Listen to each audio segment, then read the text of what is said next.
Alrighty tighty folks, we're back in the Civic, in the garage, in the house, in the US of A, on Earth, in an outer spiral arm of the Milky Way galaxy. Whatever galaxy you're from, welcome.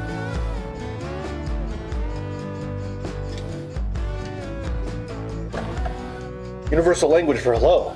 Flicking the eyebrows. Every species knows that, don't you? Alright, so what I gotta do today, what I gotta do right now, so I did kind of do a thing without you guys. I'm sorry, I had to. I put, so I put the cluster, zip tied it back up here.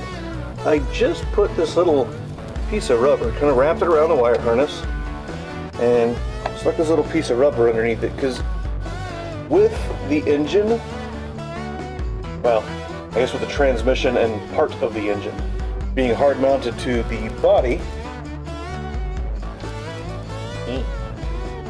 that's not good. With a bunch of the mounts being hard, a lot of vibrational energy transmits into the body, obviously, as it will do. And at certain specific RPMs, some of you might know these as harmonic resonances, the gauges don't work. Specifically, the faster moving of the two, the speedometer and the tach. Somewhere around 3,500-ish, I haven't really paid attention. Somewhere around the beginning of the power band, there's a lot of vibrational energy dumped into the body. And I'm not sure if it's gauge harmonic resonance, if it's a body harmonic resonance. I don't know what would impart more energy to the needles. There's probably math I could do to figure that out, but I'm lazy. I ain't doing that. Either way, you'll be driving around and the needles will just jitter like mad. So you don't actually know what the heck's going on. It's semi-annoying. I almost always have the tuning laptop open beside me. I can just look down and see what speed I'm doing based off of the VSS. That effect alone kind of makes me want to get rid of needle gauges and move to a full digital dash. But there's just something about needles. I don't know what it is. They're cool. Needles are cool. Maybe it's the nostalgia factor, I don't know. But like, I get in new vehicles, and even vehicles that have needles, they're digital needles. They're driven by, I mean, these are driven by an IC2 technically. Well, yeah, the circuit board on the back of the speedometer is what actually drives the galvanometer to move the needle, so yeah. Technically, this whole car is digital. Which is kind of crazy when you think about it, because GM was just climbing out of the Stone Age, Bone Age, with their 100-year-old engine technologies when this car was being built. So, you know, GM couldn't even handle throttle body injection when this car was being built. So, gives you kind of an idea of Honda. Honda's always kind of had this history of being on the forefront of, like, not going to say like major technological advances, but they come up with stuff that is very good, but very, very, very minuscule things. VTEC. Honda was kind of the first to commercialize internal combustion engine variable valve timing, variable valve lift systems, I think. Honda generators have always been kind of the forefront of some of the technologies they use, and then other people copy Honda because Honda's good at what they do. Same thing with Toyota. Toyota's always been able to make these just like immensely reliable engines. They're German level engineering engines coming out of Japan with smaller, lighter materials and the same reliability. Why can't the Germans make it lighter? Das Power. Which I don't know why you go Austrian every time an American does Germany, but, you know, whatever. Colin! What's up, buddy? Did you get the yellow guy figured out yesterday? Did you try putting a little bit of in the intake while you were riding? Which is kind of a pain in the ass, I know. But it can tell you a lot of different things. It can tell you if you have too much or not enough fuel, and that'll lead you down the right path, right? I guess it tells you one of two things. Well, I guess one of three. Because if it's rich, it'll just die. If it's fueling normally, it'll just bog down, but it should continue running, theoretically, depending on how much you're dumping in, right? A small engine like that, it's like a once every second, once every 2 seconds kind of spritz to increase the fuel by like 200%, because they don't take that much at all.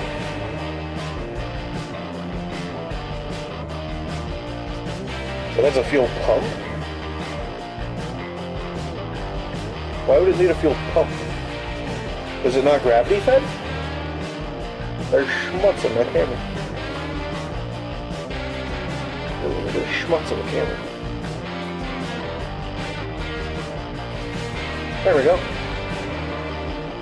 This thing needs clean. I'm not doing it with this though. Oh yeah, there's a thing down there. I didn't see that.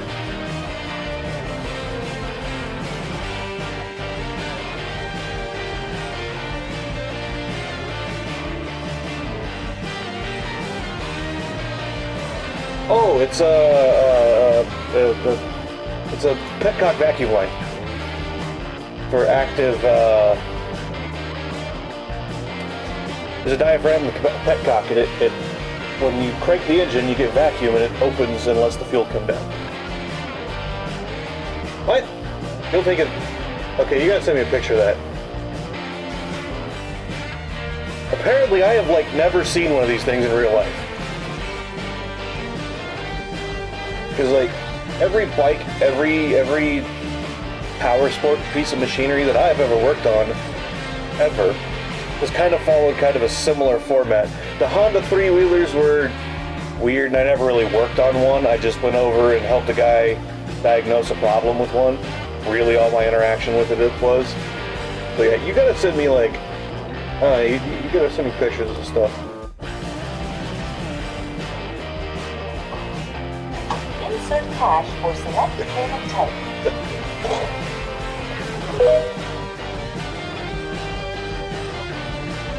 Actually, I don't know if I mentioned it. Do you know Superfast Matt on YouTube? He's been building a off-road Viper, Dodge Viper, like Viper, off-road for the last like 4 years or something. He's a lot better at like CAD and stuff like that than I am. I think he either works building race cars or he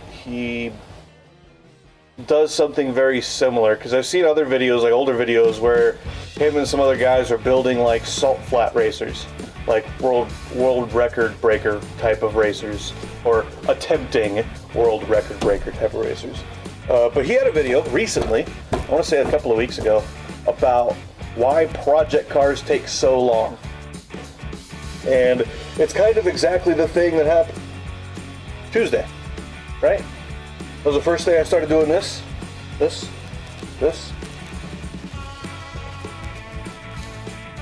Tuesday. Where I started down a thing, and I spent 5 hours looking at one thing. 5 hours. Just should have been simple. Should have been a simple matter. 5 hours. So yeah, that.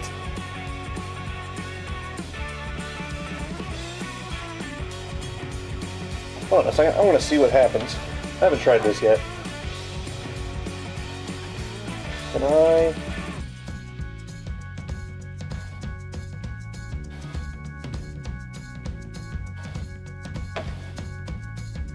Okay, so that's...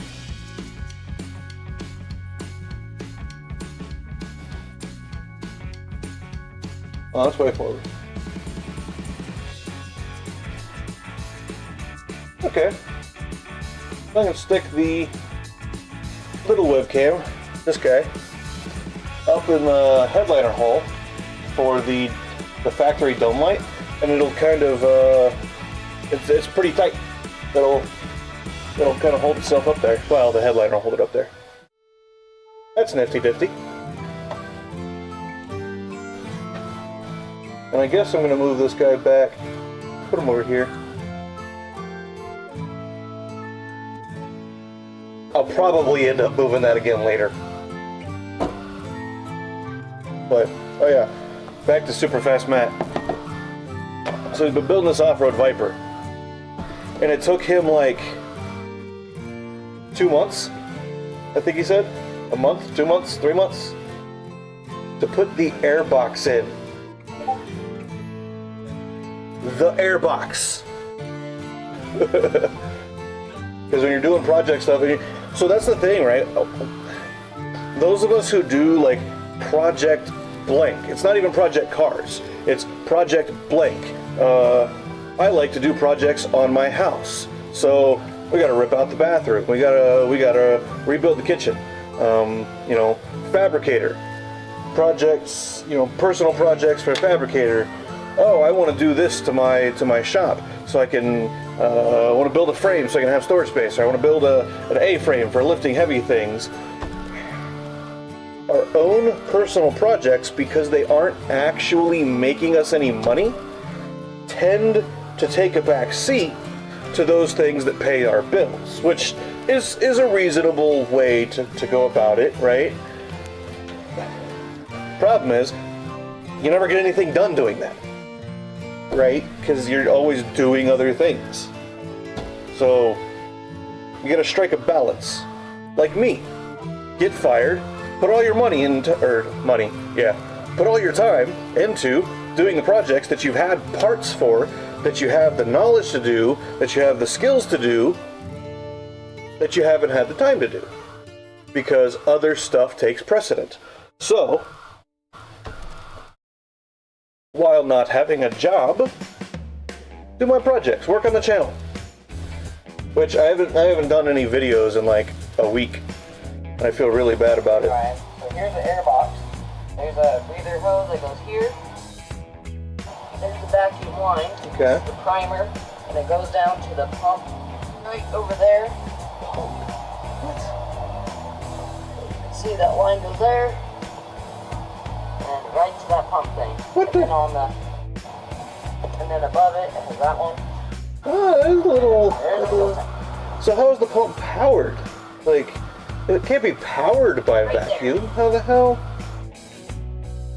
I guess it could be powered by vacuum. Man, that's weird. I've never seen one of those.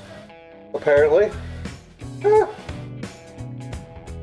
Yeah, maybe it's just like an air pump. It's just an impeller, and when you crank it, you get a little bit of vacuum, and there's an air inlet, and it just like and spin like just any old air tool, right? You pull the trigger, it spins an impeller. That's weird. That's cool. I've never seen one of those. I like learning new things. Learning new things is fun. It's interesting. All right. Call the Roonies. Call the Doozles. You're a person who's not me, who has different brain juices and thinks different thinky thoughts. Okay? Well, I was coming over to grab it and I just kept moving it around.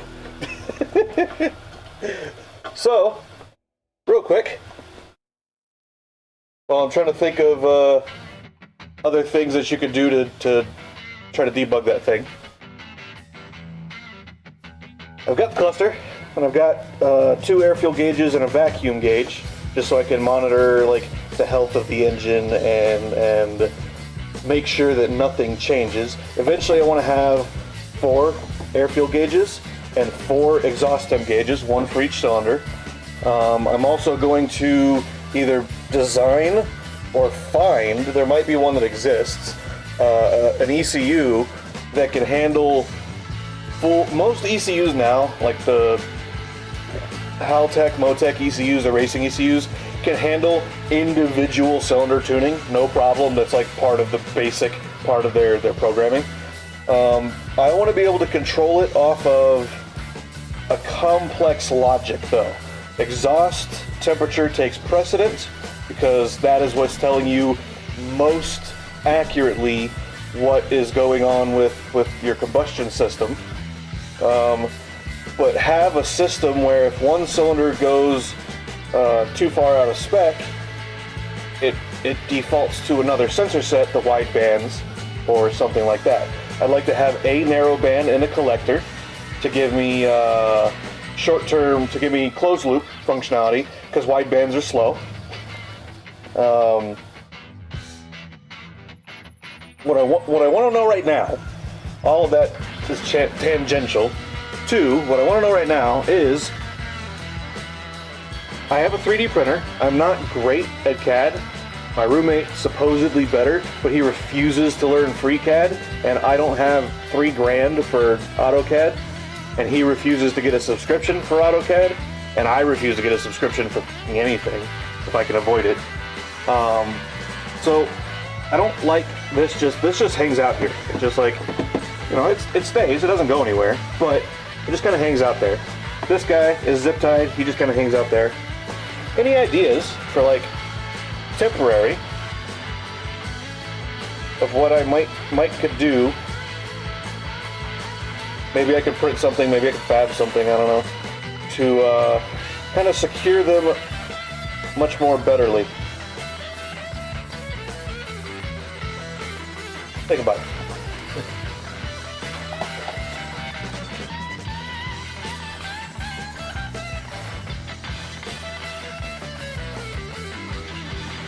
So what you can do is,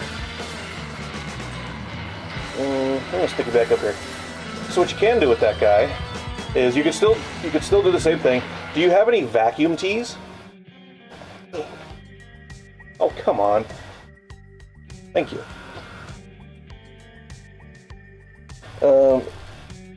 Yes, much more betterly. Mas bueno-ish.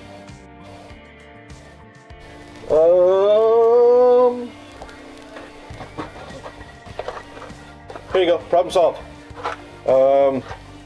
Just drive 2.5 hours and come and get these, and then 2.5 hours and back for like the $7 box.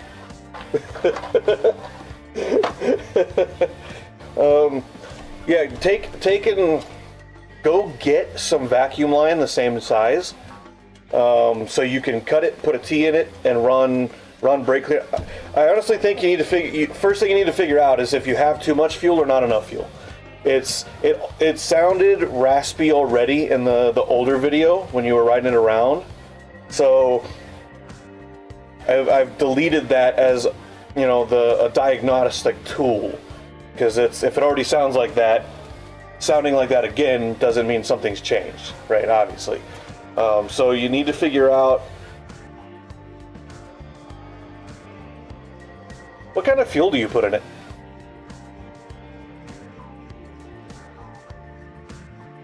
Do you just put like cheapy? Non-ethanol. Okay, there goes that idea.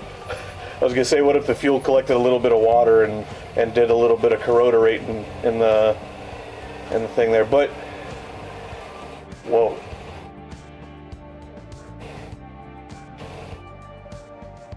Bruh.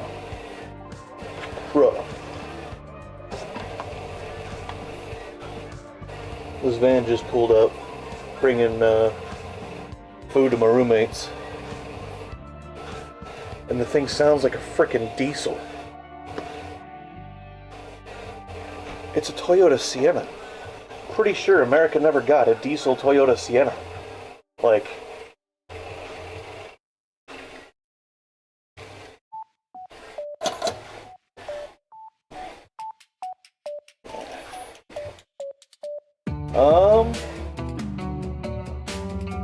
Yeah, I think we're still at the. You got to figure out how to add more fuel to the system and see if that makes a difference. Do that.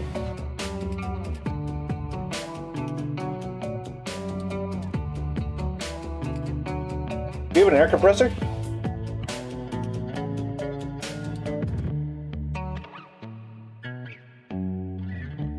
Yeah. Well, I'm not gonna make any comments about the half a second that I got a glimpse of the driver and the types of people that appear in that fashion. Because, you know, that's not nice. Suffice it to say, stereotypes generally exist for some reason or another. If somebody had not encountered this thing, a stereotype wouldn't exist about it.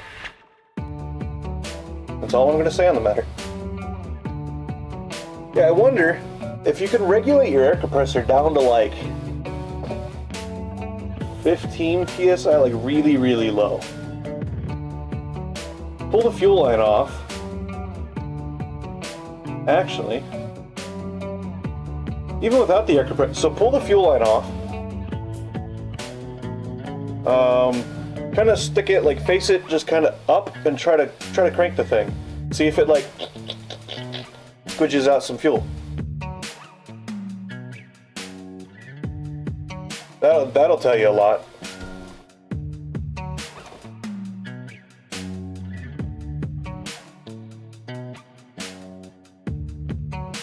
Are there two fuel lines? Is there one that goes to? Because where's that? Okay, Ryan. So here's the air box. Hold on. Where's that picture of the car? Let's go back to the picture of the car. Where's the picture of the car? Picture of the car. Okay. So you have a. Okay, so the top knob above. So this guy, I imagine he's a choke. And that's this line that comes over here. So that is like a breather for the seal, I guess, for this section, so that you can move the throttle easily. What is...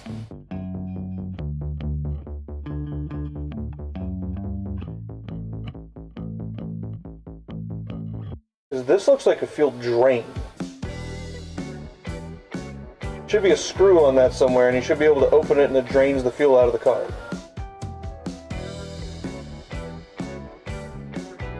So that means this would be, what is this? Right here. I don't even know if I'm pointing at the right thing. Can't even see. Yeah, so what is this gold thing here? That's the idle set. Okay, that's what I was thinking. And then that's your primer, right? Because there's a diaphragm in there. So, have you tried riding it while pumping the primer? Another one of those kind of pain in the ass kind of things to do, but if you could just, is it thumb throttle or is it?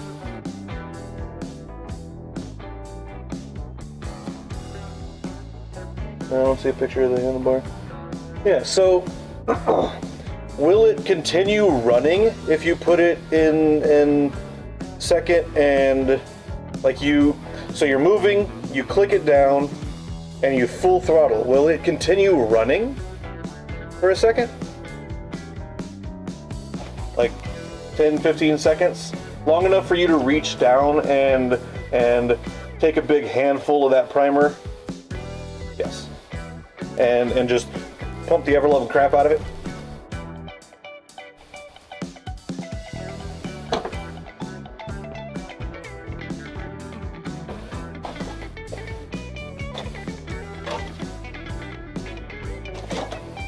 Okay. Well, Well, you said it'll do it in high RPM, so it'll do it in first, and the first gear up, right? So get it up, and then once it starts to climb, it'll kind of bog out. So can you get it? Can you hit it there and like pump the ever-loving crap out of it? Let's see if that changes anything. Or just let it idle. Let it idle and pump the crap out of it. See what happens. If it idles, so adding fuel should lower the idle. That's what it does. Lowering fuel, or adding fuel lowers idle. Less fuel raises the idle. That's partially how you tune the idle in an engine when you're starting from like scratch. Is you get you set your ignition to some value, and then you adjust the ideally you want it ever so slightly rich at idle, like 14.7 is stoichiometric. You want like 14.75, 14.8. There's a few different reasons. I don't remember exactly. So you don't want to run lean at idle, because then you run hot at idle and bad things can happen. A little bit rich lets you off idle more. It provides better drivability and more fuel makes the idle kind of smoother. With a leaner idle, it'll be more susceptible to like bouncing around. And once you get the fuel kind of rich-ish, and you get your idle on your throttle body and your carb, whatever, set, then you use your ignition to make adjustments, or because the idle control valve, they're slow on fuel-injected vehicles with electronic valves that control the idle. But the same principle applies to every engine, carbs, fuel-injected, whatever, where you want. Try it both ways. Try it cold and see if it'll flood out cold. Because when it's cold, it'll be happy with a lot more fuel because it's cold. When you choke it, you're subtracting air, which effectively means adding fuel. So start it up and pump it. Give it like. Start with like 2 pumps a second, so bump, bump, bump, bump, bump, bump, bump, and then if that lowers the idle, slow it down to like once every 2 seconds, so just bump, bump, bump, kind of like that, and see what that does. Because the amount of fuel you add will also have a large effect on the diagnostic results, right? So try it cold. And if it shuts off, record that as data, let me know, and then start it up again, and it'll probably be a pain to start again because if it dies, you flooded it. So you'll have to full throttle and crank it for a second, obviously. And then let it warm up, let it get hot enough you can't touch the cylinder, the jug. So like nice and warm, which I know will take a while. Well, it won't take a while if you hop on it cold and kind of bog it around the yard. So you could do that, just warm it up normally, like the way you would normally anyway. And then try it again at idle. Pump it. Start slow and then try fast would be the better way to do it instead of fast slow. Now that I'm thinking about it. But yeah, give that a go. See what it does. Oh, I gotta throw these things away.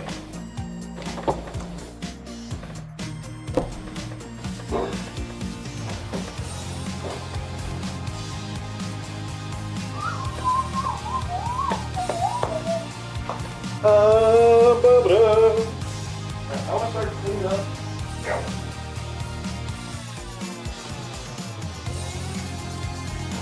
I want to start cleaning up all this stuff.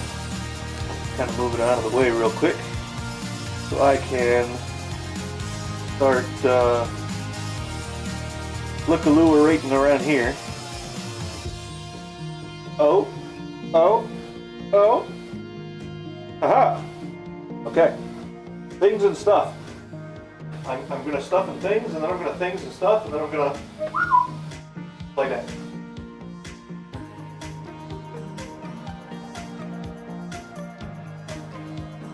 Tell you what, man. I had a buddy. Actually, I've had two buddies. Some years ago, I'm gonna move this camera back a little bit. So many cords and cables.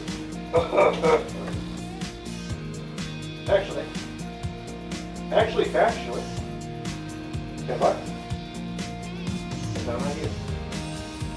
So I've got my nifty firewall section here, so that I can cut this and make measurements and make brackets to do the electric steering bits, because I need to cut that whole bracket system out. I'll make a video about it when I get around to doing it. I'm gonna do that soon.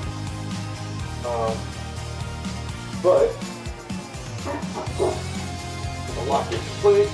One kind of place. But I'm gonna try to set. Oh, the cord's not long enough. Uh-oh. Stand by. Oh. Band style. You know, it's the style of antlers. What I was gonna try to do.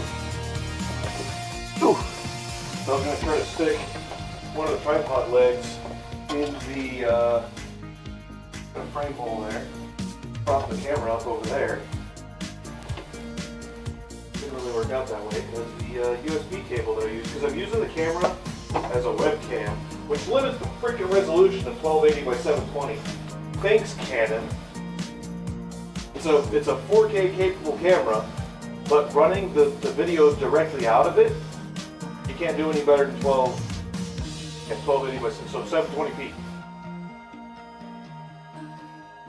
Which means I'm gonna have to go get an actual camera I can stream 4K video out of at some point. I don't need 4K. It would just be very handy, helpful for doing some of the stuff like I was doing the other day. I'm like looking at the trip meter and those little fine details. Probably couldn't see those through this webcam. It's funny because this webcam, I'm holding it in my hand. He outputs.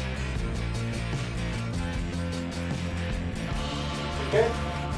The 1920 by 1280. Yes.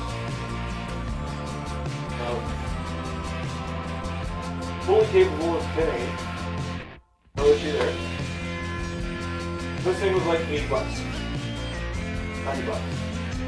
Something like that. Wasn't all that much. That guy, accessories and everything, I don't remember how much the camera itself was. It's the EOS M50. It was, I think, stock is $800 or $900 when I bought it. 2019. Might have been 2019. All the accessories and everything though, tripod and a ring light and some adapters for the ring light and cables and SD cards and all the stuff that goes along with it. I got extra batteries. I got this AC adapter, so I don't have to worry about batteries doing like streaming, right? I don't have to keep swapping out batteries.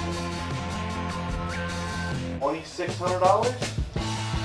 Granted, I spent this money when I had a job that was like, hey, let's go spend $2,000 this weekend.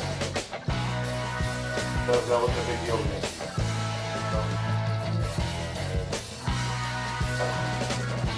Semi-hoping I might have an opportunity up and coming to get a job very similar to that in the near future.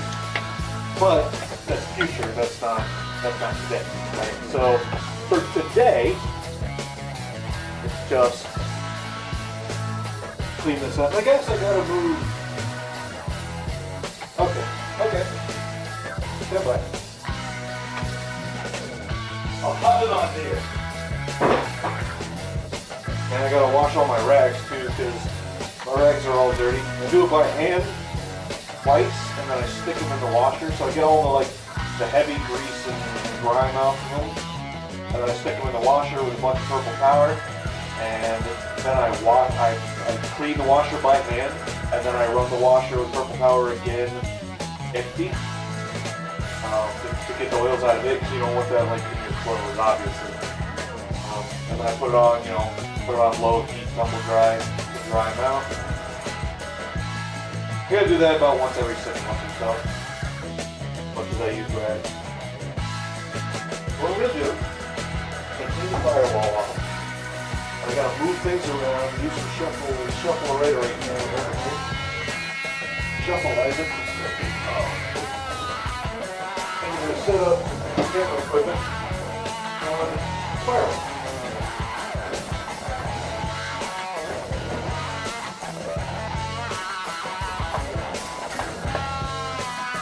The good news about the webcam is if you're in stream right now, I'll get back to what you're hearing in a minute. While I'm doing all this, I can't see the laptop screen. So once I get it moved and over here, I'll get back to you. But I've got this USB extension. It's a USB 2 extension, mind you. I'm pretty sure it's going to a USB 3 port. But it allows me to walk a distance from the laptop with the webcam, so I can do stuff like this.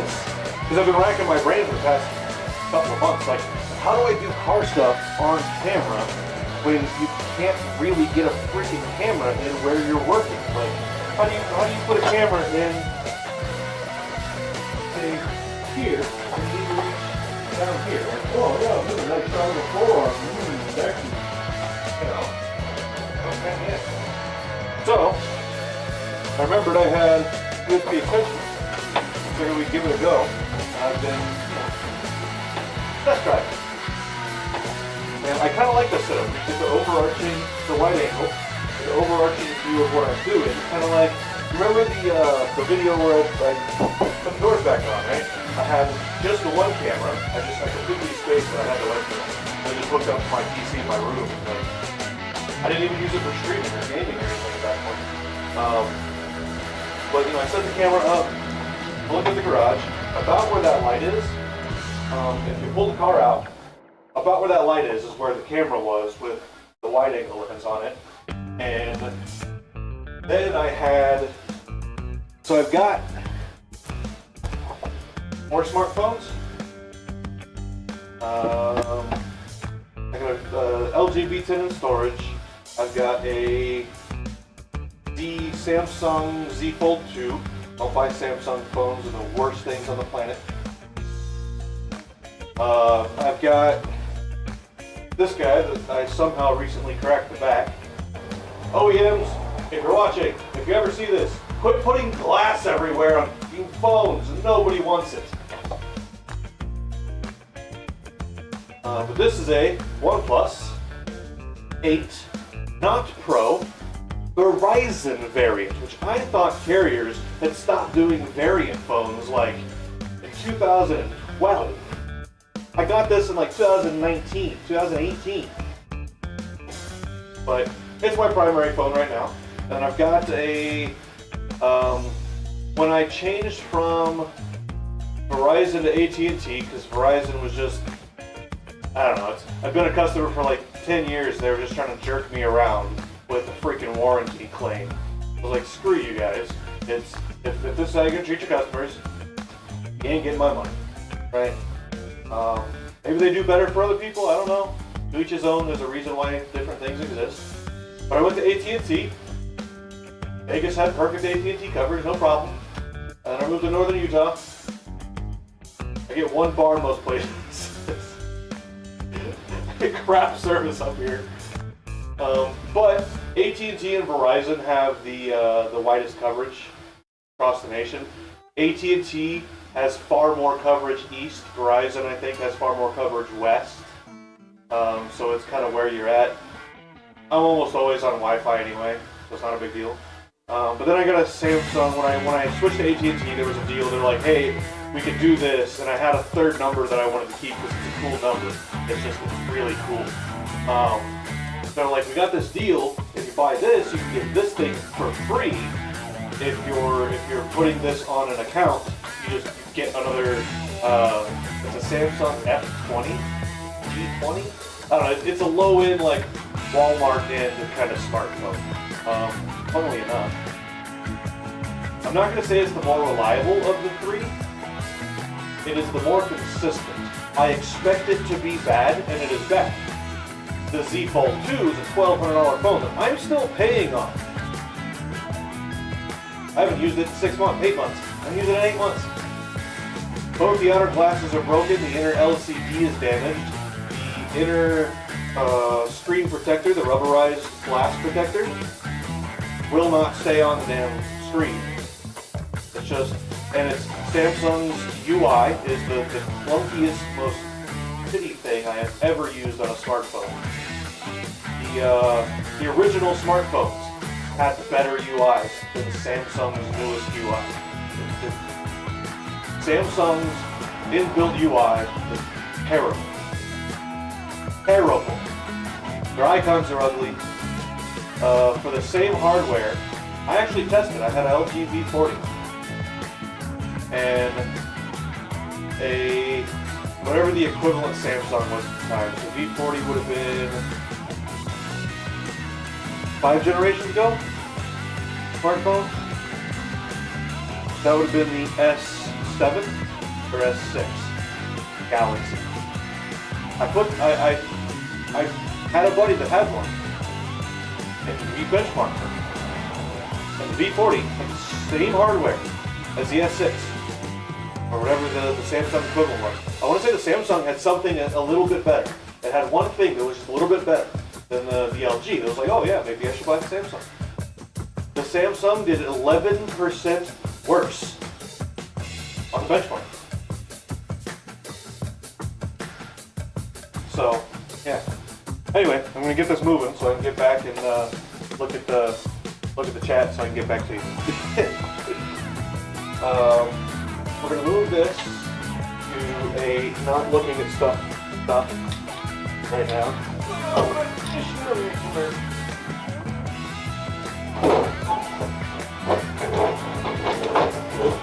That's moderately stable. Okay, so what we're gonna do is we're going to pick this guy. Yes, microphone. Exactly what I wanted you to do. Break the eardrums of everybody that ever watches this. Thank you. You are lovely. I appreciate you. That is sarcasm, obviously. Okay. So, put this over here. How's that a new one? Did I not watch that one? Breather hose that goes here. Oh, that's that. Okay. Okay, so.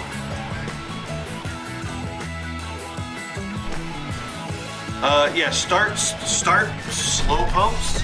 See what that does, and then whenever you have whatever that data is, do the fast pumps. So it's just pump it slow, and if the idle drops a little bit, mental note, right? And then I'm sitting here talking to the microphone instead of. And then just that slowed down the idle just a smooch, and then double the rate, and see if that makes it go lower or if it doesn't change. If slow pump and fast pump don't change,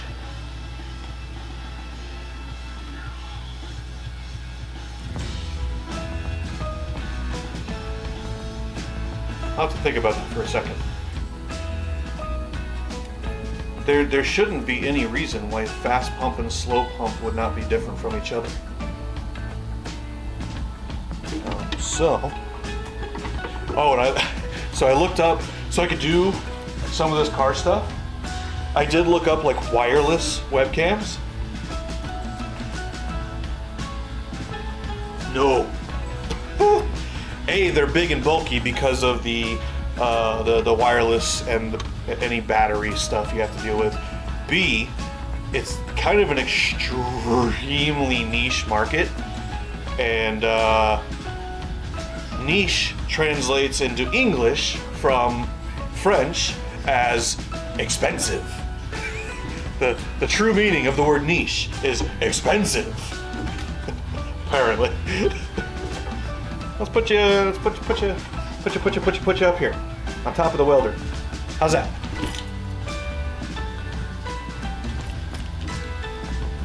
Okay. And then, like I said, I want to put this guy. Oh, I know.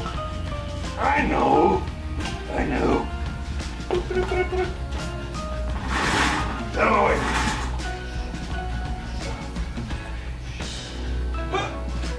Lucky, what I've got. Well, you can't look, because I'm not over there yet. I've got cha-ching, cha-ching, floppy rubber. Which means I can stick this in there without really scratching it up a whole lot. Which is good.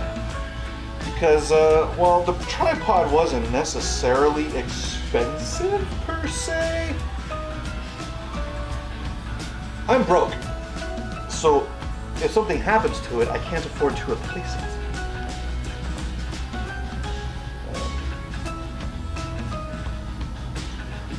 Voice thing I'm gonna try, boy. Voice thing I'm gonna try. I'm gonna just try. Huh. All three of these are different heights. Oh, come on.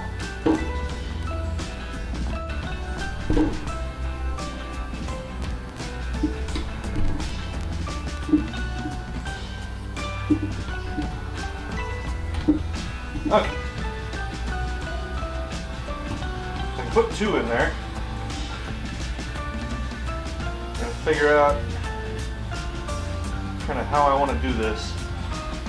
My apologies to anybody for if anybody comes and watches this later and get motion sickness.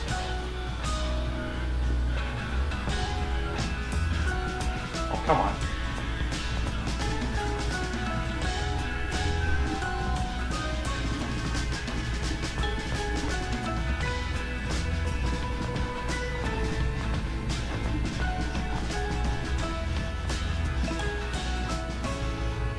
That'll kind of work, right? What does that look like?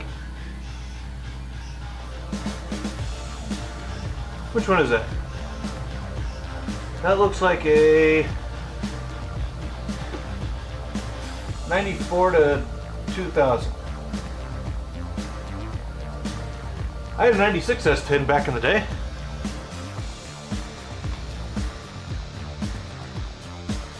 I used to be a Chevy guy, honestly. Way back in the day. And then I grew up and got off the bottle. Bottle is in like vodka. I don't drink, never have. It's a metaphor. Come on. It's a metaphor.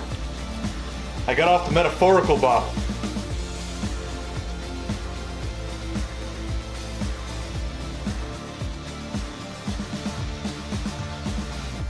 In other words, I stopped being insane.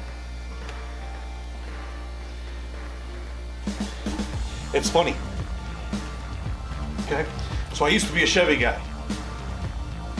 It was, Chevy's the best and Fords suck. Screw Dodge. I was a Chevy guy, right? You know the guy. Chevy guy. He's same as Harley guy, minus the beard.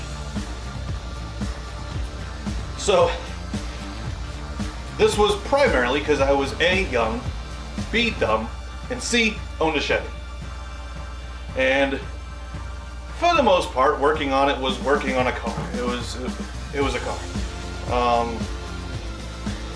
But then I started like, so at the time that I owned the S10, I had a buddy, he's still a buddy of mine, but I met this guy.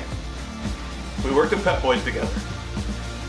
and he is kind of, he is one of the #1 reasons why I am the way I am with machines today.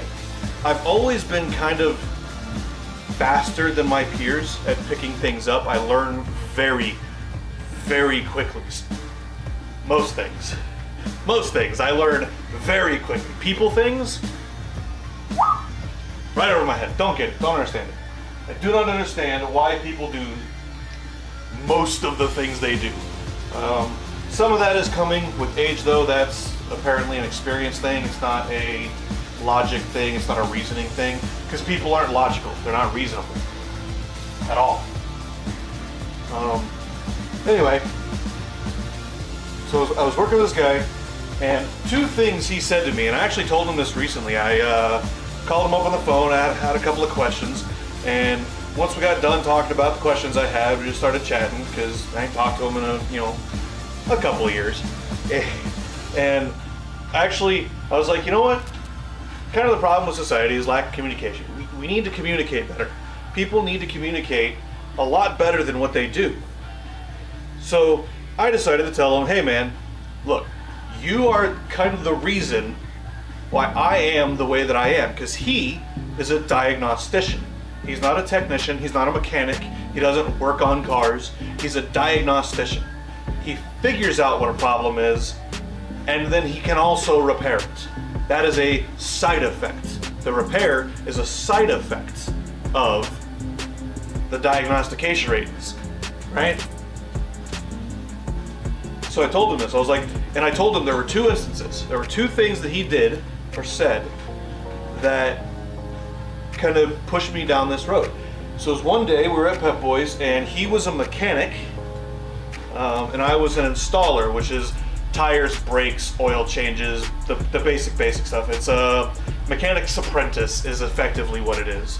So he was doing something on a Toyota, Camry or Corolla, and he needed something done, but the shop, the service writer had come out and said, hey, I think he was the only mechanic there at the time. So he came out and was like, hey man, can you go over and check out this customer's car real quick, just to give us a quick estimate of what you think maybe it would take to diagnose it, or blah blah blah, just a quick inspection on the fly, right? So, or in the drive, I guess. So he goes out there, and as he's walking by me, I'm just kind of cleaning up the shop. It's a bit of a slower day. I'm cleaning up a bay that a car just came out of, and he's like, hey, can you go over to that Toyota and do this thing for me, take this off or put this back on or whatever. And I'm like, that's a Toyota, I don't know how to work on that. He's like, what do you mean? It's a car. All cars are the same. Pistons, transmission, wheels. Like, what's different?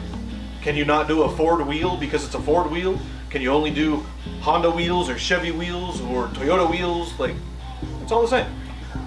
And that started, like, this chain of events in my head that culminated in just like, at this point in my life, I look at pretty much anything that is man-made, and I see how it was put together. I don't see. I'll give you an example. Something simple. I'll give you an example. If I can find something simple.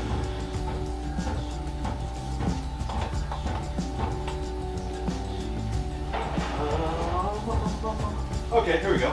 Here's a simple machine.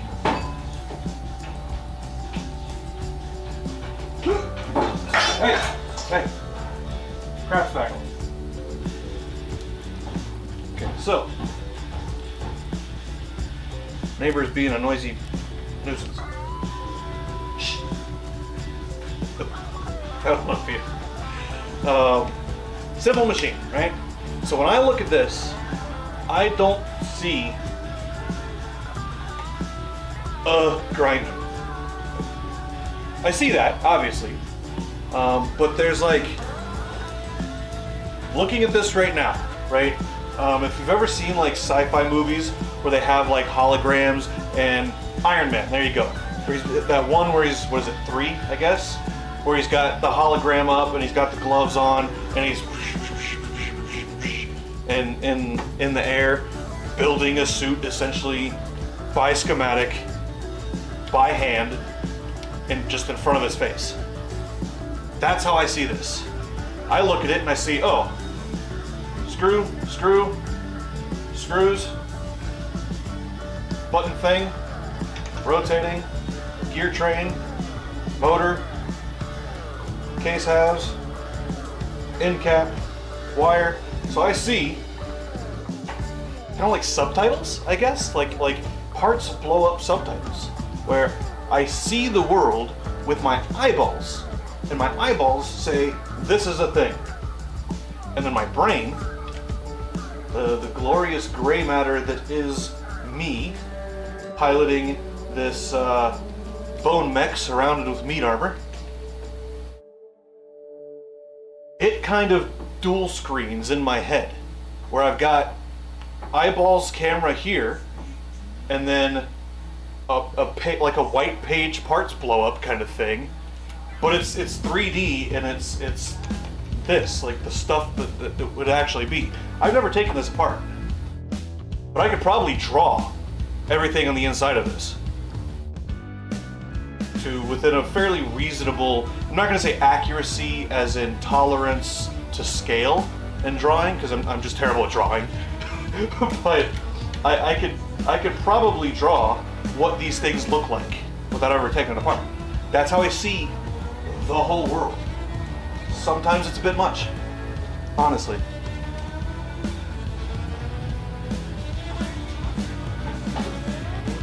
This I didn't want to pull.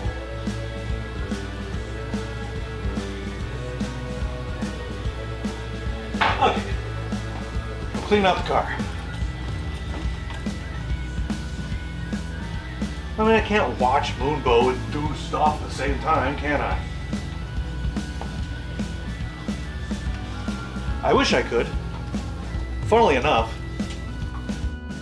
5 years ago, I probably could have. I find that as time passes, as I get older, as I age, things don't do quite what I remember them doing. And I don't know, because human memory is it's squishy. Human memory is not raw data. Human memory is squishy. I don't have an eidetic memory. For some things, I have an extremely good memory. I'll remember, like, if there was a specific event, I'll remember the color of shoes that somebody was wearing. I'll remember how long their hair was. Like, I will remember data eidetically, but I do not have an eidetic memory. If that makes sense.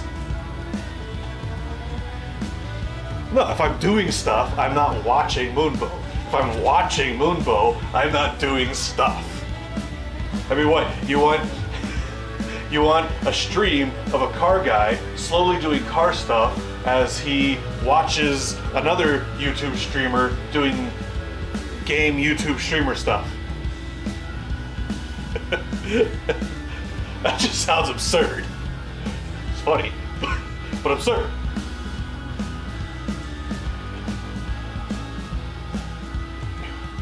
I mean, if you insist,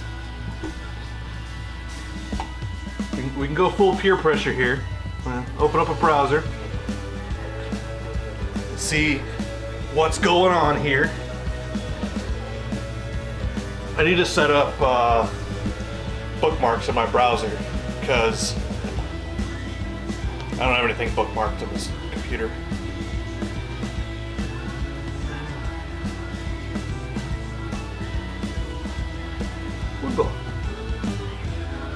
And then I'm gonna log into, because Moonbow knows me by my personal account.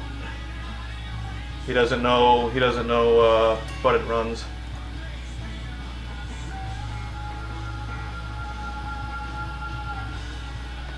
But if I'm doing the stream and I want to keep my personal account and my business account separate, I should probably, I don't know. It probably doesn't matter. It's you and one other person that come in and watch, two other people. James sometimes comes and watches, and my mother sometimes comes and watches.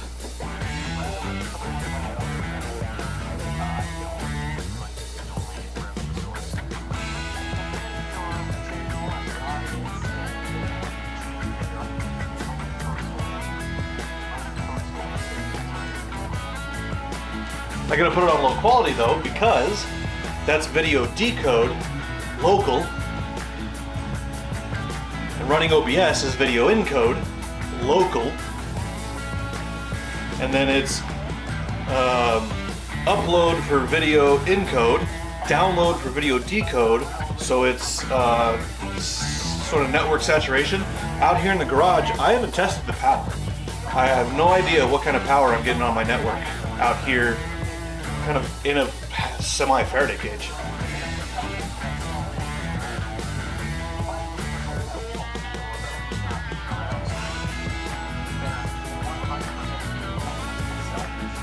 Okay. Oh yeah. You wanna see something stupid? Funny, stupid? So, the factory car, factory Honda thing, you had the dashboard right across there, and you had the center, it wasn't really a console necessarily, but it had a center console that ran, you know, like that. There's your radio and your climate control, and then you had a couple of these right there, and then there's plastic covers for this whole thing, right? So the piece that held where the cup holder sat and supported the dash underneath in the center, because you need a support mechanism in the middle of a large piece of plastic, obviously, was this. Right? And I currently have, that one's up to it, get that out there. So this is the framework for the center console middle piece. See the dash is still attached to it there, where I kicked it off of it. And then a distribution block that I made out of some plexiglass and some copper bars out of a fuse box. The reason it's dumb is because it's all exposed. There's no, I never made cover for it or anything. But that's what I use to power the inverter to run the laptop and charge phones and what have you in the car. It just, you know, it kind of floats here. The reason I haven't taken it off is because this frame actually protects the hot side from coming into contact with anything. So it's kind of not bad. But I have to move all this stuff so I can start getting some measurements for what you call it.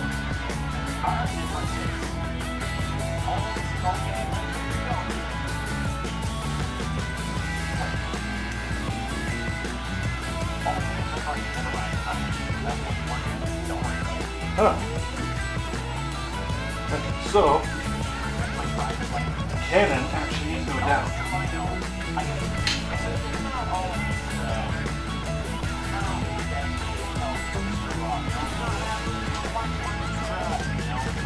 Yeah, don't do that.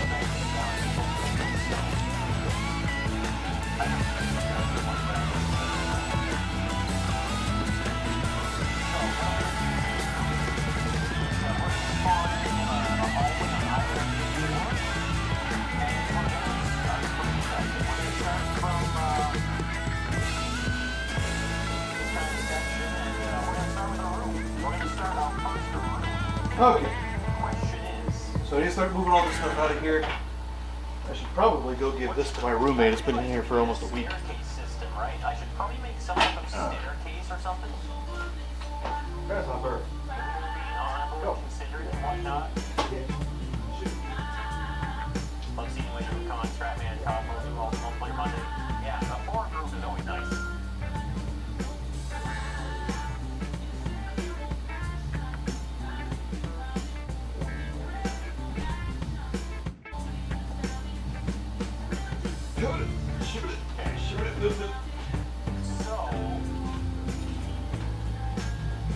So the one thing I realized is that maybe what I can do,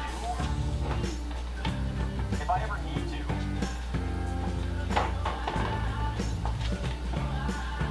I can get rid of this, right? I think I can do this. Let me try this. I should have tried this with all the stuff we were testing first, but I guess we're still kind of testing anyway, right?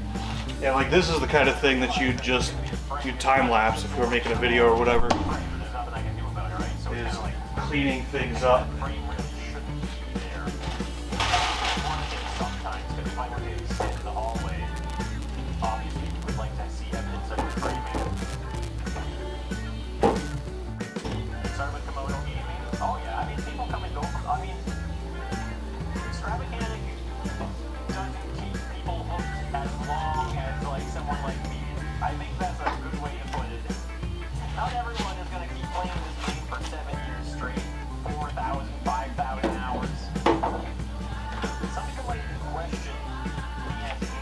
that's not true.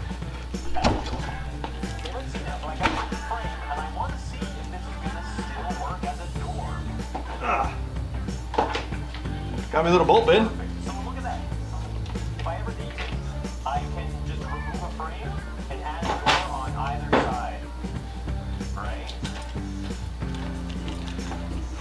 These doors are cool because listen, you hear that sound, right? You're gonna hear that when you're playing hide and seek. You're gonna hear these doors banging around and stuff. So you're gonna hear people move around the spaceship as well. Going to have a stair connection. Yeah, I think I realized instead of you know what? Stairs are only going to be in the rooms. You'll never be able to change floor heights unless you go into a room, maybe, right? Instead of having, because I don't want to have like a staircase here or something. Right? Lube my butt. Lube my butt. I got a butt. Lube my butt. Huh. Yo, now you're in with a $5 super chat. Whee! Streaming and watching.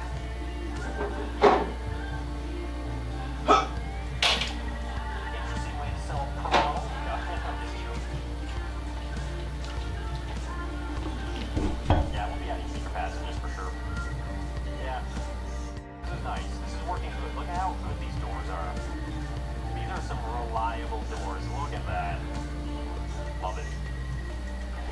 Make an elevator or a stairway module. Yeah, I don't know. Just only elevators? You think no stairs, only elevators? You think so? Am I into Pokemon? No, Matthew, I am not into Pokemon. I love it as a kid. Pokemon nerds. Maybe that kind of outgrew it or something. My roommates like Pokemon. Or maybe Pokemon outgrew. They're nerds. Maybe that's it. Ladder vent system? Well, no, we would still need a proper... I used to, like Moonbo said, back in the day when it came out.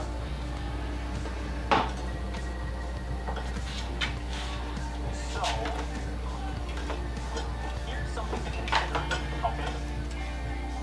A room can't just be built off of this. It needs to have a certain amount of a hallway section in order to begin the transition from a hallway into the room and the door, right?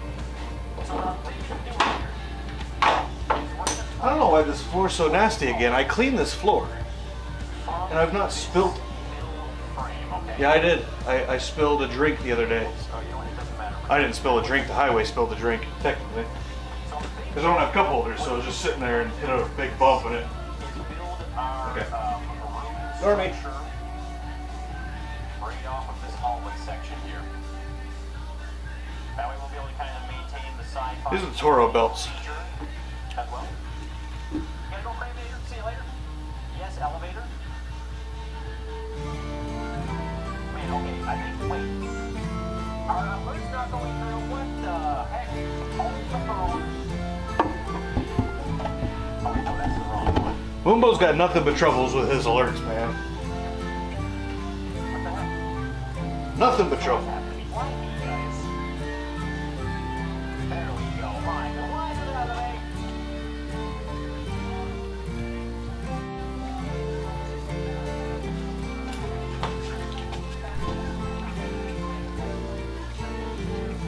Greater than.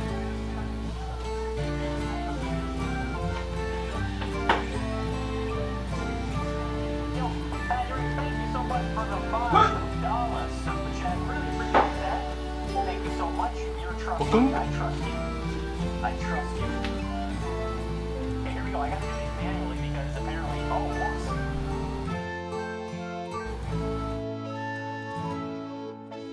And off in the corner there, isn't it?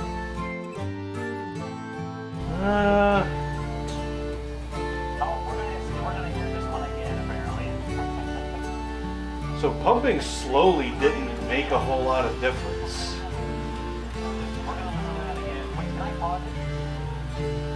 Oh, okay. We don't have to listen to it again. I'm just manually doing the alerts because they froze up. The alerts weren't going. There we go. Yeah, Jackie, thank you so much for the 6 months. Much appreciated.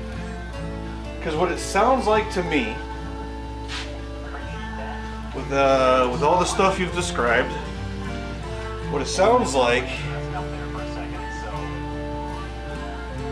is you're not getting into main jet. Everything's running on the pilot, which is the idle circuit and just off idle. So the pilot circuit is active until like 5% throttle when you get fully into the main jet. So it kind of sounds like, because it'll idle just fine, right? So it sounds like the pilot circuit's working, you're getting fuel at idle, that's normal. But when you go to do anything, either the main circuit is not opening, there's fuel's not flowing through the main jet.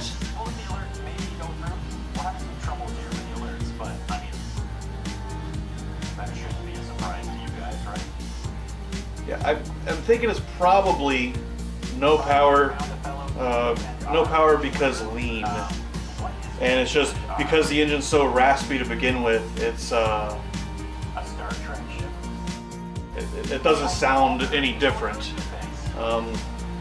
I can say if you continue to on power, if it is lean, and you can't find a way to add fuel while you're riding to see if it, like that would be the definitive answer at this point, is if you're lean or rich, is full throttle, find some way to add fuel into the intake.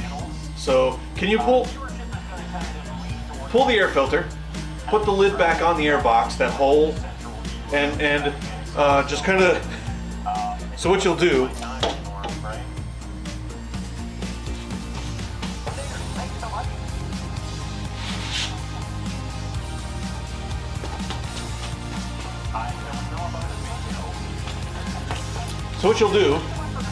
is get it moving. You gotta be doing that number straight into the airbox, and just kind of start same way that you did with the Prime. Start slow, just short little bursts. I can't find a can of brake cleaner, but start with short little bursts and see if that makes it any better. And then if that does make it a little bit better but still not great, start adding more. Just full throttle it and keep adding a little bit more, because it's a tiny engine. It doesn't take a whole lot of fuel to make a big difference. It's itty bitty bits. But you're spraying liquid, not a true aerosol really. It's liquid droplets. So you're spraying that into the air box. You have to have the air filter out, otherwise you'll saturate the filter and then you'll just suck nothing but fuel in at some point. So get it to the point where it sucks, it doesn't do anything, you got no power, and then spray something flammable, ether, if you have a propane bottle with just a nozzle, don't start a flame, just open it up with kind of low fuel, jam it in the, actually that might be the better way to do it, jam it in the air box and use propane. You can add that's the safer way of checking for a vacuum leak, like on cars and tractors and what have you, is you take propane, open it up, don't start the flame, but it's a gas, so it'll be done if something does ignite it and catch, because you'll run out of fuel like that fast. With liquid, like brake cleaner, like I like to use, it has a larger effect on the engine if it gets into the engine tract, into the intake tract, because it is liquid and there's more fuel mass. But if the liquid gets on something, bridges a contact, and makes its own connection electrically and causes a spark, you can catch stuff on fire. I have a video talking about that. I filmed it like 2 months ago and I still haven't cut it together. So I need to finish that video and just like say screw it, don't worry about any pretty stuff in the background, pictures, text, don't worry about it. Just talking head, leave it, it's fine. It's funny, sort of.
Okay. Found some change. I don't like cash, so it's kind of weird. Me finding change. I was talking about this yesterday at Joe Riley's. There's a guy that works at the Joe Riley's, literally 2 blocks from my house. Good stuff. I could walk there. Take me like 15 minutes. But he was back at the commercial counter, and you're just standing there flipping flipping a pin, just tossing a little pin up in the air and catching it, right? And he was just like, not really paying attention. And I walk back and I see him flipping it. He's like, I'm practicing. Like there was a lady back there. She was like, what are you doing? He's like, I'm practicing. I'm like, practicing for what? He's like, I don't know. I'm practicing. I'm like, you know what? That's definitely a guy thing. It's a thing guys do. We throw things in the air to have them rotate and catch them again. And we do it incessantly. We never not do that. I don't know what it is. I do it. All the damn time I do it. I have no idea why, where, who, what, how, for. I feel like we should maintain this pathway system as well, right? Like maybe we do want to have some pathways. We're gonna do a reactor. We need to build a reactor, right? Ah! Voice chat reader making a sandwich. YouTube moderator. Oh, look at that! All the technical are coming out. Technical feeds. You know, like describe a bot that's talking. Bot. Floors with sections of grading machinery. Well, that's why we're going to kind of let this, maybe let this catwalk carry on through, right? Let me just look on Google very quickly to see Oh, hey. a picture of like a bigger space on a spaceship, like a bigger room. Reactor room. Let me see if a spaceship reactor room, right? I'm doing a lot of different video games and stuff like that. Okay. Lettuce. Tomato. Reactor is in the middle somewhere of some sort, right? Pull my pants up. Sure you guys don't want to see my butt. Something like this. Lay my butt. We're gonna make it flat looking up. Like the pathways continue. Color code the pathway for different directions. I don't think I want to color code anything. Yeah. Star Trek engineering section. I'm gonna wing it. Kind of looking for something explodes. We are gonna do some environmental storytelling for sure. Use the brewery for the engine room, really. So there's just a bunch of like vats and stuff like that. Engine bay. What's gonna be the reactor? So now I don't think I want. Maybe I what do you think? No, maybe the diamond plating instead. Let's see what we got here. Man, this bolt does not want to come out of here. I'm gonna bring you guys. Oh, you guys, there's only one in here. Well, no matter We'll what bring the it in here. walls are supposed to. Can't get, We're gonna add details to these. In space with Markiplier. Ooh. When are we gonna start working on the real map? What do you mean? I want to be like you. Ooh. Like that. Okay. Stand by. For now.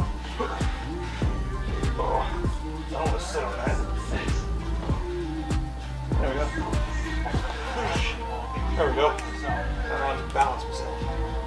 Bam. Same level as this platform. Something kind of like that. Stick you up here. Emergency reactor room. I just know I'm going to trip over that and disconnect it. It's fine. What are we looking at? Hey! Hey, pasta vazoo, huh? What do you know, huh? 140 because you're in Egypt. Holy crap, that is Okay. video in orbit chat in 5 minutes. Okay. So we clean Let's take a look here. So when we all this stuff up a little bit. I need to get the vacuumerator.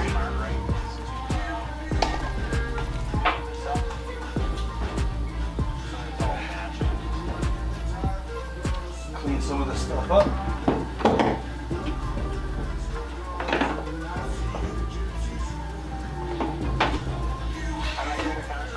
I've never tried it. I haven't played Counter-Strike in a few years now.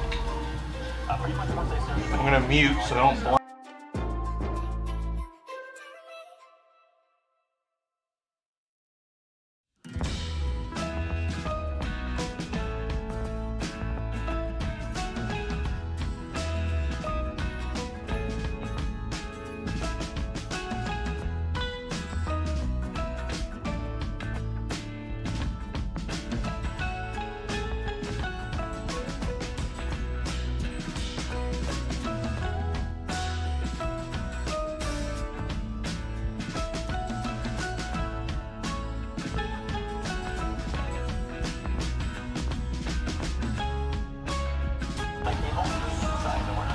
All right.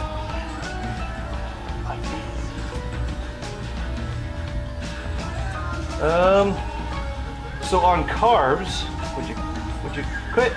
All right, so on carburetors,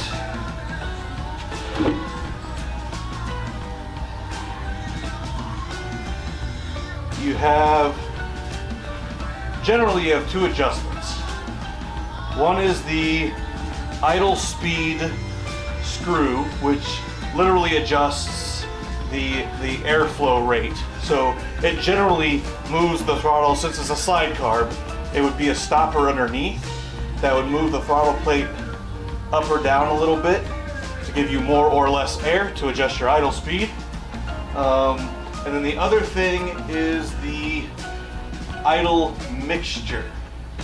Running mixture is adjusted by the, yeah, see, Moonbow froze. You can't, it's too much for my little laptop.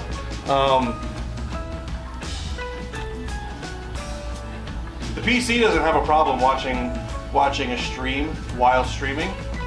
OBS bitches about it sometimes a little bit, but my PC doesn't have a problem. The laptop can't do it. I think because I don't have the ability to tell it whether it should use the GPU to encode or not. It doesn't, for whatever reason, it doesn't let me do that. I don't know why.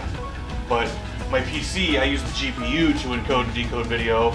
On here, it's using the processor. Even though it's 16 cores, it doesn't like it. But yeah, the other bit is the idle mixture, which if it's idling fine, there's no point in touching. That screw, when you get on throttle, you come out of that circuit. That circuit does nothing. It sounds like your main circuit is not flowing correctly, either too much or too little. Since it used to work, mostly, I would wager my money on too little, so the main fuel circuit is not opening. The way that Mikuni carbs work, slide carbs work, is you have your main jet that just sits in the fuel bath. Okay, we'll get to that in a second. Just had a thought. So your main jet sits in a fuel bath. The bottom of it extends down below the fuel level, and when you pull the throttle, right? You hit the throttle with your thumb, or you twist it, with twist grips. Either way, the way a slide carb works is it moves the needle and the throttle blade at the same time, the same part. The needle taper affects the rate at which you come out of the pilot circuit into the main circuit, and then the jet size determines how much fuel will flow at any given point in that interchange. So what it sounds like is your main fuel circuit is not activating. If the throttle's moving and is not stuck, which you're trying to ride it around, you haven't said anything about it, so I assume that is working.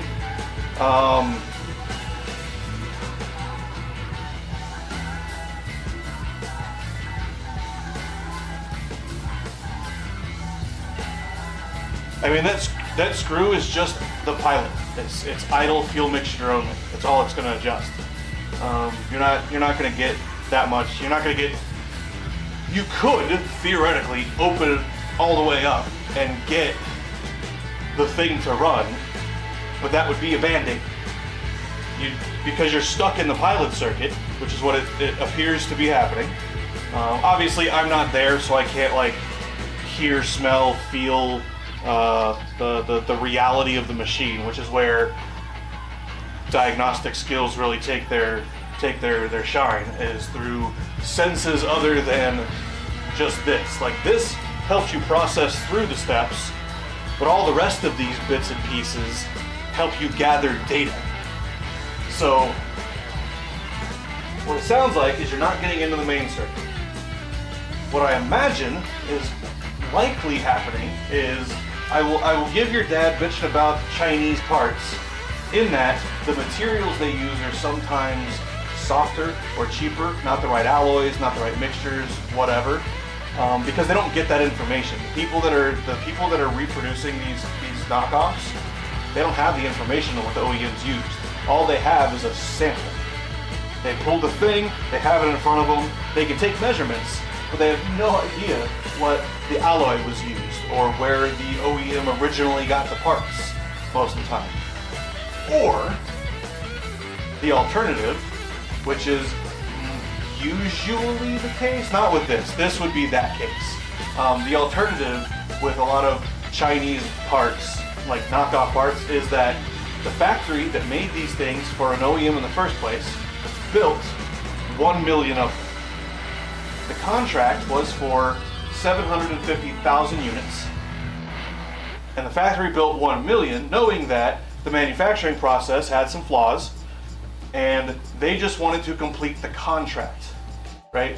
So you go through the QA process, you go through the quality, and every unit that passes the OEM's quality requirements gets shipped to the OEM. But now we're stuck with, well, I got 250,000 of these freaking things sitting around, and maybe 5,000 of them won't work at all. That's a casting crack or something didn't work, and we've just got to junk it. We got to melt it down and make something else out of it, right? But you've still got, 245,000 just laying around in a warehouse somewhere doing nothing. So like, what the heck are we going to do with these? The OEM says, we don't care. None of our business. You gave us, you fulfilled the contract. We don't give a crap. So the manufacturer sells them.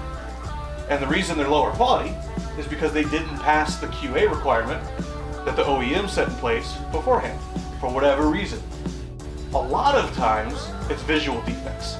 Like, I can't tell you how many things I've ordered that are, cheap Chinese parts. They're from the same manufacturers. The factory that built the stuff for Honda, that built the stuff for Ford, that built the stuff for Lenovo, that built the stuff for Asus, it's the same factory. It's the same line, the same people, all of the same stuff, but they didn't pass QA.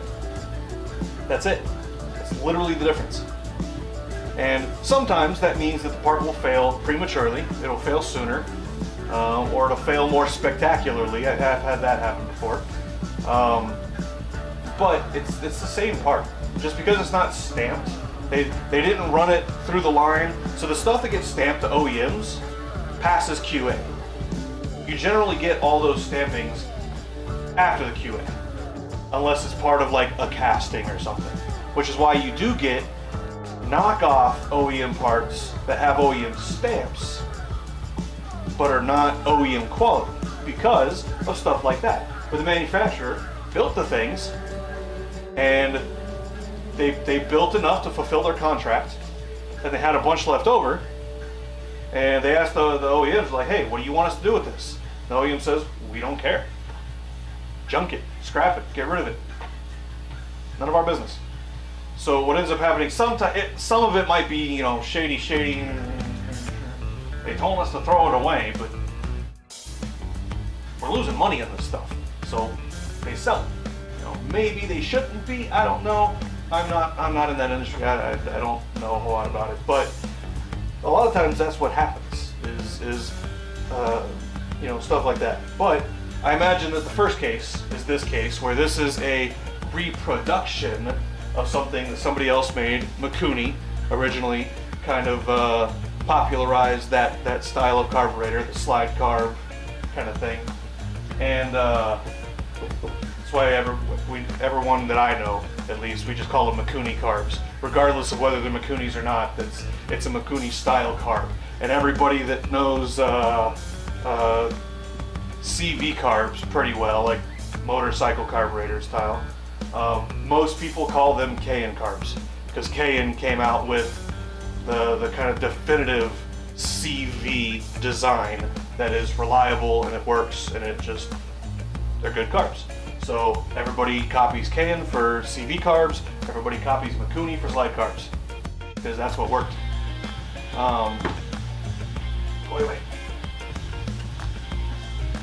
But yeah, adjusting that screw will only adjust the pilot circuit. Now it might give you valuable diagnostic data if you crank the screw, so spin it all the way out until it's ready to come out, put it in 2 turns, okay? Which is the exact opposite of how you should tune it, how you should tune the idle anyway. The way you should tune the idle is you start it, if it'll start in idle, you start it and idle it, you turn it in slowly until it shuts off, and then you bring it 1.5 to 2 turns out.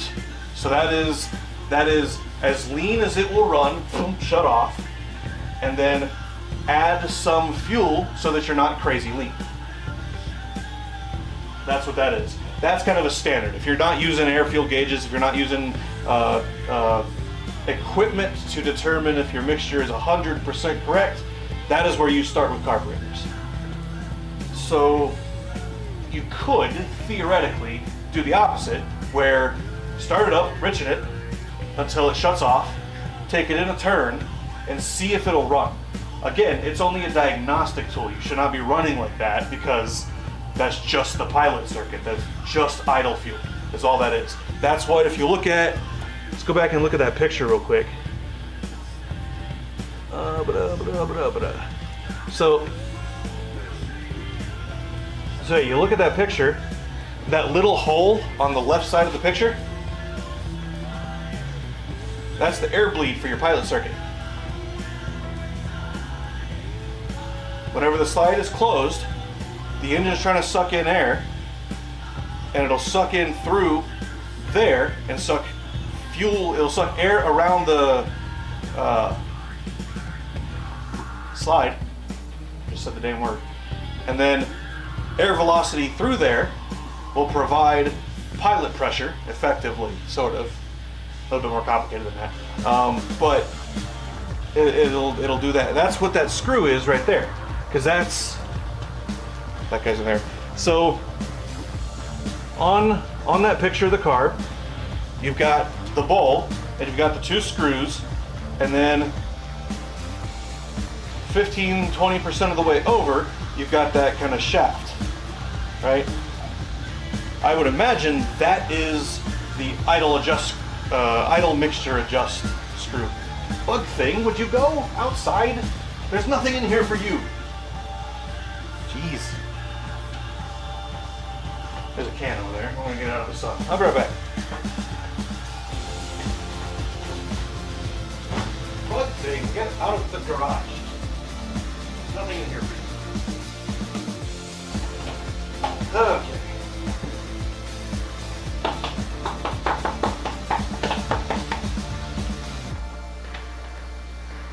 But the idea that I had, long, big sidetrack story aside, the idea that I had was, what if the fuel height's wrong? If it ran, but it sort of ran poorly before, and now it runs like crap now, what are the chances the fuel height is wrong? The fuel needle seal is old or has debris in it or is non-functional in some way. The fuel level is too low, which would mean that your main jet's not picking up fuel, it's picking up air, which obviously no fuel, more air, it ain't gonna run, right? or the fuel level's too, if the fuel level is too high, you should see it pouring out into the air box. So if you don't see fuel, if you pull the filter and you don't see any fuel in the air box, it's probably not too high, it's probably too low.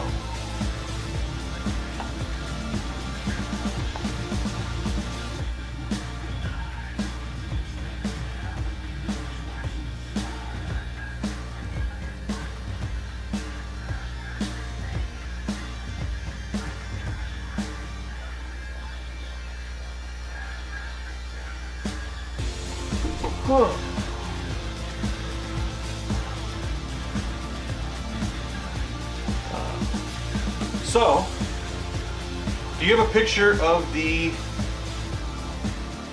engine side of the carb throat? So, if you look at the carb, you got the slide here, holes on the bottom, air box is this way, engine is that way. Do you have a picture of inside the carb from the engine side, looking at the bore?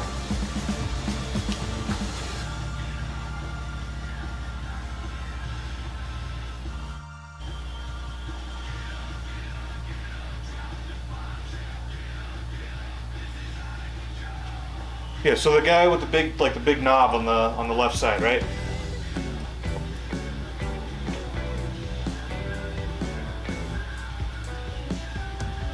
Oh, my scraper. Where's my scraper?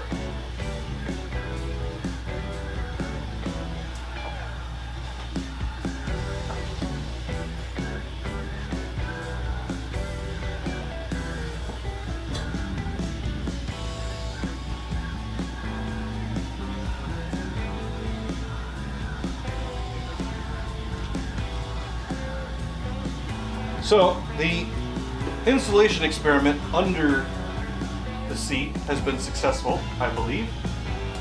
And with the spill on the passenger side, a bunch of the asphalt is now just coming up. So I'm going to scrape some of it up real quick.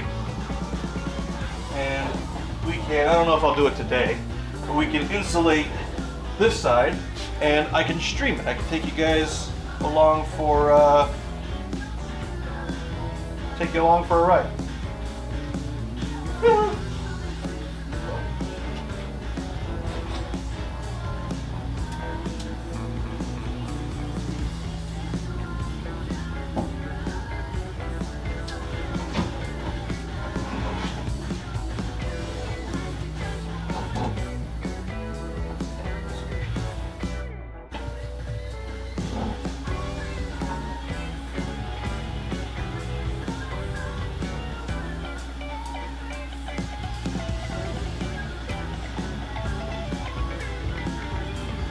I doubt you can see that with the webcam.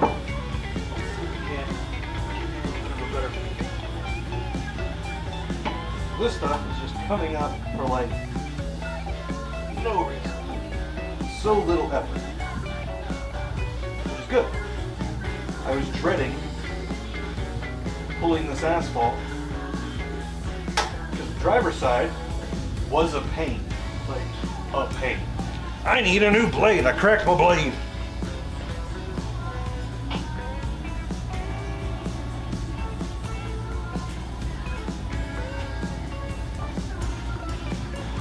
I'll be right back. The razor blades are inside. I was using them to clean some stuff inside earlier.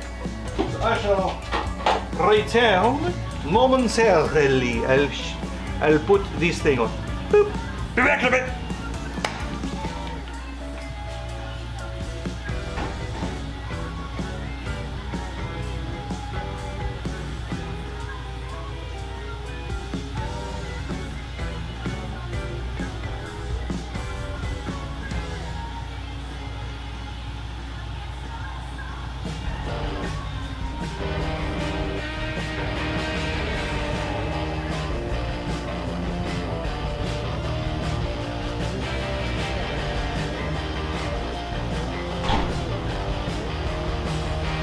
Hey guys, good one for you. I found this in the junkyard, like, I don't know, 10 years ago, found this damn thing. And multiple trunk lids now. I put it on, It's just a piece of a Toyota tag that someone broke the Oda off of. But it says Toyota. It's funny. I hadn't thought of just breaking the back half of Toyota off until I saw that laying on the ground in the junkyard one day. I was like, huh, that's good stuff. So, I'll epoxy it on the back of a trunk lid, and then I'll take a chisel or something and smack it off whenever I need to change the trunk lid. I've done it a couple of times now.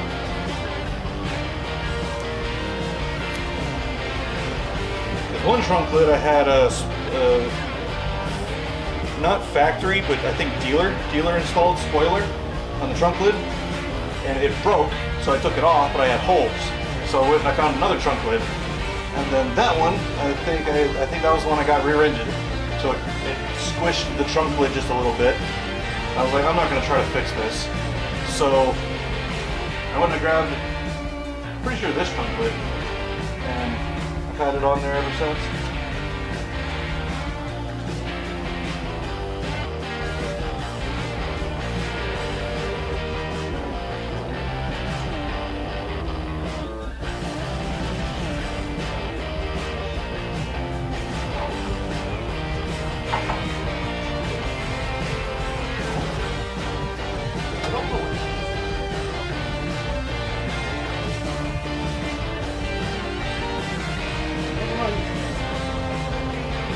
Driver's side, hours.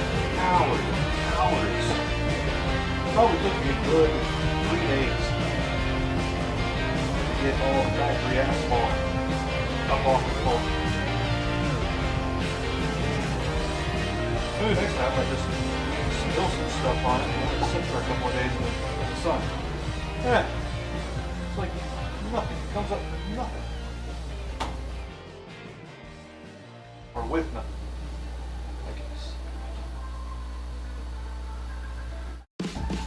So that means I can also cut this back and redo it and get it all kind of sealed up, because we're just kind of floating here before.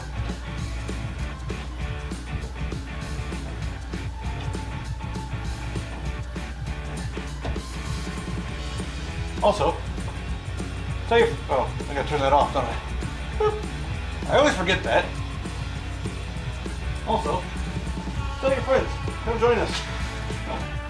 Party, join us, party, join us. You know, Shin-Chan style. You're too young for that. You wouldn't have any idea what that is, probably.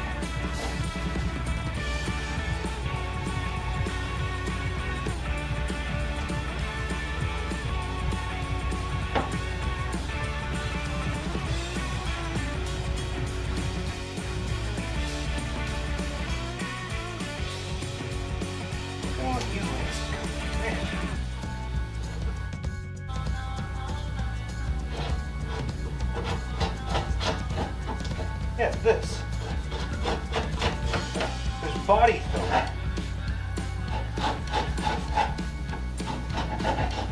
I wonder if that's what they used as adhesive originally.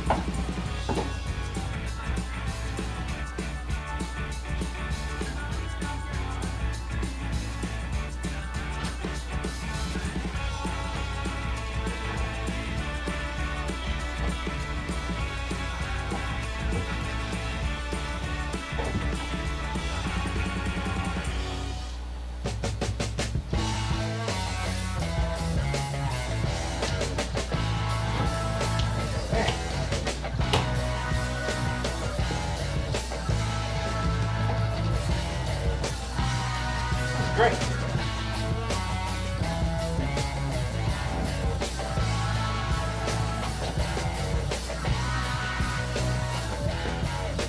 There's a dip in the floor here too. Don't know quite what that's about.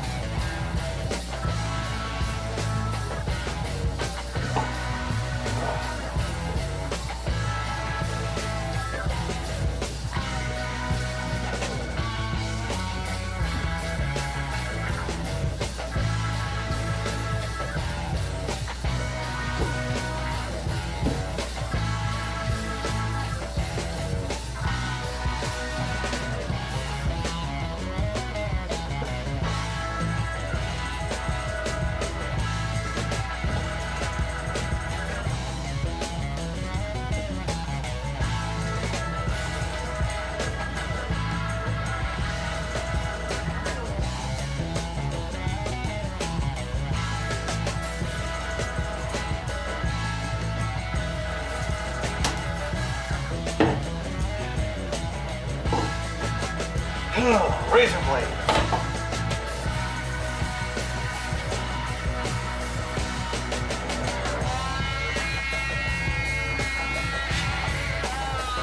Hard materials snap easier.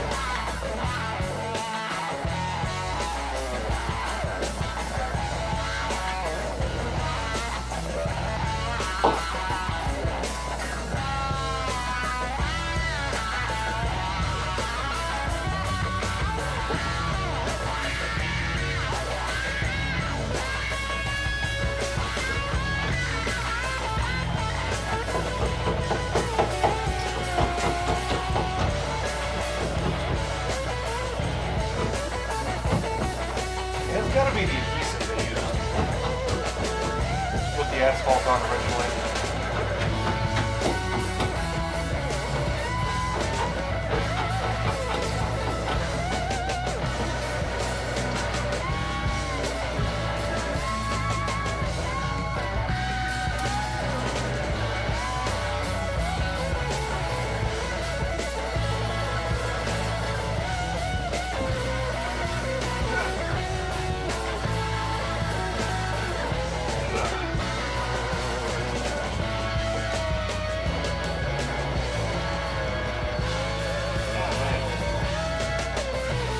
I don't know.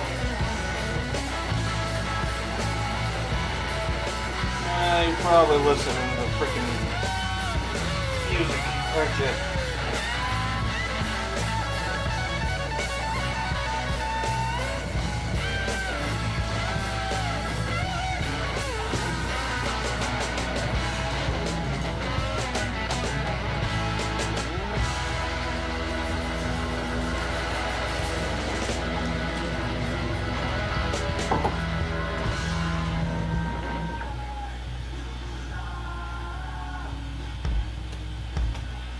So the rest of the stuff that's harder, we'll take the other method, which is heating up with the heat gun. The reason I was dreading it is because that stuff stinks. It's probably not all that good for you. But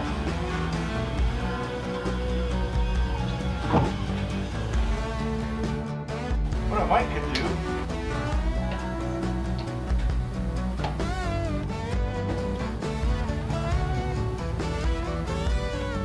I'll probably do that.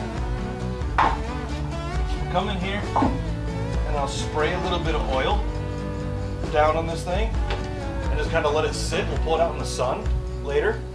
Just let it sit with the oil on the asphalt.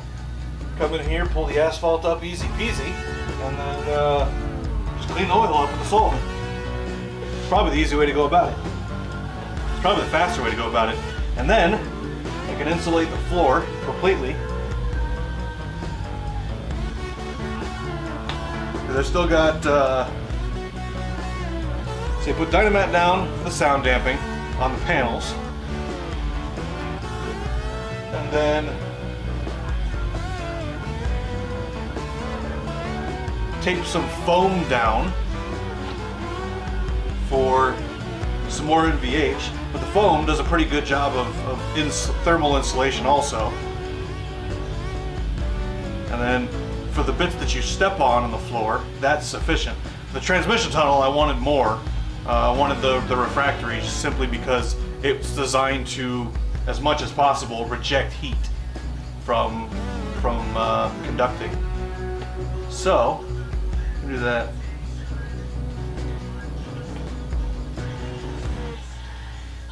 So now what I'm going to do is I'm going to start looking at, oh, I got to finish pulling out that bracket. And then,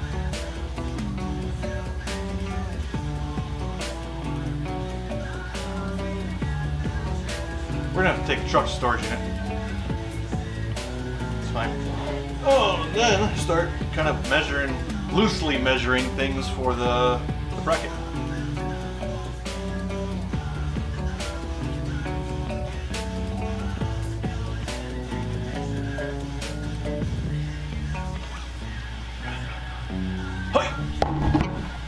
Hey!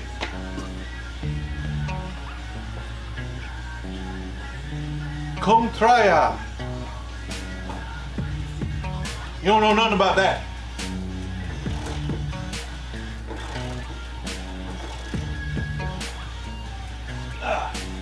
We'll move you back this way.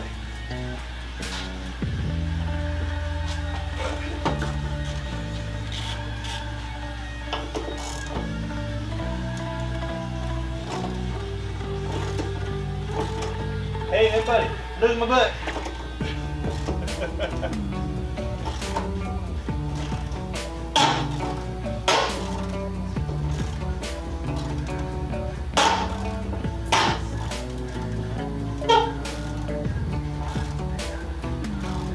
Oh, this bracket holds the steering bracket up. Sort of. Yeah. Funnily enough, it's rigid enough without it. But, oh! Okay. Okay. Tell you what I'm gonna do then.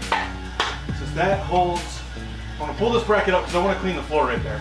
So I'm gonna pull the bracket regardless. Pull the bracket, clean the floor. I'm actually just gonna put some bubble wrap over it. No, because that's where the cat is. That right there is exactly where the freaking catalytic converter sits. Like right in front of that bracket and about 14 inches forward, I think. Oh, let me just kind of double check that for you.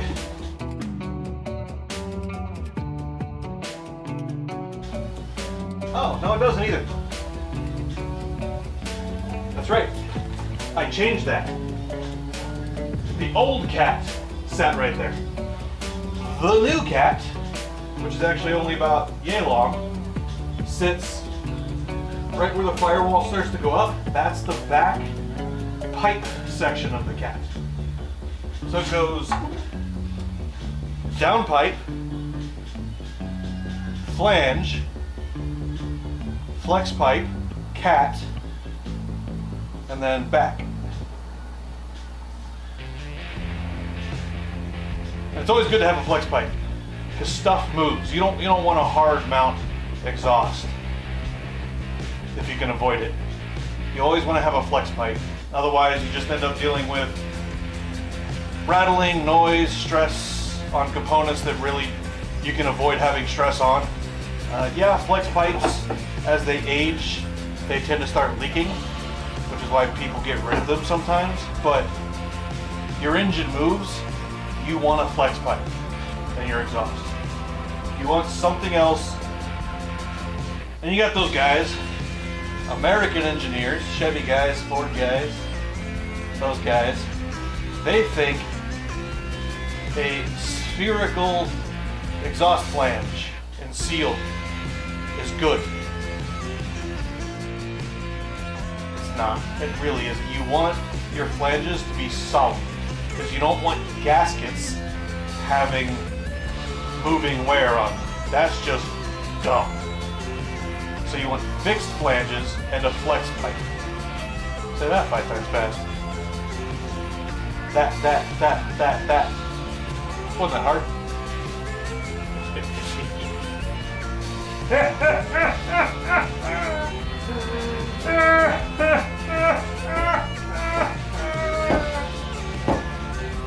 I'm so funny.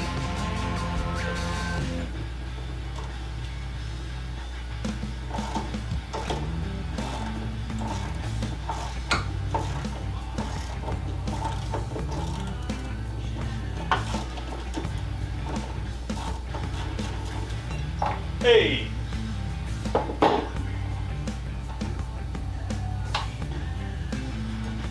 Ew! Gross.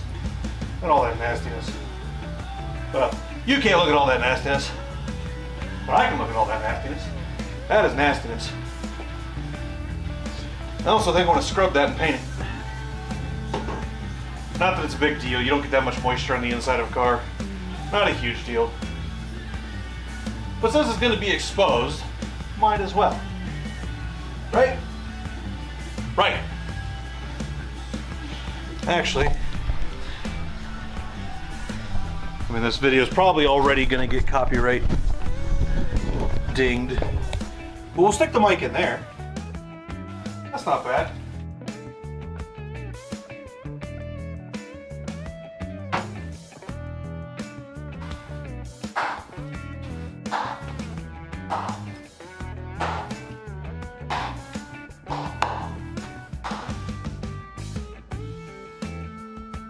Okay.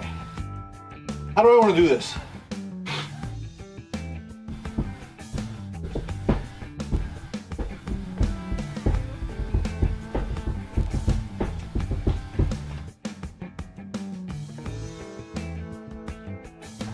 I think what I want to do, slightly longer bolts, put a flat under here. I can then put the steering bracket bolt back in here. Out of this flat comes a piece of angle, comes up to about the height that I want it, and then I build a platform. This thing's going to be fixed. That's not going to be, well, I could make it adjustable.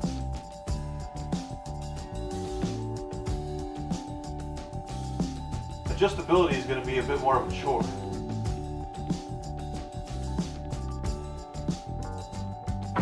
I'm going to sit and take a feel real quick.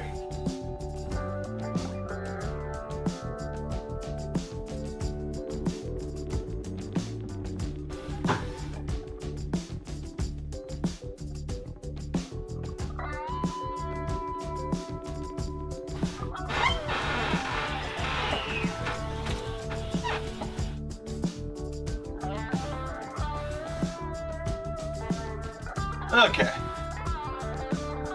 I don't know that I need to keep screaming.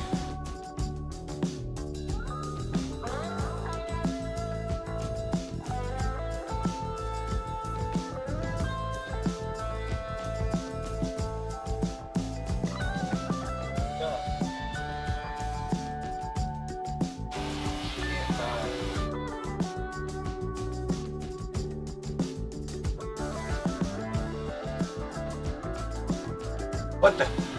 Someone sounded like they're using an electric weed eater.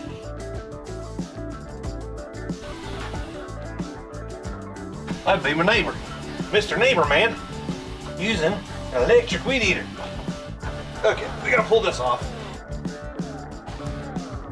Comes off with screws. I took the screwdriver out of here. Crap, spackle. Okay, so we're driving.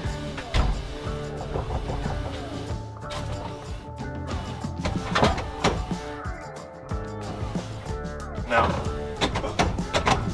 right there, I think. No, one more, closer. Right there. There we go. All right, so we're driving. Now with the mouse here,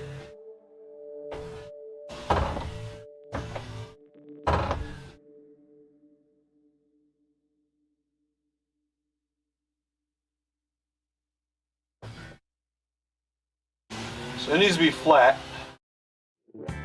right here.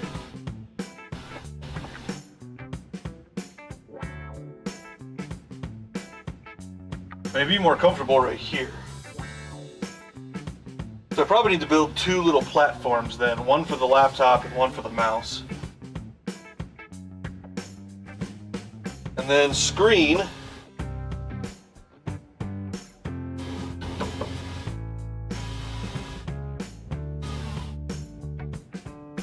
is going to go right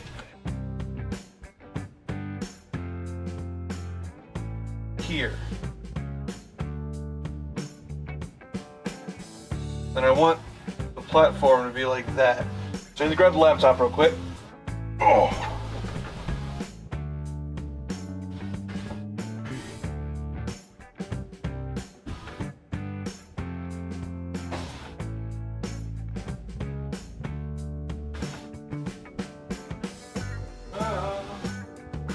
I have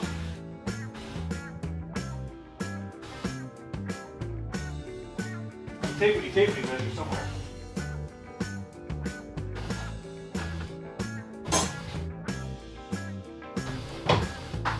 I also have, why is there a hair on my face? There should not be hair on my face, other than this hair, this hair, this hair.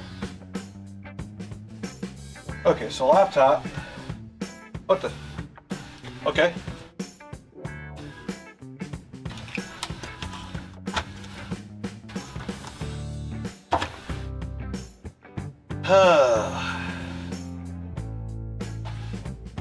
So, problem I'm gonna have is kind of. That's fine.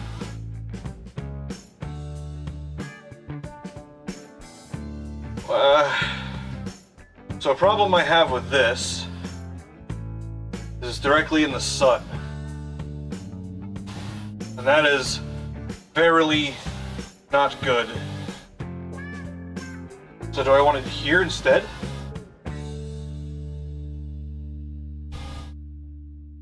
It's a little bit less in the sun. Yeah, but I'd prefer to have the display right here.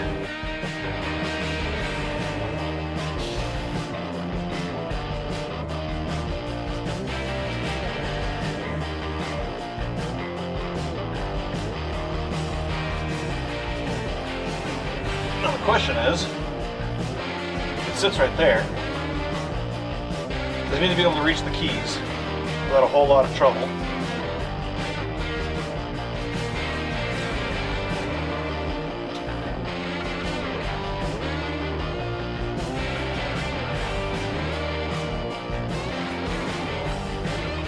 Gonna sit like right there-ish. Kind of a pain in the ass to hold.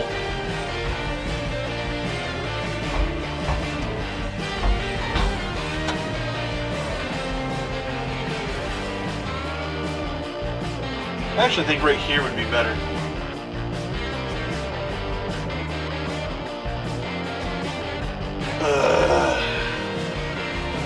I need this bracket to already have been in this car so I can set it here and determine where I need to move it. Not designing it myself right now. So, like right...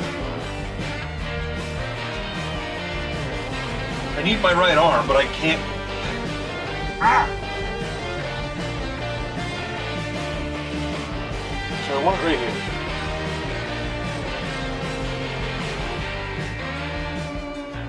Which means... post from this bolt straight up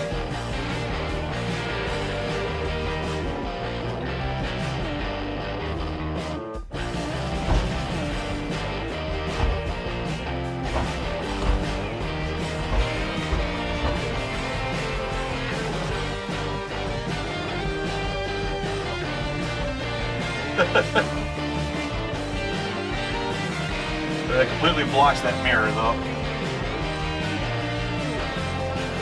Because I need to be able to type on it.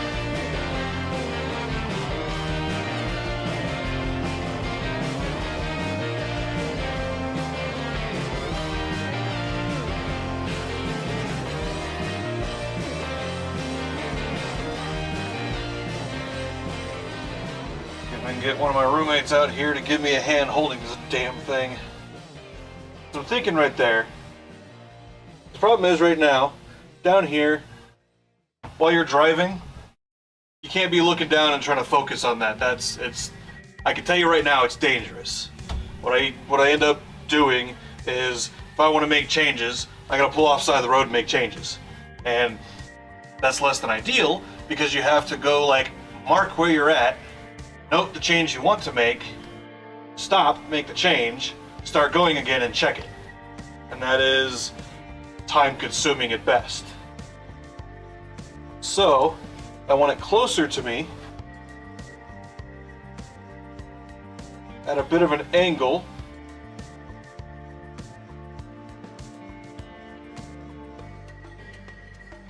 Thinking like that.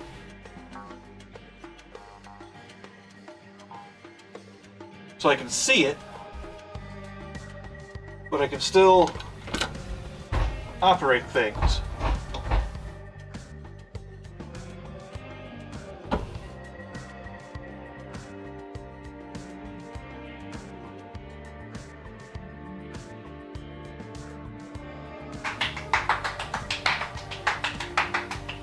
Very helpful, yes. Give you a hand.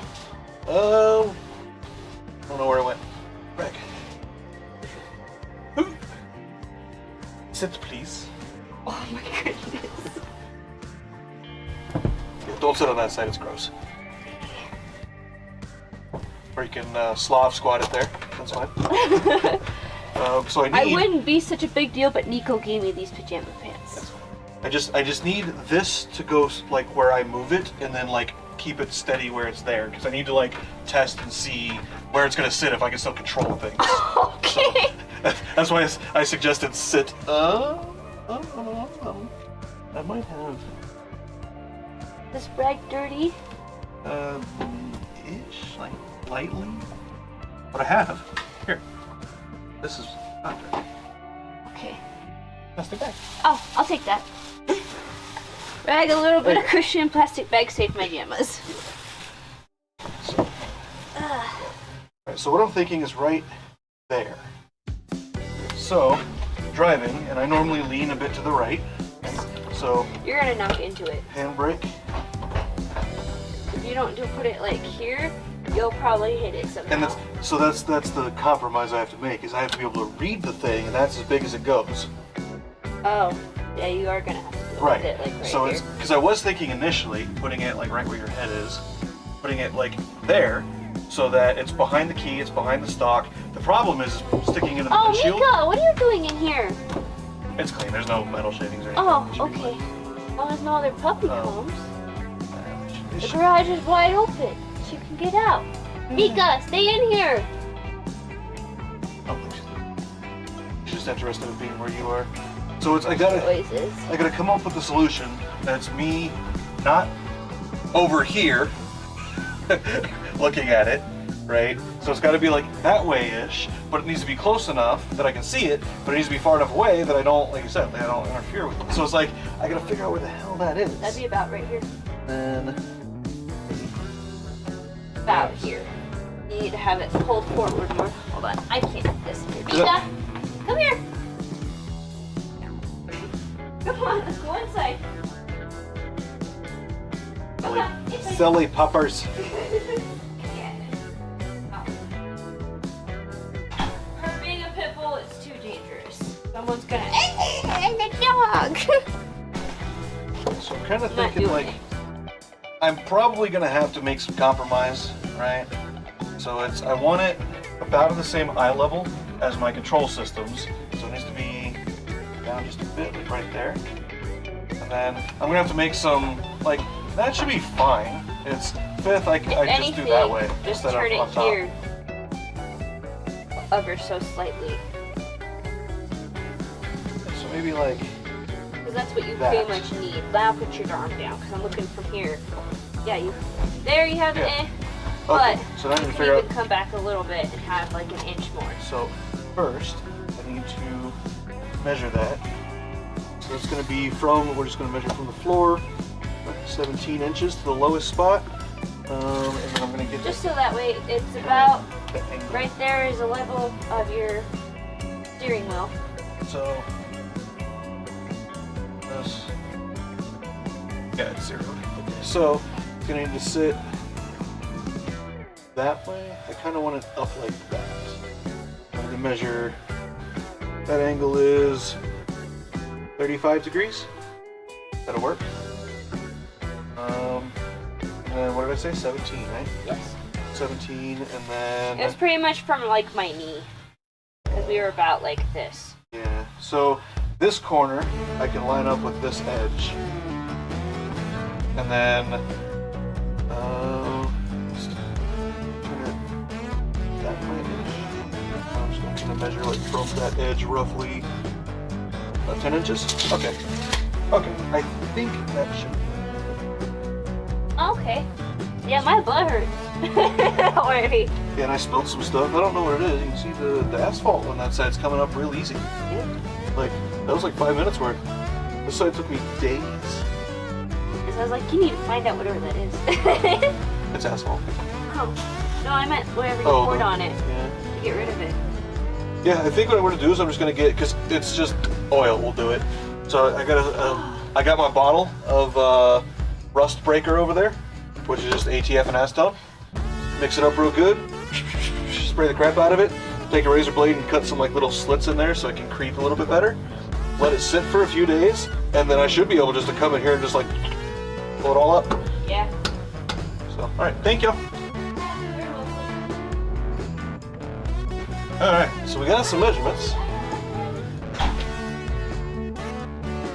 Okay, so now I need to come up with a method of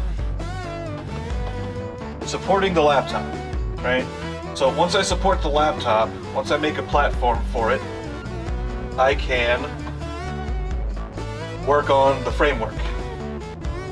But first I need a platform that the laptop will sit on, that laptop will sit on too. I want both laptops to be able to sit on this thing. And my concern is cables. I don't want the cables just hanging down. So I don't quite know what I'm gonna do with that yet. What I think I'm gonna do though is just cut the angle short, or take and break a piece of plate and cut grooves in it, so it's just like a piece here, or maybe two pieces here and here, and then a piece right around the corner, wide enough to fit both laptops, so one of them will be a little bit smaller, but then it'll just be a flat bar underneath that won't interfere with the fan, the vents, and then one this way, and another piece up like that, probably back at an angle, so that it won't just like fly off the back if I have to hit the brakes or turn hard or whatever. So yeah, so along this line is going to be this corner. This corner is going to be 10-ish inches back from this plane, 17 from the floor, from this ridge right here, up, and then 35-degree bank angle, with this plane being, so it's going to sit like this, right? That's going to be the best way to do it, about right there. And I'm not going to make it adjustable, that's just more hassle. I'm just going to sit right there, and I can see that just fine. I can read the numbers. I can't see the chat right now, so I have no idea what those messages are. I'll go look at it here in a second. But I also want to check my tuning program, because that's the more important one, right? Obviously, you gotta be able to see all that stuff. But down here, I've always been able to see the gauges. It's just the beat. Go, go, go, go, go, please. There's nothing in cars for you. So, right there.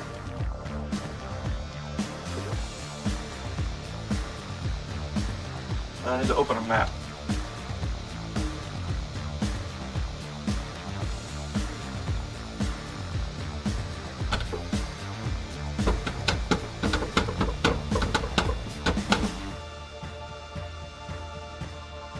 So, right there, I can read that. I'm gonna have to do a tiny, tiny bit of squinting. That's fine.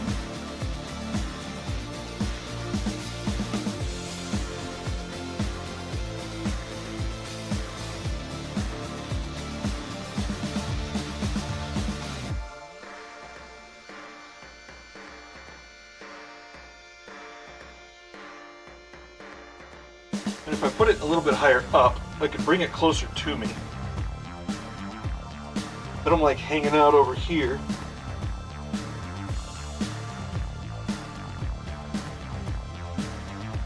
Like right there would work too. Problem is there, typing is a bit difficult.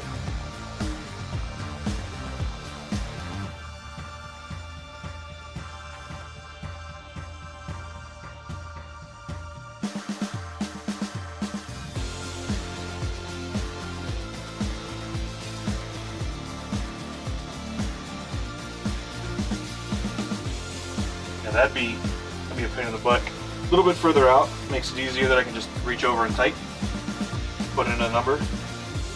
So, yeah, like that. Okay. Those measurements stand. They are a valid And that is what we're doing. And of course I'll test drive it, and if I don't like it, I can change it later. It's just metal, right? Cut it apart, weld it together, it's just metal. I'm gonna pull that off so I can clean that underneath there. Measure this laptop and that laptop base. See what the difference is, see how much of an adjustment I need to make.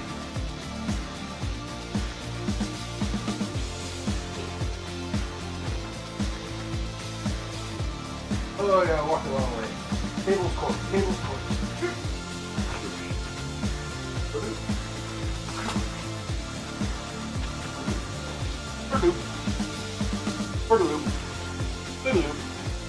Doodly doodly doodly.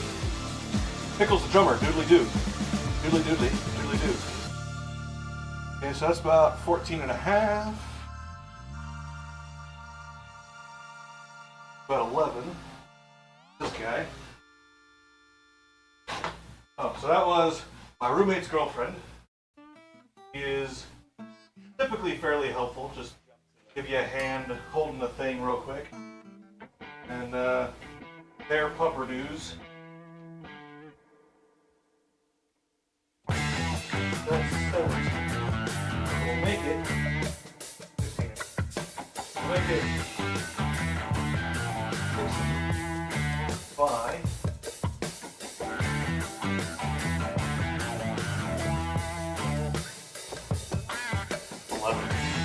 It's the same. 10. Okay, so 17 by 11. And then I will glue rubber to the steel to protect the laptops a little bit.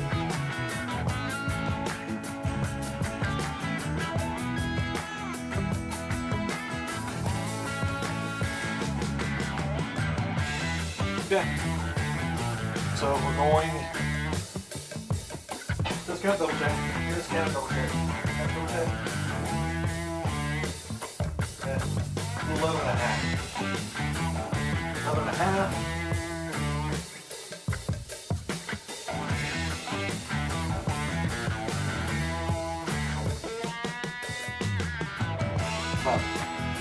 Because the back angle is not meant to retain it, it's meant to prevent emergency maneuvers causing it to just fly off. So 12, so it can slide a little bit more. And then I can open and close the lid a little bit more or less. I don't have to worry about it so much. Then,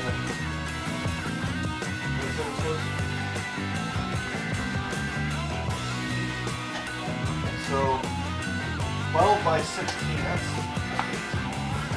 12 by 16.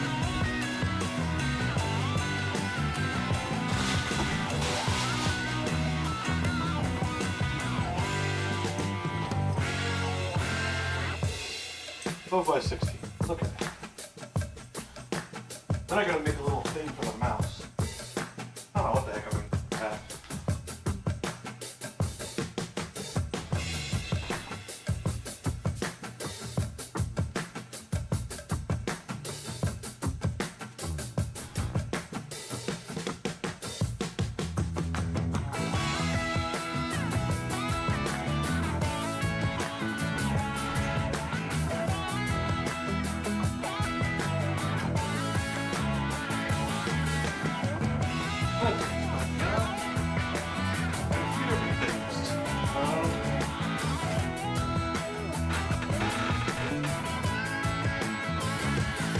Move the camera, move the candy, top of the civet.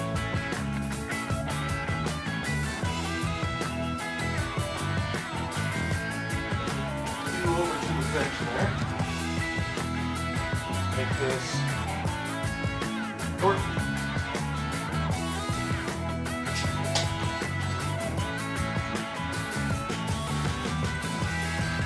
I figure out why the heck this thing's doing this. Come on. No, nuts.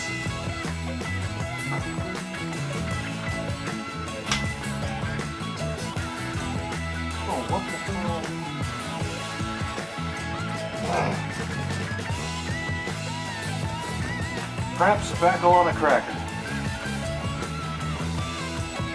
Yeah, try that at your mouth size. Perhaps spackle on a cracker. Not cracker meat, obviously. Cracker is a, you know, or a Ritz. Perhaps you're a Ritz guy. I don't know. Oh, that cable's not long enough. Again. Okay. Like, this is kind of the stuff I really want to do. Like, this is my thing. This is my, I'm not going to say bread and butter necessarily. This is the thing that I like to do the most bestest. It's just this weird, wacky, strange, odd, no cause for it kind of modifications to cars. Not things that are dumb and pointless necessarily, because there are people who do stuff like that. It's like, why did you do that, guy? It's just, no, don't do stuff like that. But probably gonna have to turn off. Yeah, I'm gonna have to turn off the music, which kind of sucks, because the cold shoe. Put the cold shoe on the camera. Come on the damn camera. I'll turn the music down or off a little bit.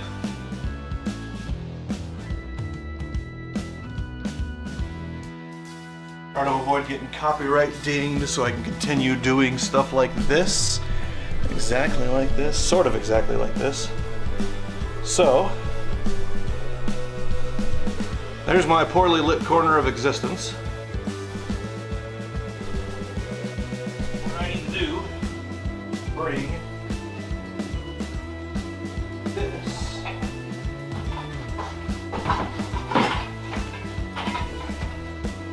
kind of up on top. Don't need you plugged in anymore. So bring all these cables and cords and what have you up here on the roof of the car.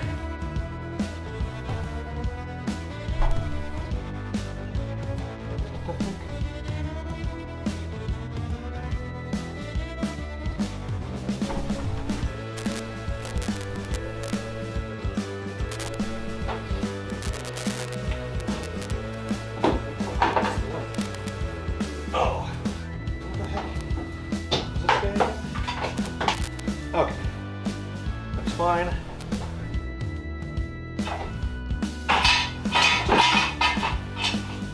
Bring, damn it. Okay, bring this cable up here so it doesn't magically disconnect itself and I lose everything. Well, the laptop will keep going. Battery powered, partially battery powered. I'm gonna leave the Logitech looking into the cabin, and we're gonna get this guy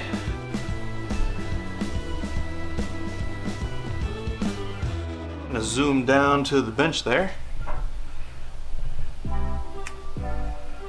come down a little bit, there we go. All right. Now, I have to figure out what I'm going to use to do this job.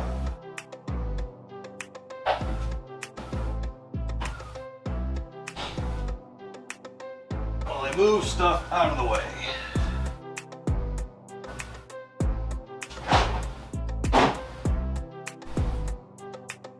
What I need to do is organize the damn garage.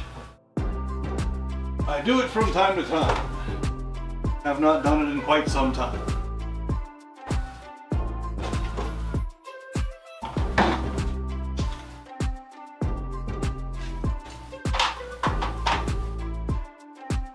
For every Honda, Toyota Red.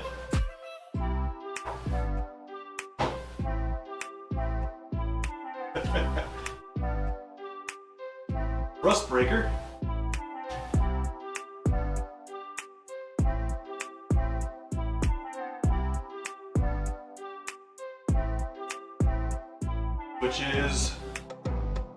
camera can see this. See if I can get some illumination in here. There you go. So it's what, 70-30? 75-25 maybe? ATF and acetone. And obviously it separates after some time of sitting, but keep it in a sealed container, not a problem, doesn't matter. You take and you mix it up real good.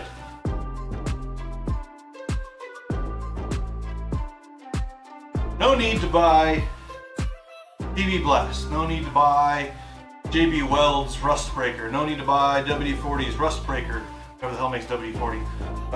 No need to buy any of that.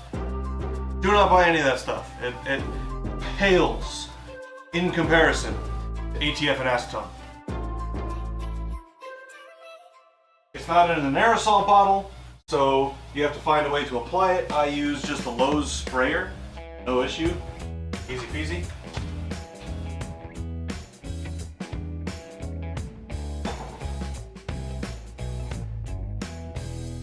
But does infinitely better job of breaking down rust.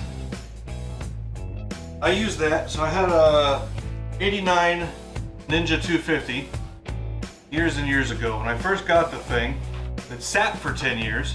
Granted, this is Arizona, so that's not as big a deal as it is, say, here in Utah, Idaho, Wyoming, Ohio, Virginia, wherever. But it had sat underneath like a gutter spout. So what ended up happening was, that's where you guys went. Been looking for those. So what ended up happening was the fuel cap had completely corroded, like completely corroded. There was no using that fuel cap in that condition. So I tried to pull it off, tried to pull the bolts out. They were 6 or 8 Allen head bolts. Tried to pull them out, almost rounded one of them out, so I was like, no, I'm not gonna do that. So a week or two of talking to people, doing some research, trying to figure some stuff out. And what I ended up coming up with, the guy told me about, was WD-40 and acetone. Now, WD-40 and acetone is fine, it works. It's effectively the same thing as ATF and acetone for the purposes of rust breaking. But WD-40 and acetone, I don't know if the acetone reacts with the propellant in WD-40, which is usually butane, isobutane, isopropylene, various petroleum distillates that they use for propellants and aerosols. I don't know if it reacts with WD-40 or the propellant, but it reacts, it puts off some noxious fumes, and I wouldn't recommend being within 15-20 feet when you're mixing WD-40 and acetone together. It's bad stuff. Did some research, come to find out, a couple of years back, MIT actually did a study. Grad students at MIT wrote a paper about various rust-breaking techniques and technologies, chemicals, what have you. And I just can't brake cleaner. And what they found worked the best was, I believe it was ATF by itself. So they tried PB Blast, they tried WD-40, their control was just nothing, and they would artificially corrode bolt and nut pieces. They just bolted halfway down and see how much force it took to break them loose. After dunking them in hydrochloric acid for 10 or 15 minutes to artificially corrode the material. And then let it sit for a while to let the rust kind of settle into the threads. And what they ended up finding was that the ATF was the absolute best. It was an order or 2 orders of magnitude So some A or 2 zeros and difference in torque to pull the bolt loose. And I want to say it was equivalent or less than the amount of force required to remove the bolt and nut, or to disassemble the bolt and nut, than their non-corroded control piece. Which means not only did it break down the rust, it provided an enhanced lubricative effect on the bolt and nut after it had been corroded. So, and I think they let it sit for, they put the compounds on and let them sit for 10 minutes and then tried to break them loose or something like that. I don't know, there's a paper. You can find the paper online. It's a bunch of people have like, you know, shared it across the internet. But ATF does a phenomenal job. ATF and acetone, the acetone obviously thins the ATF out so it can get into smaller spaces faster. This stuff, lifesaver, especially salt stains. Use this. ATF and acetone. It is the shiz. That was loud. That was very loud. That was far much big loud than I wanted it to be. I'm not cleaning stuff up, I'm just moving it off the bench so I can do things.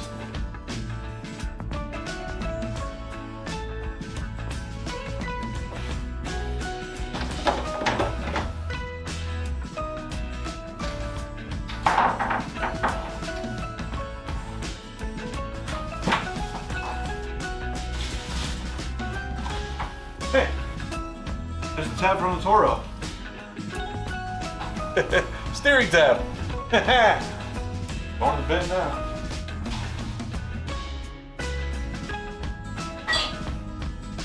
I have root beer.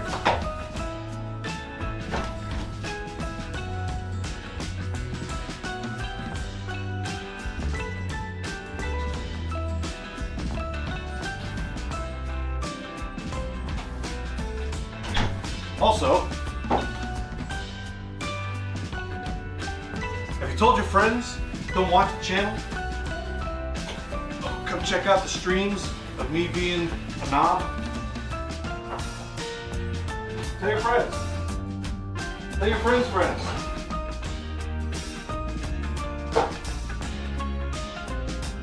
Do the supervillain thing and kidnap them, put them in a room, tie their eyes open with, I don't know, tape or something.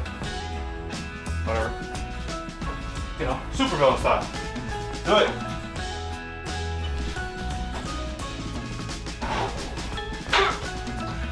Don't want this getting full of metal.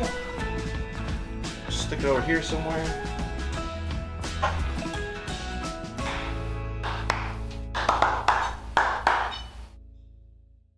Okay, I'm gonna want a new cutoff wheel. Oh. I'm missing a peg. Alright.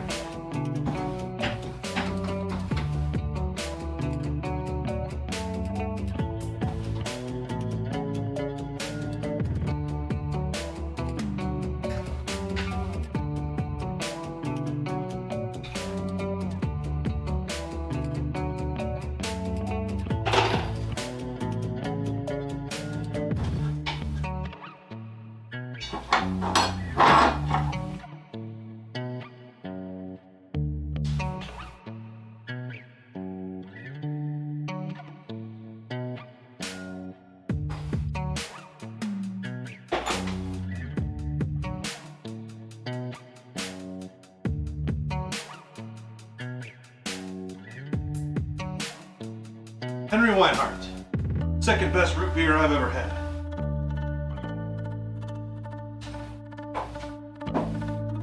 Got vanilla and caramel. Yum yum. Okay, so how am I doing this? I've got this little piece piece right here, which does look like mild steel. I can use this for the flat. How tall do I want the lips? Half an inch, quarter inch, something like that. Currently the Toro is in the backyard, right beside the patio. No cover, it just kind of sits out there. Seat's still screwed up. We haven't gotten a replacement or recovered it yet. My roommate, it's funny, he bought that, and then like a month later, one of the guys that he works with, that I used to work with, he was like, yeah, I'm selling my lawnmower, blah, blah, blah. It's a little Craftsman ride-on guy, probably about the same size as that Toro. He's like, yeah, $50. And he sent my roommate pictures, and I haven't seen it yet, but my roommate's like, this thing's, it's garage kept, and it's in immaculate condition. And he says, like, it just won't start, or it won't stay running. Like, it'll start, but it won't stay running. Something simple. And, I mean, you know me. To me, everything's simple, really. Most things are simple. So, the guy's been out. He's been sick for the past 2 weeks. So as soon as he gets back, we're gonna go over there and grab it. Oh, I don't know if I mentioned it before. Looks like we're not moving after all. We're gonna stay here in Logan for at least a little bit longer. So not coming down closer to you guys. But next time you're up this way, feel free. DM me at some point, like next time you're coming up here, and maybe we can get together, go riding or something, I don't know. But, so, worst case scenario, garage kept means the seat's good. We can stick the seat on the Toro. The Toro's sitting outside, I'm not that worried about, because all of the bits that would be sun sensitive are underneath the seat platen. So it's just really the seat and the steering wheel that you worry about kind of degrading. And the thing's lived outside its whole life. You can look at it, like, you can see how faded it is and tell that. So it's, for now, it's fine. It's just, at this point, it's not like, we have no sentimental attachment to it. It is a machine that we purchased to perform a singular job, and it appears to do that job. Right, so that's kind of where we're at with it.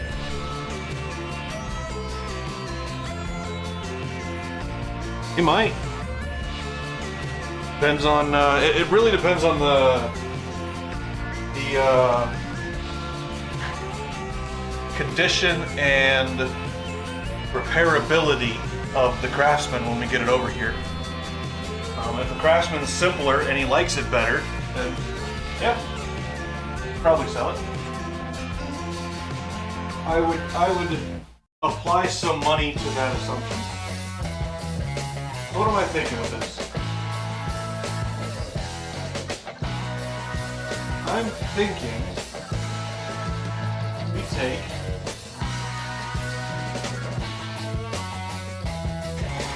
two pieces, put my crayon away.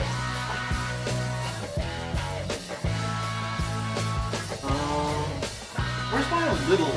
I have a little tape measure somewhere. I think it's my little tape measure. Big one's just kind of bulky and more difficult to use.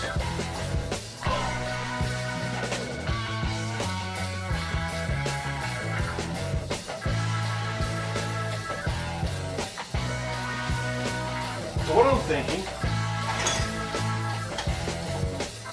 I'm going to cut 5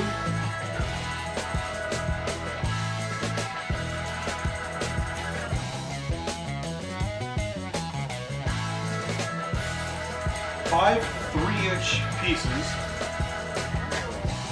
off of this, stick them in the vise, break them over 90 degrees, break 4 of them 90 degrees, actually,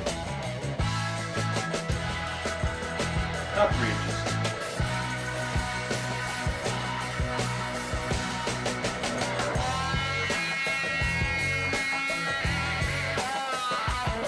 1/2 one. Okay? So if I take 1-inch pieces of this, take 5 1-inch pieces, break 4 of them 90, weld them to either another piece of this or a piece of this 4-inch, 3/16, over 3/16 flat bar here. That could be the under frame, which is rigid, and this will be short enough that it'll be rigid enough that it won't go anywhere. Weld these to that on the front corners. So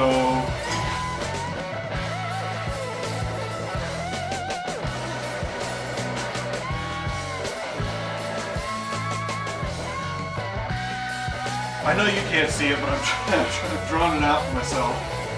Have that, and then have one in the middle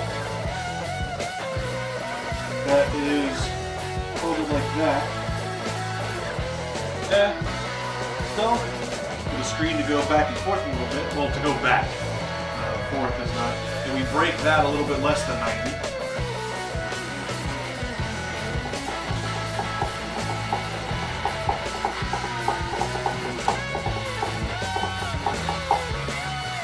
Okay, we got that, and then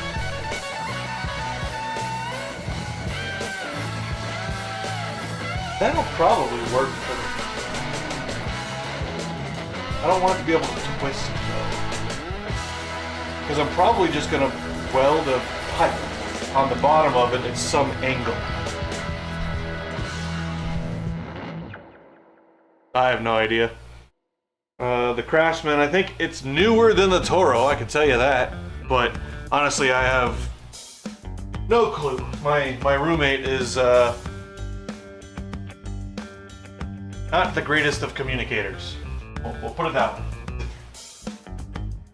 He doesn't say much things.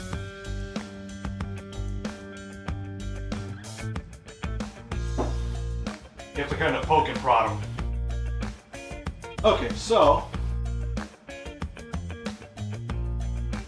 yeah, let's cut where we want. I guess just inch wide tabs.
Hey, pasta d'Azul, huh? What do you know?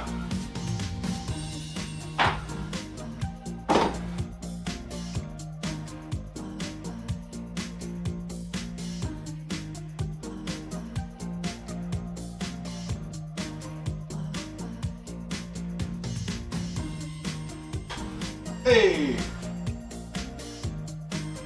Alright, now, cut on that side of the line. I'm gonna clamp this guy to the bench. My, kind of carpenter's clamps. I don't actually have any welding clamps.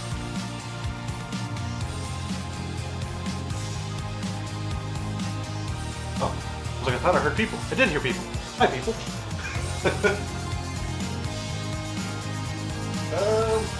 What I should do, I should get my Sonys. Where did I put my Sonys?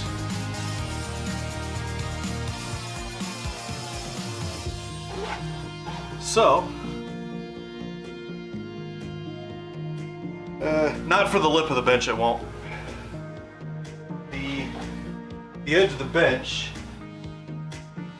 I don't know if you can see it, it's a 2x4 plus 3/4 inch MDF. So, I do not possess a vice grip that will clamp that, but the carpenter clamp will work. Don't have any C-clamps either. Literally, those carpentry clamps, that's what I have. That is it. That is, I could make a pipe clamp. Like, pipe clamps are easy. Like, I could probably even make the, whatever, the little adjuster piece myself. The only thing I'd probably have to buy is the spring. But,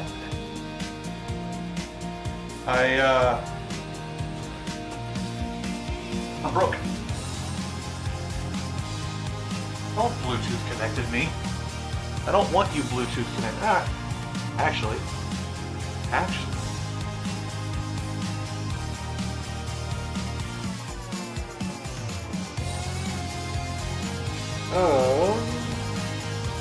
I'm gonna Bluetooth connect it to my phone.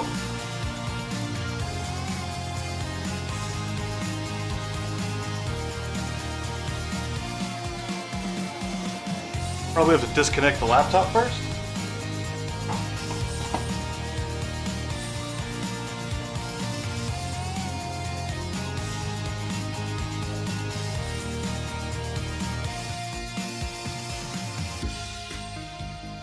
Okay.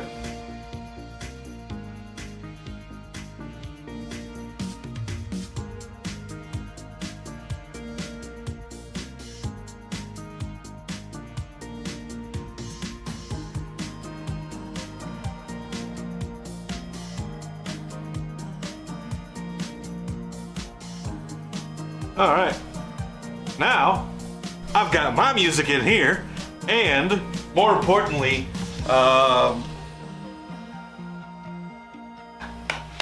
noise canceling for the grinder. So I don't need earplugs. Just use this. And some of it still gets through, but it's not damaging, right? And worst case scenario, even overloading the mic or overloading the processor for the noise canceling, even if they were turned off and without the noise canceling, it's a good enough seal that I won't damage my ears. It's probably the second time I've ever worn ear protection using grinders and the like. And what I need to do is I need to put an outlet on the bench too, so I can just plug into the bench. But I don't have that right now. For the still same reason. So when I do this, actually, let me know if it's like unbearably loud, because I have a limiter on the audio input from the mic, so it shouldn't be any louder than any time I have ever talked. It's gonna probably most definitely be louder than the music, so it might drown out the background music. I don't know. But let me know if this is too loud and I have to make any adjustments, or just mute the mic in the future whenever I use power.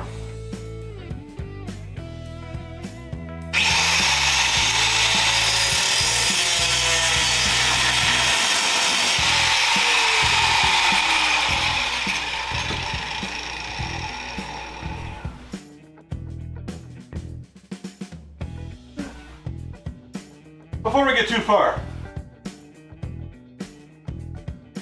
Gotta be a good role model, man. I'm a YouTuber now. Gotta be a role model for all the youngins.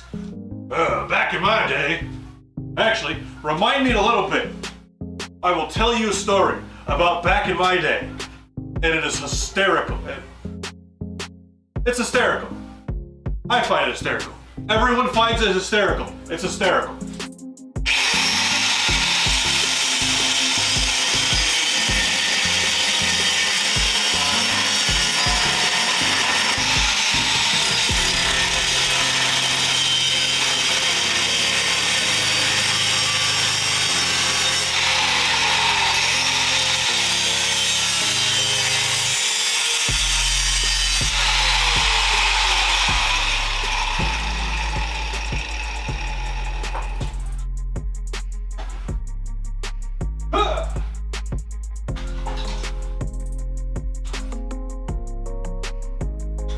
Say what?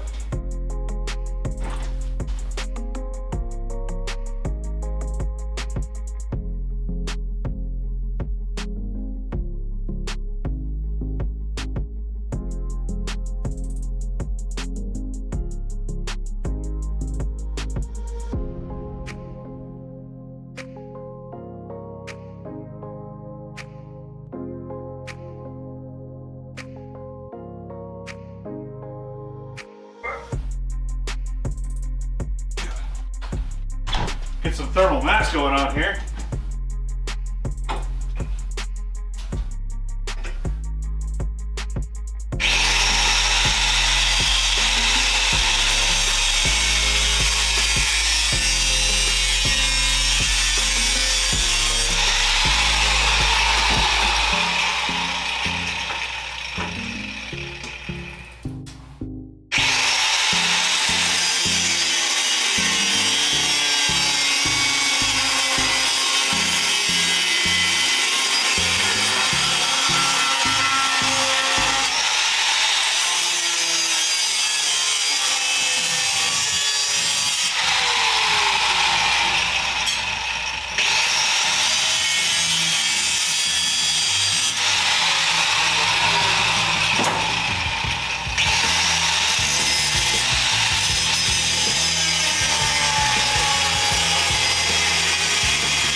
Ah yes, flecks of metal in your knuckles. Lovely.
Any tab, doesn't matter which tab.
Alright, so my roomity mate is going to be bringing the Toro around here in a minute.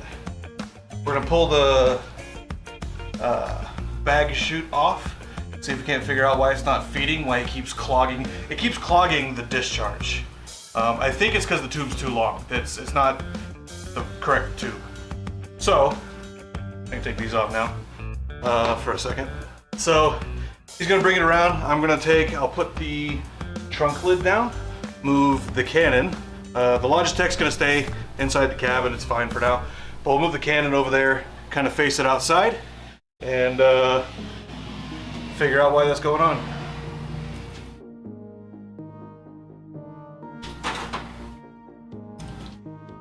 So let's do that right now, actually, while we're thinking doer rating.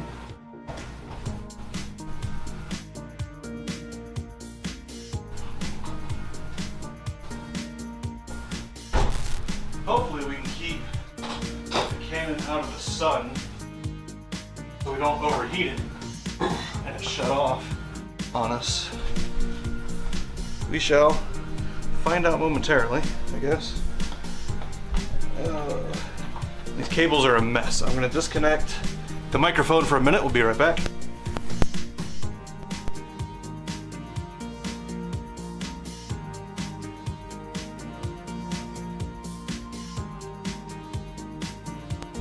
There we go. Okay, it took a second. All right, and then this guy is gonna come with us. This is our power. And then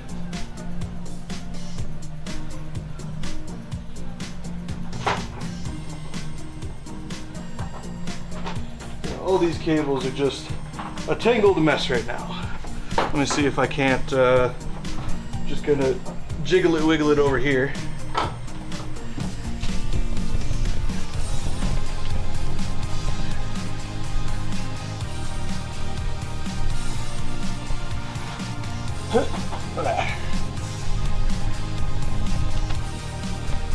Ruh-roh, Raggy. Say what?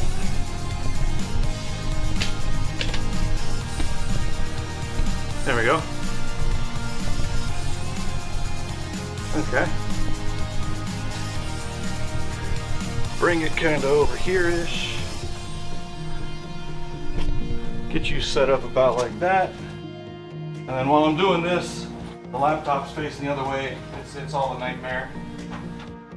We're gonna turn off the Logic Tech. We can see the yard there.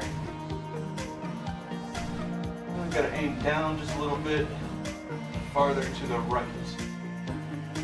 So, let us tomato. So, down just a bit to the right. See how that works. Hopefully. Oh, that won't fall off. That should work. Okay. Oh. Random people walking in front of the damn camera.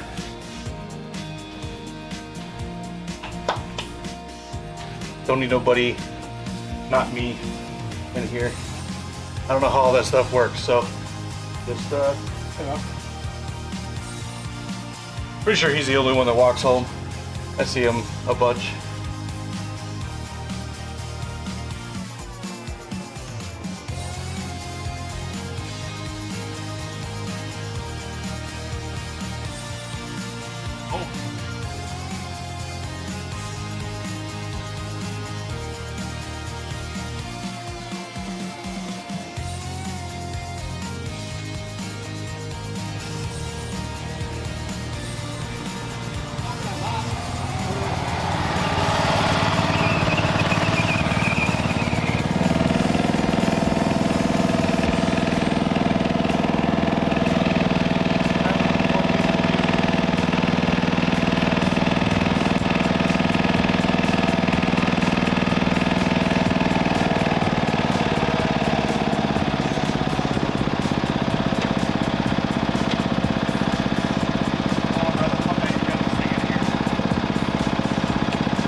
comes up, it hits that, backs all the way down. You gotta make some type of.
You want rigid, semi-rigid, or foldable?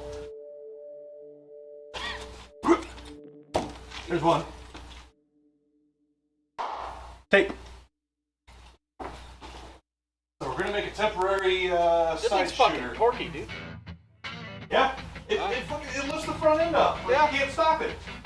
And then the other day, The brakes don't. The brakes don't. so work the guy right. that's in the stream right now, Colin, he's watching. He puts me on and then like just does stuff around the garage or whatever. So whether or not he's watching right now or not, he suggested that scrap mechanic video. Oh, yeah, that I told you about. He was the one that suggested it. I had I a car tried. made me do it I anyway. tried a month ago. Back there. Get that to lift the front end up off the ground and it would not do it. I know. So make your however you want to do it. Tomorrow, I can get. So I'll work. And if you can get it running, we'll leave it together. I don't want it. So, Colin wondered if the Craftsman runs and works. Okay. So he's a fan of wheel work stuff. Problem is this is Toro. That's the merger. The work one separate.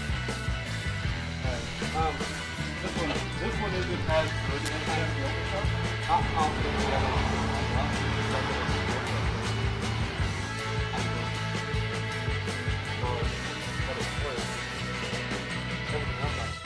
I mean, what year?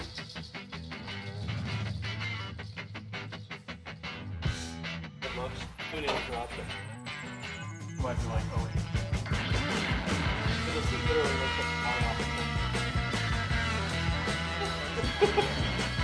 He's like, well, I never.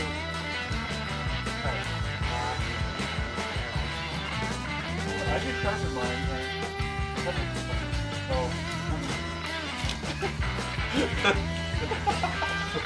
I got razor blades. You want razor blades?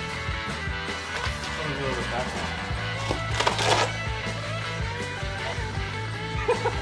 Well, I figured take it and bend it and make it a square piece. And just angle it down a little bit. You got a stuff? Huh? See, still sheet metal rock on the windshield, man. Got that zero deductible glass. Can't be afforded to pay zero to get my glass fixed.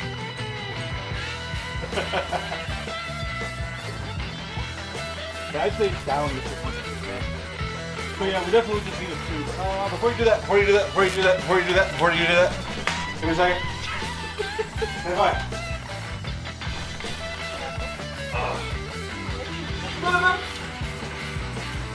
It's Montage Man! Boop boop! Boop boop! Montage Man! Boop boop! Come on, chicken! I have a bad mouth. Alright, so do we want either here? So, Cody.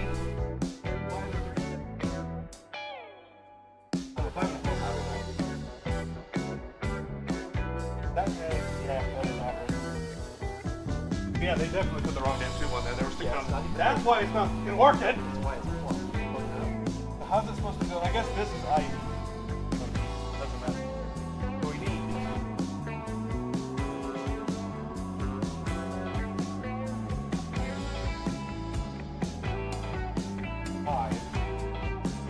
25 of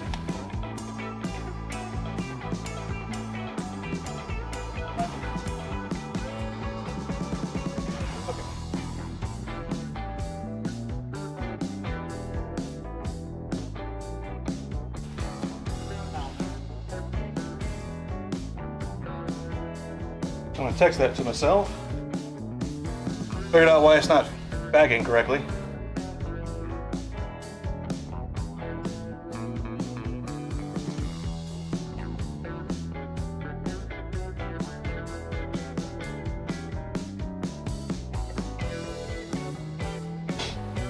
Alright, so that's the Toro. So they stuck a piece of PVC tube on the inside of the bag feed chute on the deck, which means the grass comes up, gets caught along the outer ring, and then just continues to pile up more and more and more, and then doesn't go into the bag at all. Simple diagnosis, I just needed somebody else there to drive it so I could see what was going on. Easy peasy. So, if you want to, alright, so the camera is facing this way, right? So if you want to get on a plane parallel to that, and bring the front end up, you can make that little scrap mechanic short. But I've still got the scrap mechanic bits. So you gotta make sure when it hits the ground though, you do kind of like, oh yeah, the whole ragdoll thing. So if you want to do that, that'd be great. Because I told him I'd get you to do it. And then I tried to do it. It wouldn't work. For whatever reason. How do I get involved? Because you look, if you're short and wide, like the scrap mechanic works. You look more like the scrap mechanic that I do. Plus, it's your damn boat.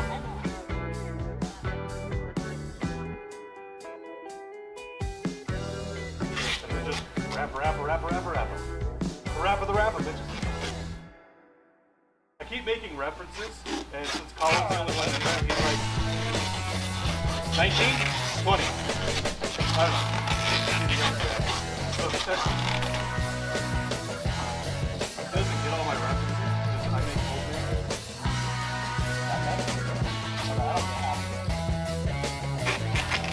Yeah, but you don't want. I don't think you watch it that way.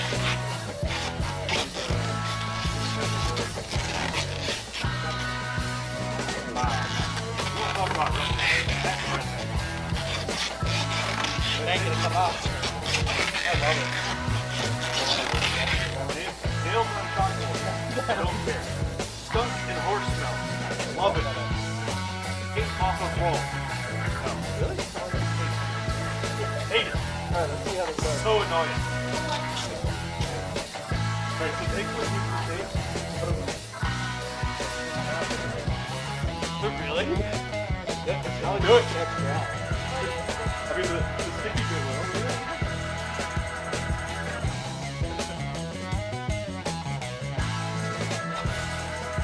I'm pretty sure it won't blow it off.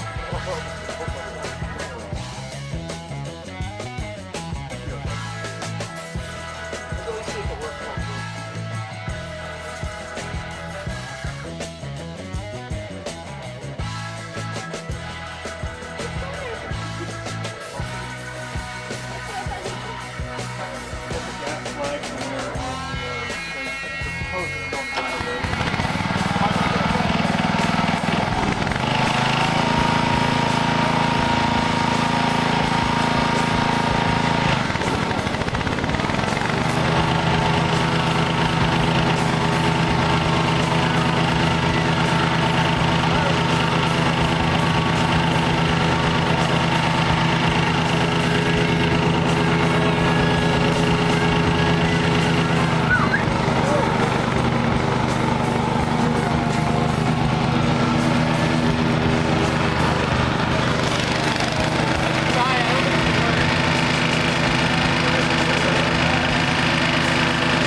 tries to do it, it doesn't do it.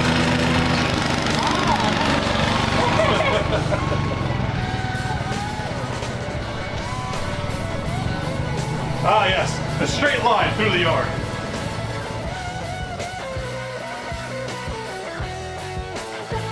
Looks like it's clogged again. Turn the blade on, stick a hand in there.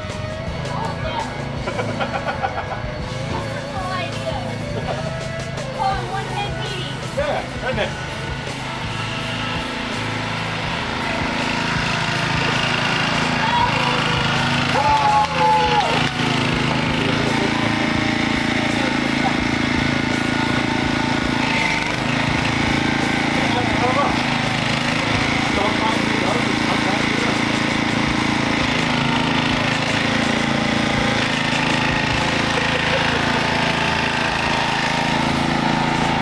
It's fine, just mow the grass. Yeah, sometimes I do and sometimes I don't. I'm not too worried about it.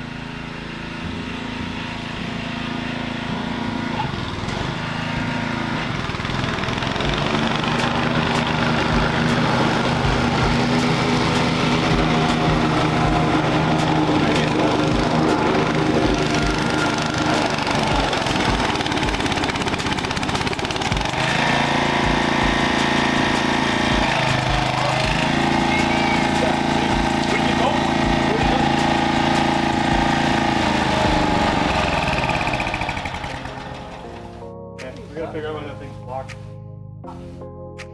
It might just be the blade. Because it is the blade that was on. Kind of pull the grass out first. That's pretty though.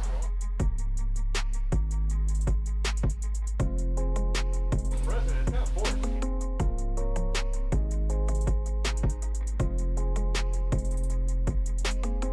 That might be it.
Also, yeah, the engine's been.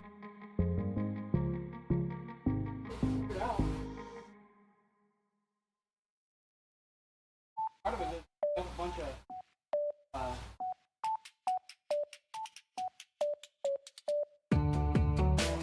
Yeah, but it's not going to sequel. As far as I know, it might. I don't know, it's been so long since I used seafoam or anything.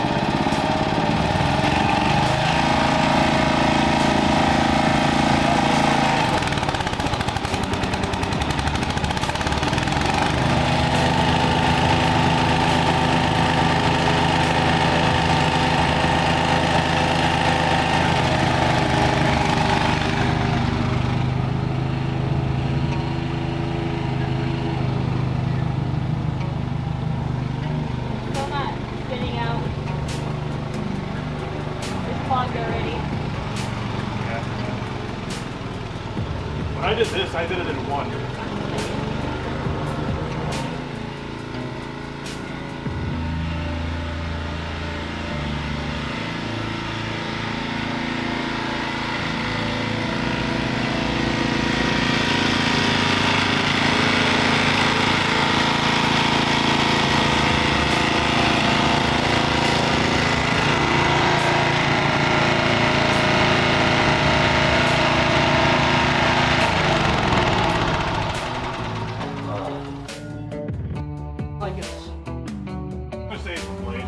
time they're about a horse, probably. Well, what happened if you pull that cover off the side? Anything about the side? Only held on by one bolt.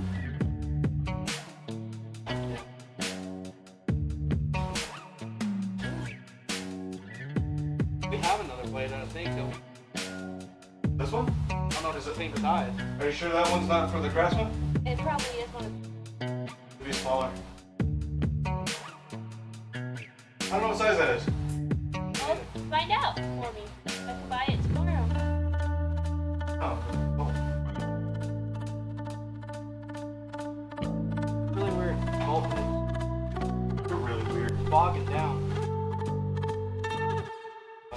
I know, I cut it all weird because I was playing around. I mean, I that was doesn't gonna matter. fix it, but Oh, we don't really care about that too much. I mean, I was gonna fix it. And the music is too loud. Turn it down. There we go. It's like I'm watching now. Oh man. So, Yeah, I was trying to block the kids being in the shot because I don't know about any of that. apparently, I can compress the water out of this. Oh. Oh, soaking wet. How's that guy? I don't know if it's gonna.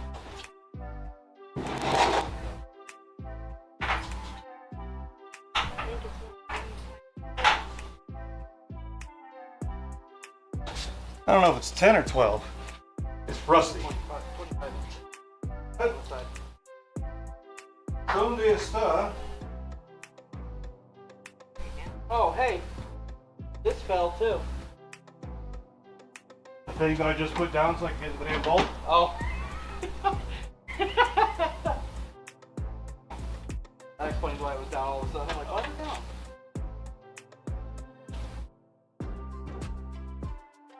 Must be an 11. Something?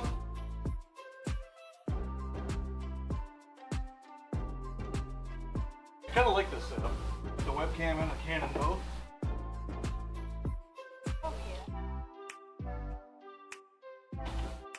I definitely don't like this deck. It's the way they held the blade bearings to the actual deck.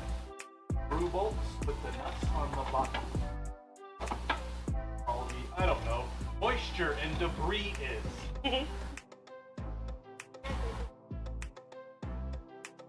Pretty sure that's what this is too. Never trust an American engineer.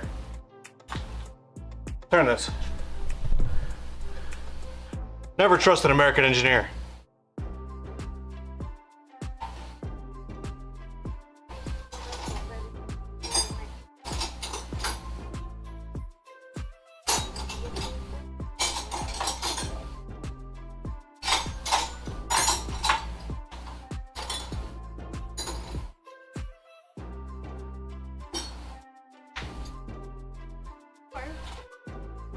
Hey Cletus, how'd you design that thing? Design? What's that mean? I'll tip it. It's a fucking through bolt. I couldn't be bothered to actually do it correctly.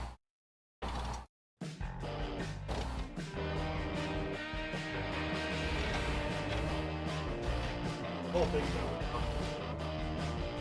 This is the other thing. New enough. This is a 2008. It is trash. The serial number is only 2008.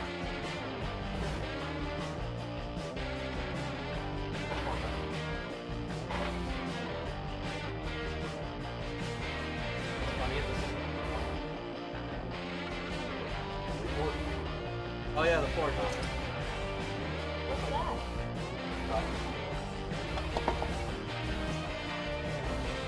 Kind of 2005, 2006, of like,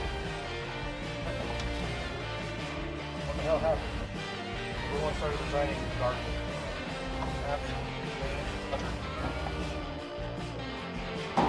Alright, time to.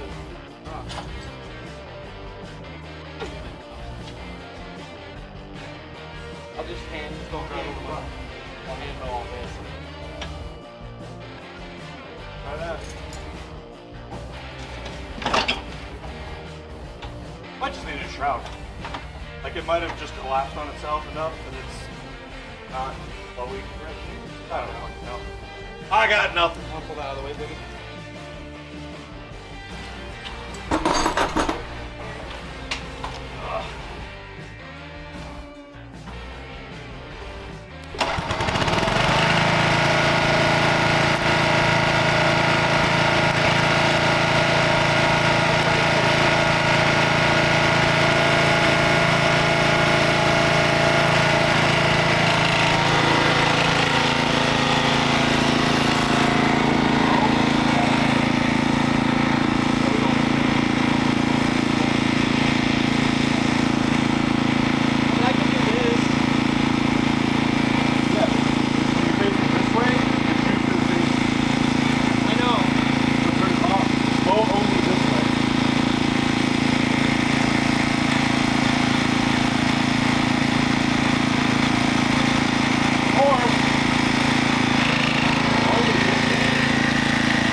I'm trying to figure out which way would be safer if there is something that you pick up. The safest way would be to angle it that way. I think you should move the Accord. I mean, I'm going to try and avoid shooting over there as much as possible. So it's going to be a lot of on and off, on and off, on and off. Or Yay! I could just do loops because it's a lot farther distance from here to there. I mean, we could move all three of these, and then it really wouldn't matter. Close the door so we don't worry about the part so much. Or we could just hand mow the front yard and I'll go mow the back. Also, Colin, we're not using the hand mowers because the hand mowers are for young people like you and noobs. We're not noobs. Can't see it. This is He, fucking, that's a wide ass fucking limb. I'm sure you can Oh, see it it. is? He can see from there, I think, like there-ish. I'm going to go mow the backyard. Yeah, that'll be safe. Did you make sure the backyard has nothing? I don't. Yeah, I think it's just... We'll find out. I'll find it. Yeah, mine will.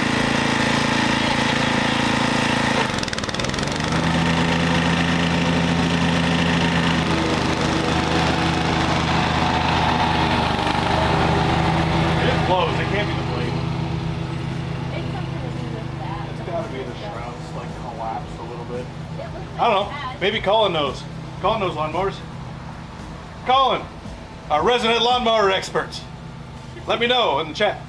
I'll get back over there here. The laptop's turned around so I can't see.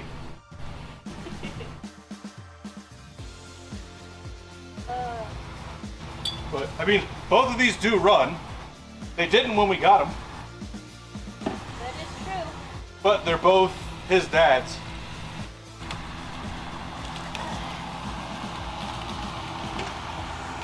But yeah, it's hot out here. I'm going back inside and turn the camera around because he's going to do the backyard. So we'll turn the camera back around. Hey, What? which one's got gas? I don't know, but the Honda's better. It's a Honda.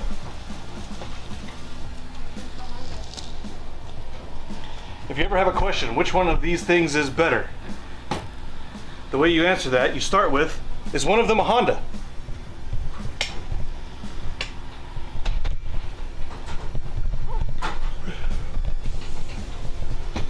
Okay. Lovely. Woo. Okay.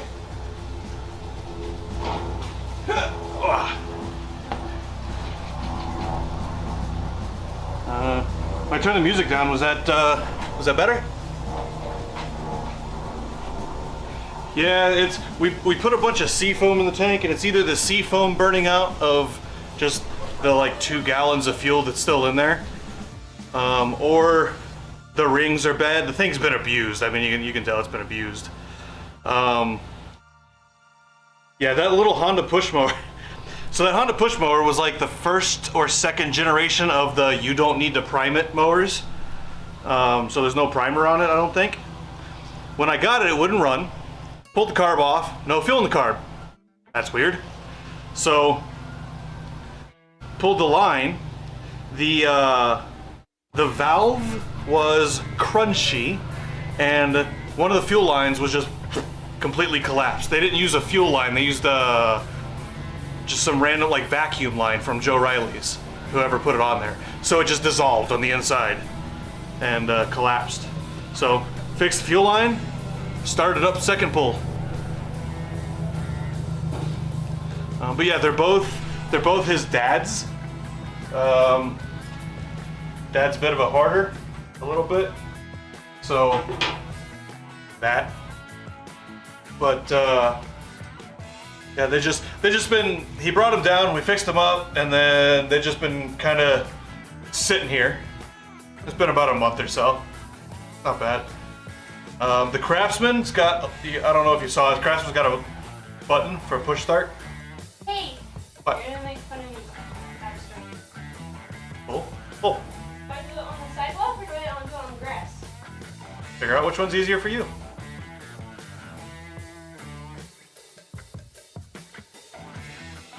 Tell you the same thing that I told all the girls that tried to work horticulture at the ranch when I was in the shop.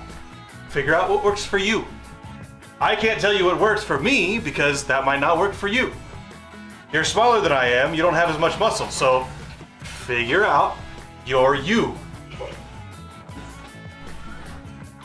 Mommy!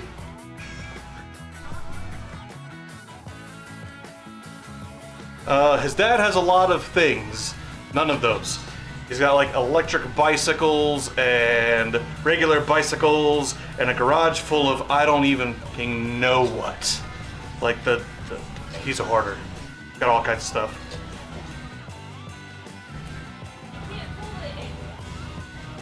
If you enable the engine, it'll work.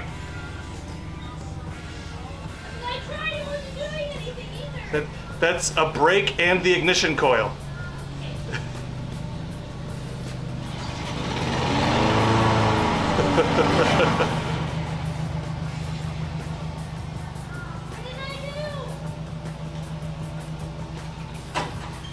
Yeah, that guy's a bagger, and I don't know what kind of blade he's got. I never tried to mow with it, other than like one little line. So I don't know if that blade's meant for bagging or not. If it's a bagging blade, you're gonna have to like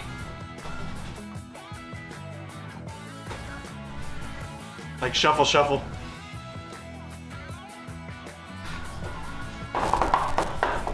Okay, back to my tabs. Also, mother, I am building a frame for the Civic to hold the laptop beside me when I'm driving the car. Too much. Not you.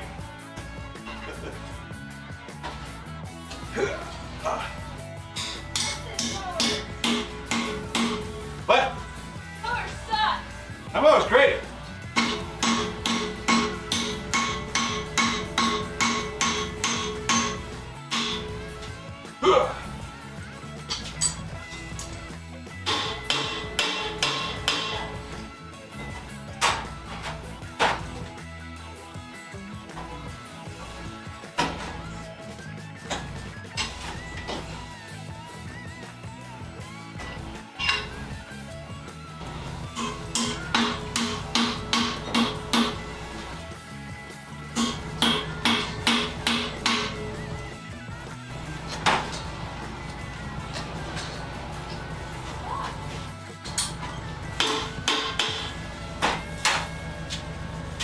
You want me to meet Tarzan Eugene it for you? Got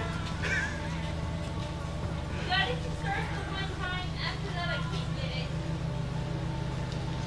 Hurt my finger, my shoulder, my butt. Get there yet?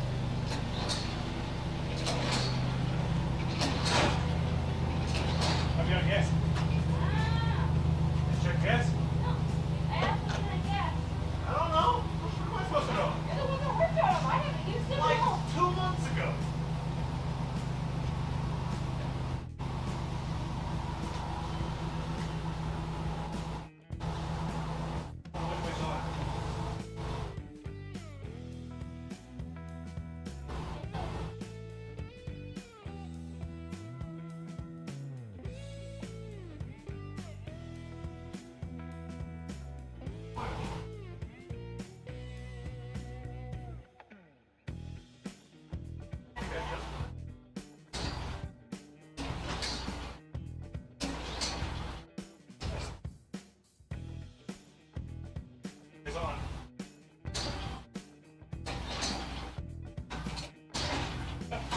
transfer.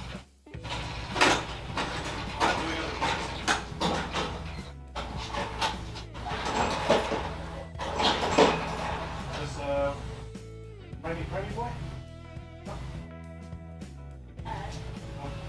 Do you have a battery?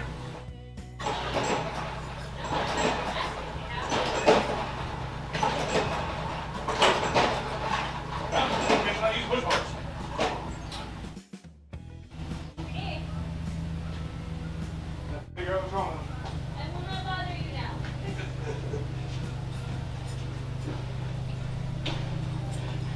now. Neither one of the push motors will start again. They're running just fine.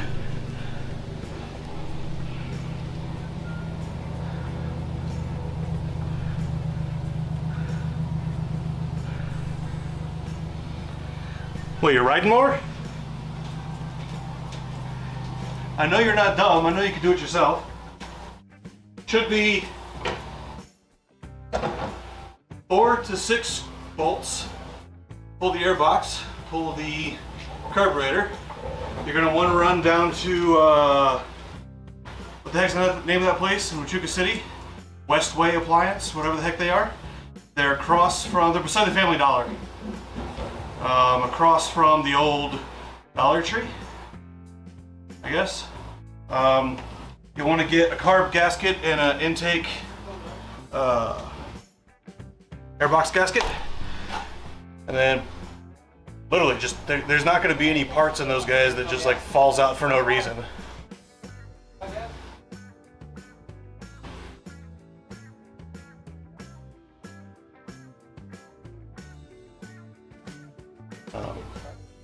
But yeah, a few bolts, carb comes off, take it apart, run WD-40 through all the ports to make sure they're flowing.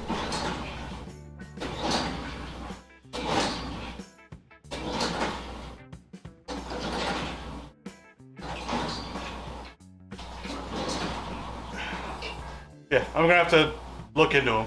It's not gonna be a today thing, probably. Gas, that's why it's not running. Gas. Well, put some gas in it. Gas can over there. Your gas can over there. And the riding lawnmower ran out too.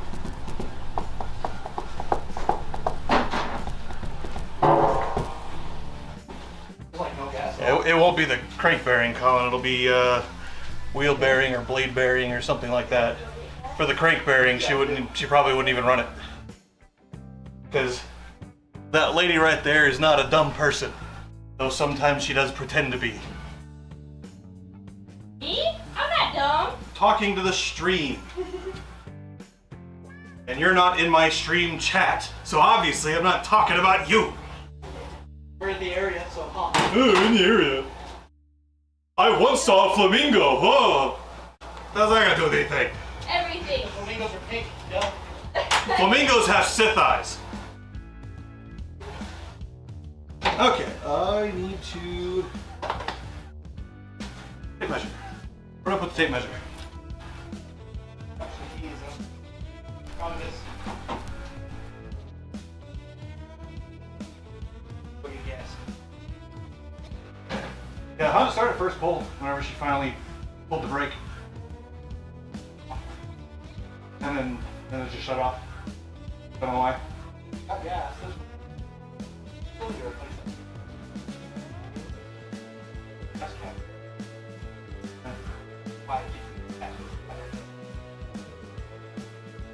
Not that much that it matters, really. I mean, every time I go to use it. I never put gas in it, so it's probably every time you've used it, you put just enough to make it run, and then I fill it every time. oh, whichever. I know for a fact that we're losing gas just like that. Yeah, whatever. It's only $18 a gallon. It's fine. Right? It's not like it's liquid gold.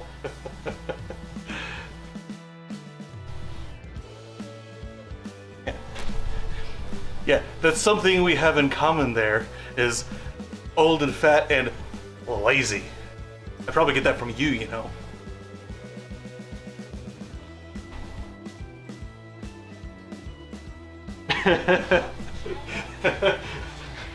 No, you have the wrong number, Colin. It's please send 150099090909081436. You know, it's some ridiculous big number. I am a prince in Nigeria. I need your help.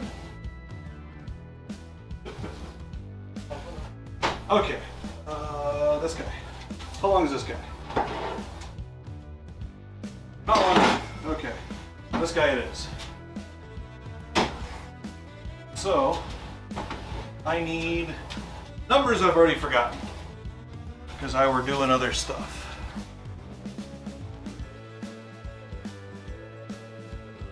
$17 by 11, right?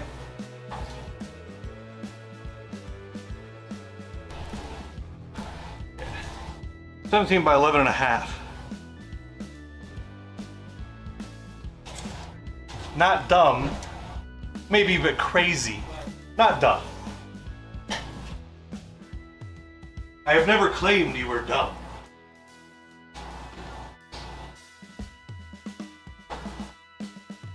I don't know how to do this. Where's the metal cap for that? A metal cap for what? A jerry can. That's a good question. No idea.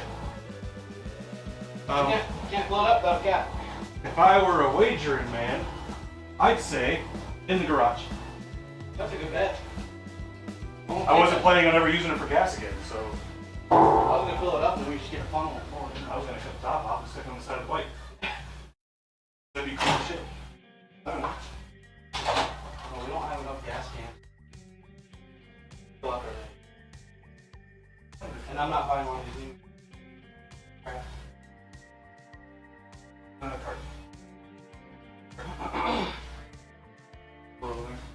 Don't we have gas for gas?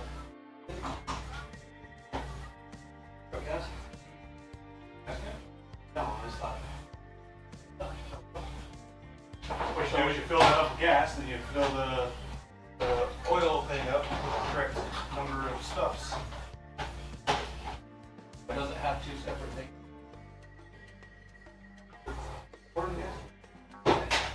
You go. That's exactly how you do It's not it. supposed to feel that way. Why? Because you're supposed to be excessive and have one gas can per type of gas you want. Yeah, 135 to 1, 150 to 1, 180 to 1, 160 to 1. One that's 80% diesel. Right? Exactly. How the fuck? It's not. I mean, fill it halfway up, so fill it. No. I'm doing that. Take the cord, roll the windows down, hold on to it. Well, then don't get refined. They'll go to the store and buy another one. Like I said, I took it off and probably stuck it somewhere. I was just planning on welding it up.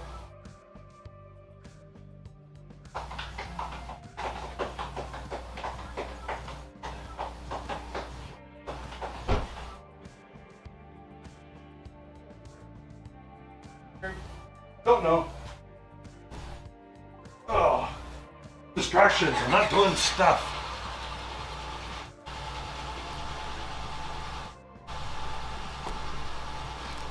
You are lazy as I am lazy. Will we do this stuff? Yes. Will we probably do it sooner rather than later because we don't want to do it later? Probably yes. Would we rather not be doing it? Absolutely yes. If there's a chance that we could get it done later and we don't have to do it right this second, will we do that? Probably also mostly yes.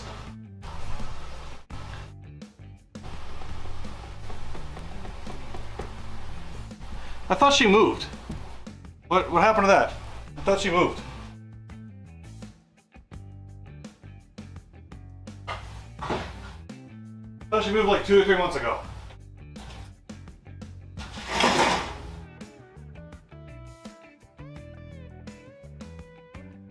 Seven or 6?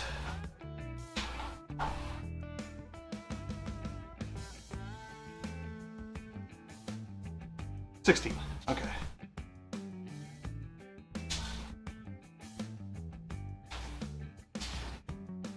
Also, careful with language. There may or may not at some point in the future be youngins that watch the show, so if we can keep the language PG-13. That's the image I would like to build for the channel, for the company, etc., etc. If you would not mind. 16.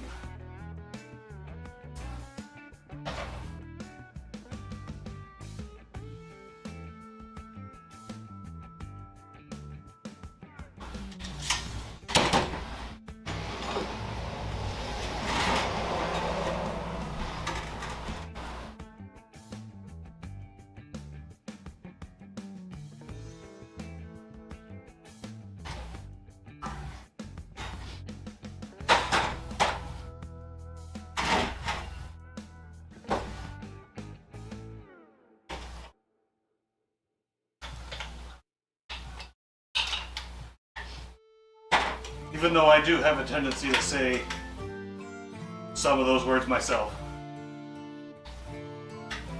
Voice is slightly more transient than text. And the chat does replay. If anybody goes back and watches, the chat replays along with the VOD. So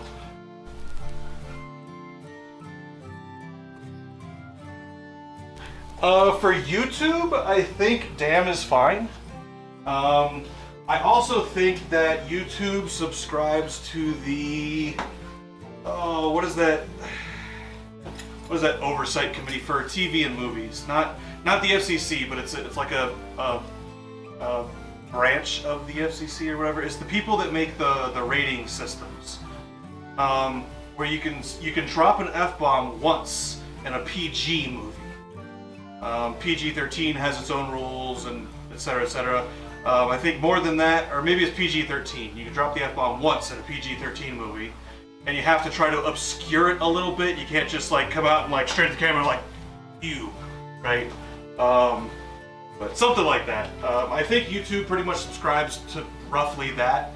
They might be different because Google is an international corporation, so they might adhere to, I know, Australian and UK laws regarding speech and language are substantially more strict than in the US for published media, for public consumption.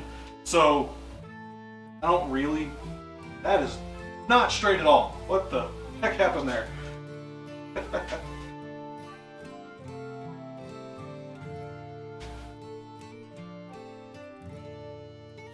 That's straight.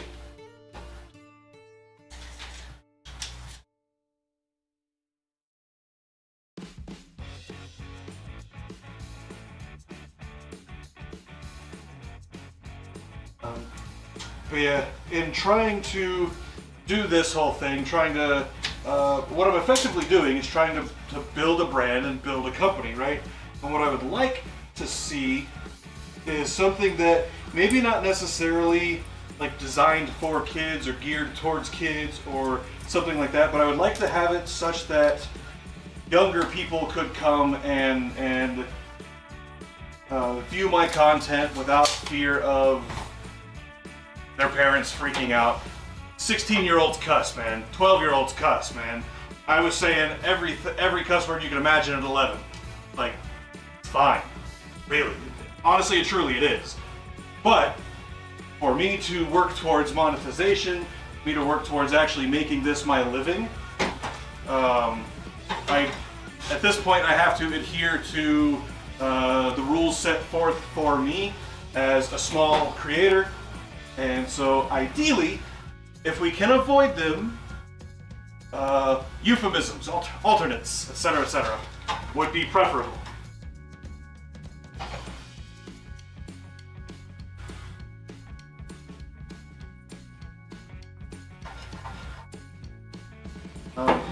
Not quite sure where YouTube falls on the skank thing, honestly. But again, preferably, if we can euphemize some stuff a little bit, that'd probably be better.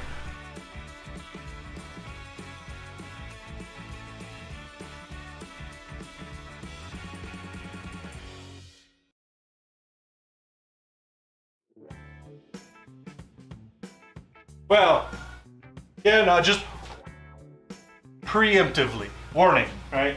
Because you and I both cuss like sailors. So, again, preemptively. Making noise after I get my Safety glasses. Where did I put those? Right here.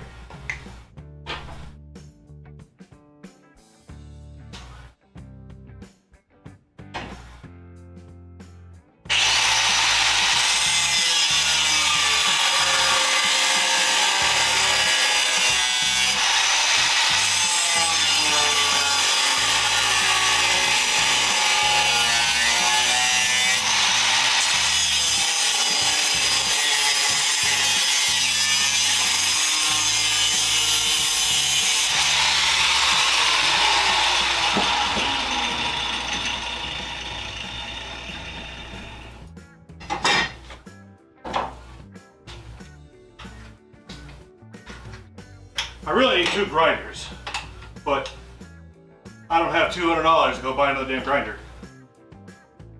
See, there I go. Like I said, you and I both cuss like sailors.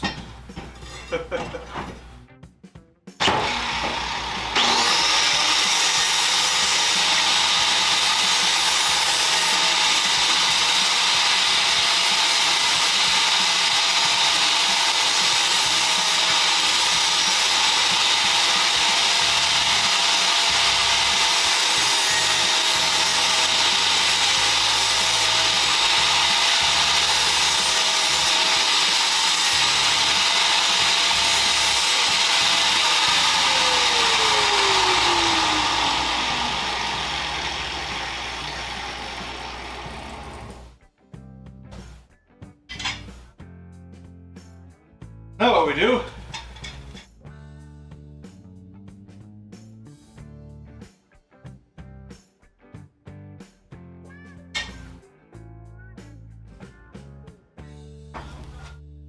I don't have my light. I missed my light.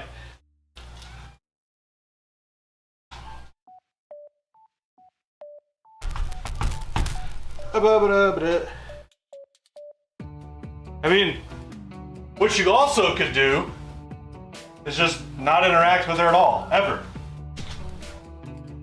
If she says anything, blinders, just keep on walking.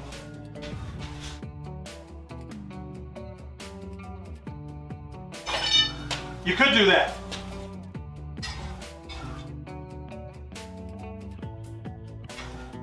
Okay. And then make sure there's nothing, I know there's nothing on the front of the Lenovo. Okay, so about there-ish. Alright. I'm just gonna weld them on the bottom. Should I weld them on the top?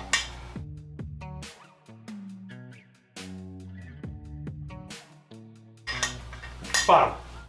Bottom on the bottom.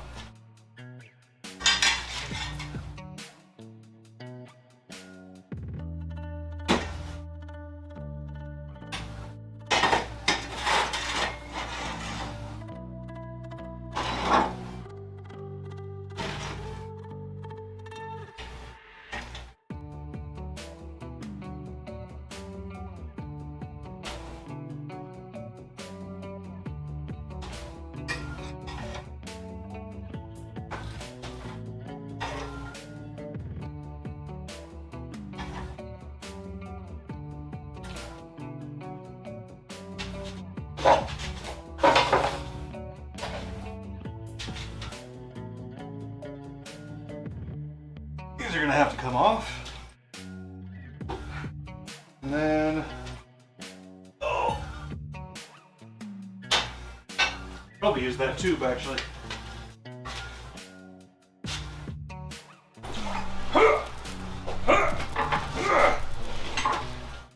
Side by side tire filled with concrete. Good stuff. Okay. And then we swing this guy around.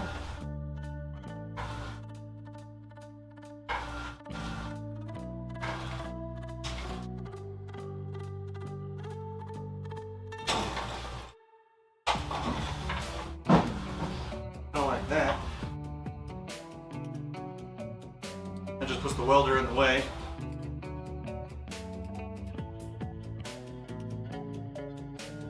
I don't have anywhere to put the camera. Later I could make a sling that I can hang the camera from the beam straight down. Remind me later and I'll do that. I'll make a sling so that I can get the camera with the wide angle over the bench top and like, you know, look down.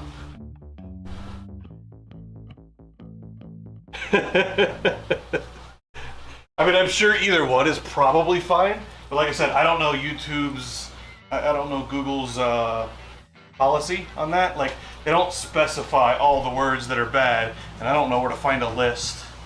But like, you know, playing it safe. Thank you. I appreciate that, actually.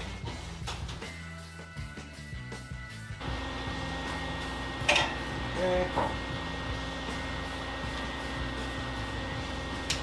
So you guys can't see it, but I clamp the metal to another piece of metal, clamp that to the bench, because it's a wooden bench, grab my $500 welding helmet. Love this thing. Only helmet, mask, shade.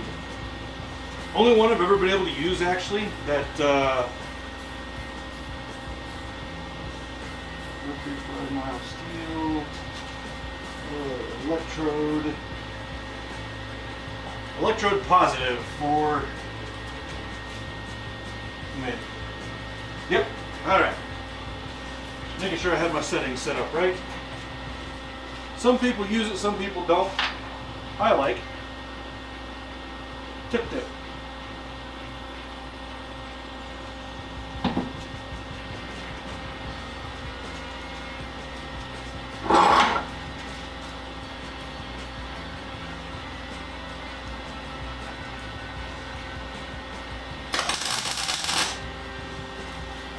That ain't right.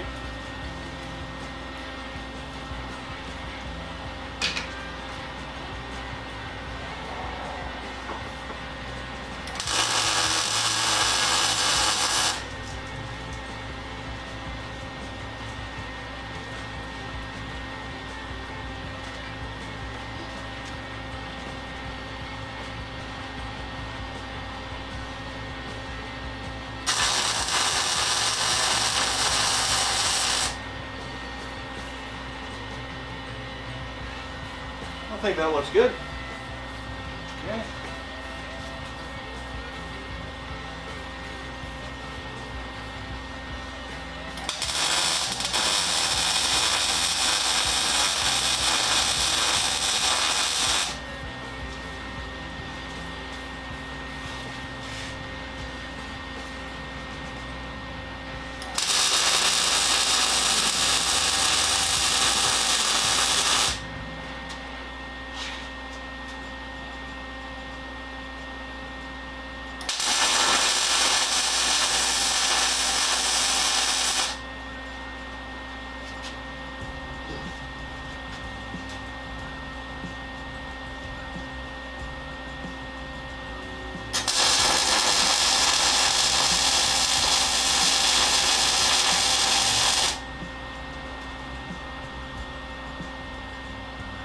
Family. Pasta fazool, huh? What you know, eh? Pepperoni. Ravioli.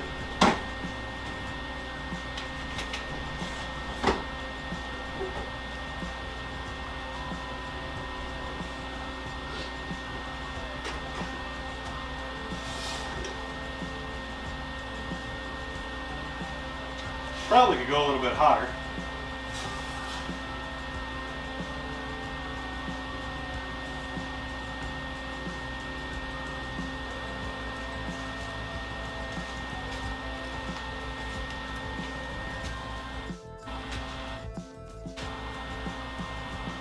Focus.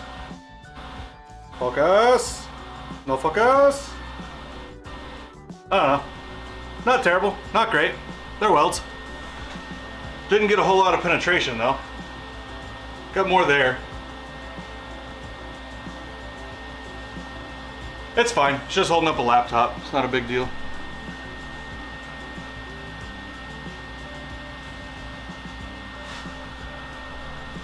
Okay, so this thing, What side is it on?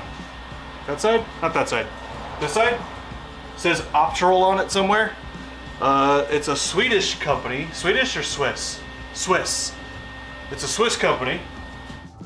And this is the only one. So the problem I have is the shades on most helmets, even the automatic ones, they're either too dark or too light on one end or the other. So when they're off, they're too dark and I can't see anything. And then you set the shade and you can see the weld fine, but you can't see anything when it's off. Or you start the arc and it's either too bright and there's a bunch of glare, or it's too dark and you can't see, all you see is the arc, you don't see the puddle. And I give props, I give kudos to those guys that hold those single shades up that you gotta hold in front of your face. Those guys weld all by feel and the way the arc looks. They don't look at the puddle. For me, I can't do that. I gotta see what I'm doing. I'm not, I don't have enough practice and I'm not good enough to do it just by feel and sound alone. So now, put this guy back up here. And we gotta do the other tabs.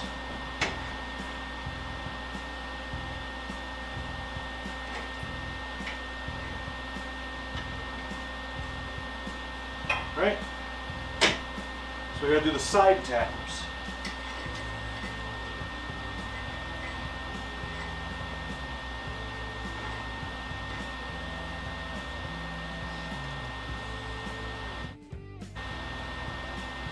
Which I think I'll do these on top.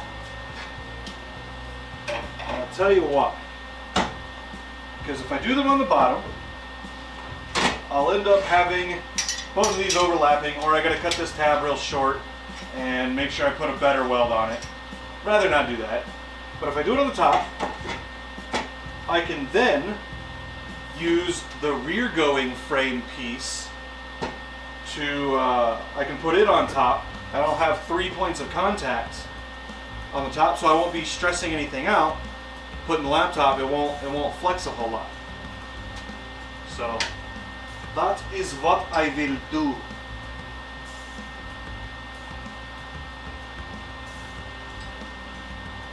This is widthwise, right?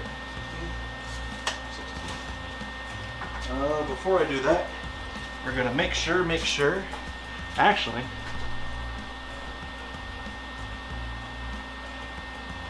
I could weld a little stud on here. Make it adjustable, maybe. I don't know. Okay, so yeah, it's gonna be fixed. It's fine. It's fine. It's fine. We're fine. Everything's fine. It's all fine.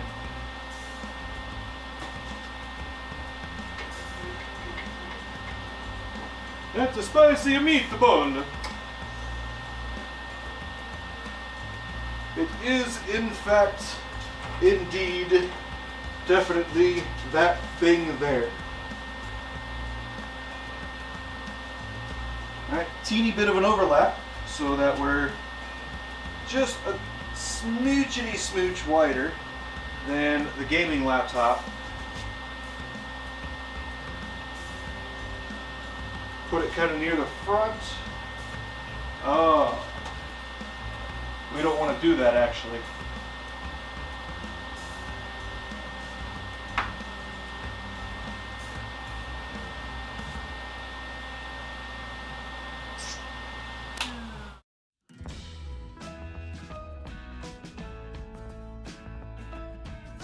You do want it underneath. That's fine. We can do that.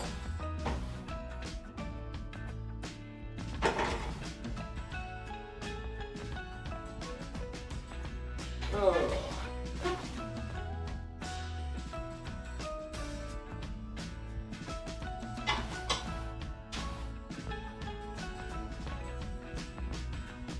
That'll work. That'll be fine.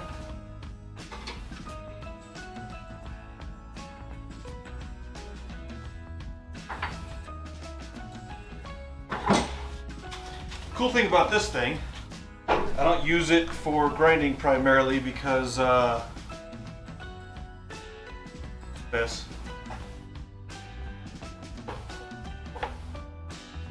Oh,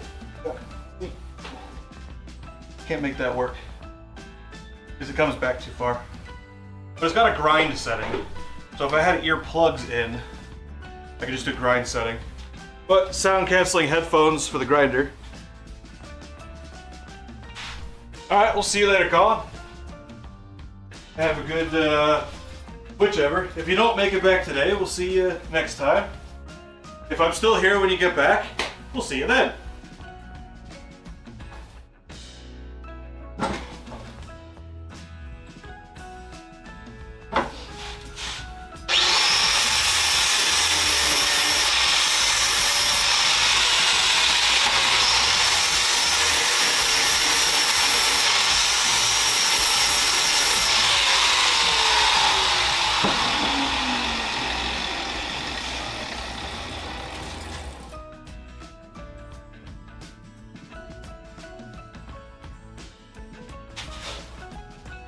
I know I'm gonna forget those there.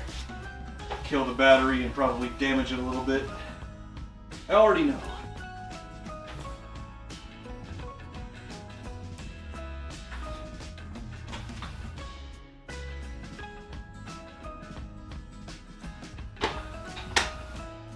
Also, Lumi Dearest, in case you don't know how the stuff kind of works for this whole like content creation thing, for me to start making money doing this, I need a certain number of subscribers, 1,000, and a certain number of watch hours for 1,000.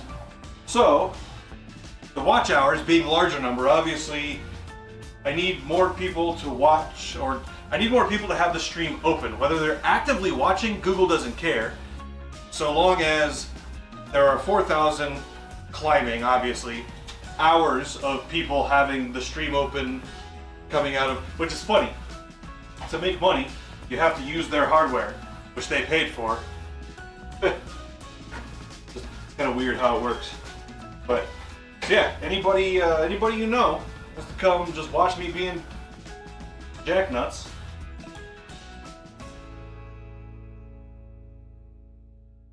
Ideally, I'd like to keep my personal stuff and my business stuff electronically separate. So I did make a Facebook account by the same name as the channel, but it runs. So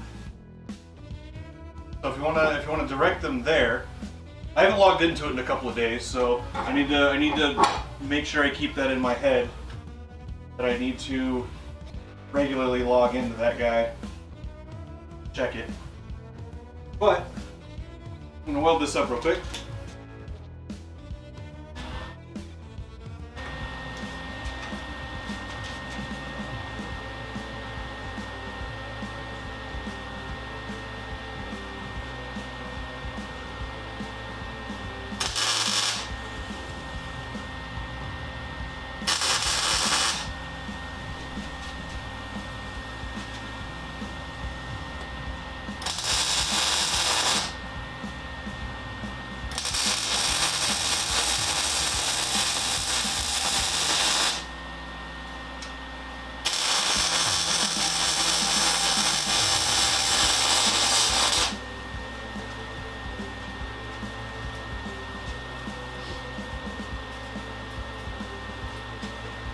Das ist gut.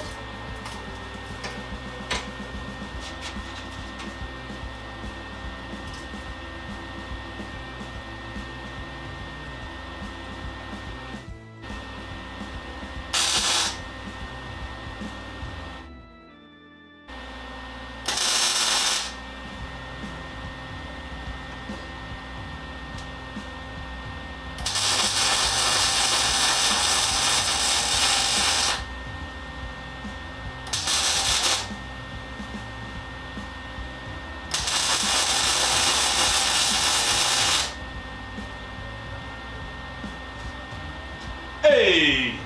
Hey, yo, what's the no way? It's a spicy meatball.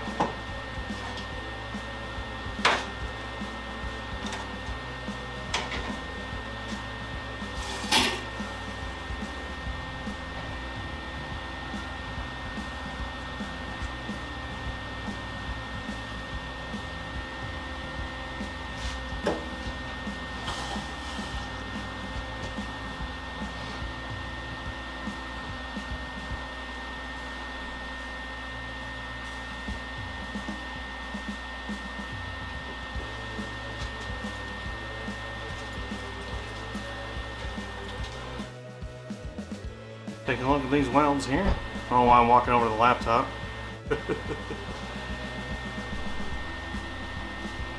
It's a pasta fazool, huh? Ravioli, rigatoni. Pippi papo.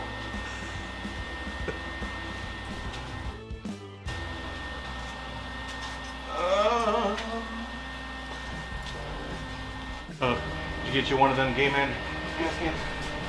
Let's get it right here. So I bought that. I bought another 1 gallon for make things easier. All you have to do is pour regular gas in there and then squeeze the bottle, give it, pour it in there, shake up the lid. It's fine. Did that for years and years and years and years. Years and years. You know, I didn't look at that first. The Asus is quite a bit thicker than the Lenovo. I might have done messed it up. I might have done messed it up.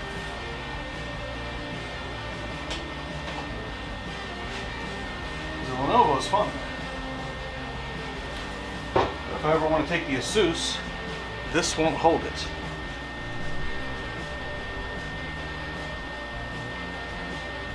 So what do I do about that?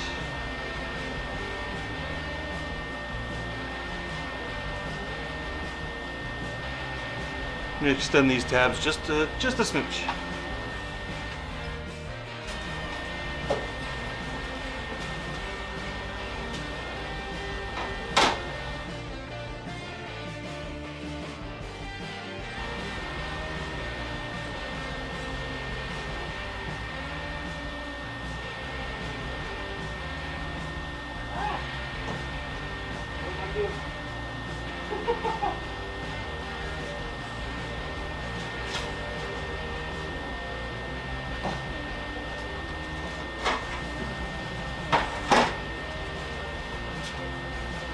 That's what happens when you don't measure everything.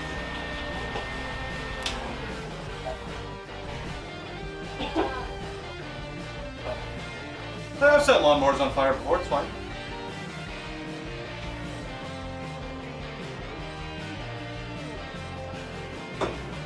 Tell me.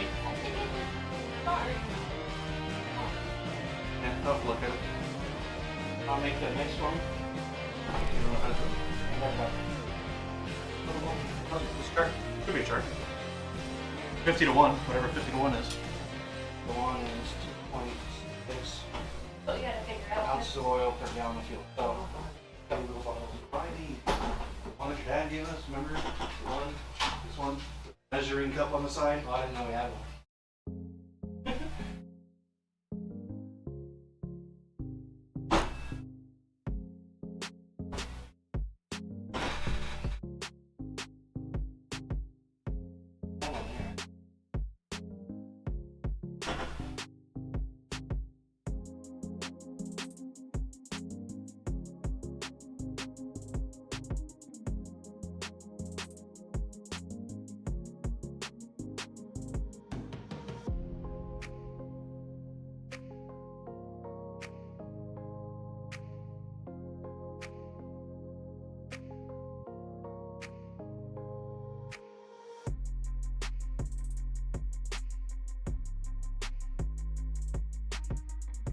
Really mad at me when not really. There you go. Empty measuring. You emptied it? Why? So you don't have to measure. You said you didn't know how to do it. Yes, now I know why. It was at 2.6, wasn't it? No, I was like halfway. But I mean, you have two volumes you're trying to compress air into. What cat would like Yeah, that? I was curious how it worked. Excuse me for playing around with you. Yeah, I measured a thing and then I forgot to measure another thing, and now I have to do some more things. See, I don't know. Maybe I don't. I don't only use the Lenovo.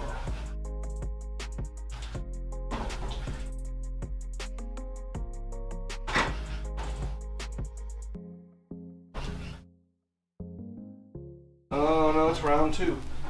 Why did I not look at that? Seems like a weird thing to overlook.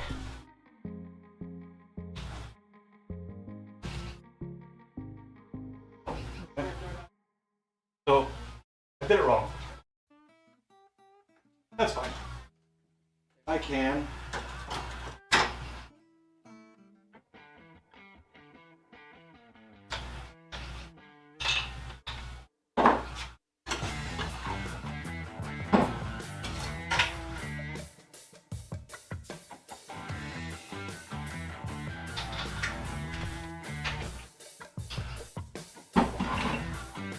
The sides are fine, it's the fronts. The fronts... Well, this guy's rounded on the side, too. This guy's not. Just the fronts. I'm gonna put little cavity boys.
this is gonna be fun.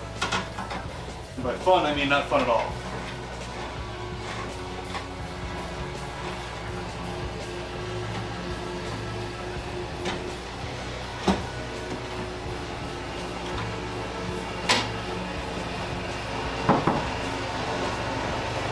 Because I'm trying to hold this little tiny tab that I just cut.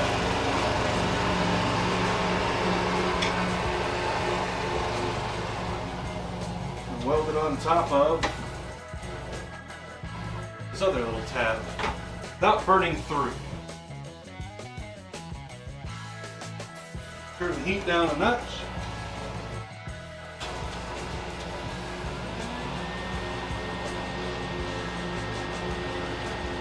I was wrong. Loss of ignition. Key does nothing now. Lawnmower won't start. Nothing. It just died. So I tried using the key. It's not even turning over. Nothing. Did you check to see if the battery's still connected? Does it not charge the battery either? Go, son, let's go.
Colin gets his wish anyway after he leaves.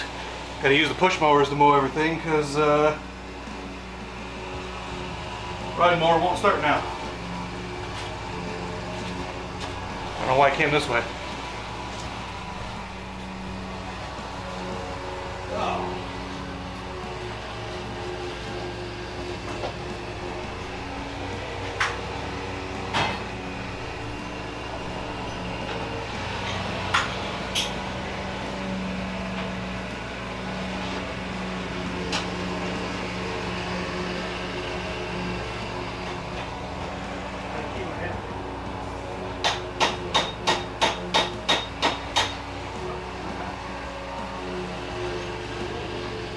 Maybe the solenoid's gone bad.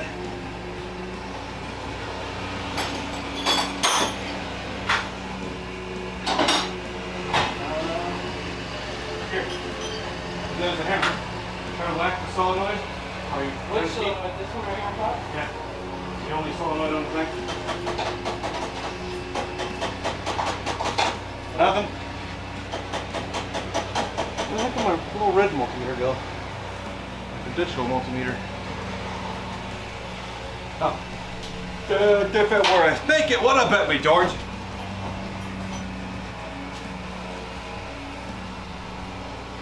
Voltage, AC. No need current, right? Straight from the battery?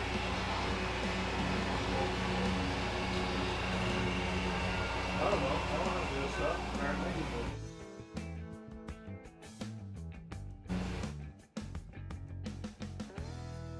Oh, I bet. Oh, hey, I'm sorry. It's a tractor. Colin would love this. He went off to go do some other stuff, so he's not even here anymore. So how come it died while I was riding? Did I have to constantly supply it? They put a little bar there. Can't do a screwdriver.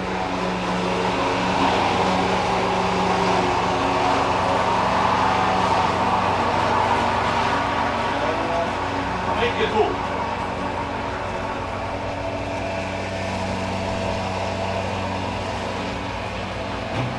Until we get it running, we won't be able to do any kind of other diagnostics. So.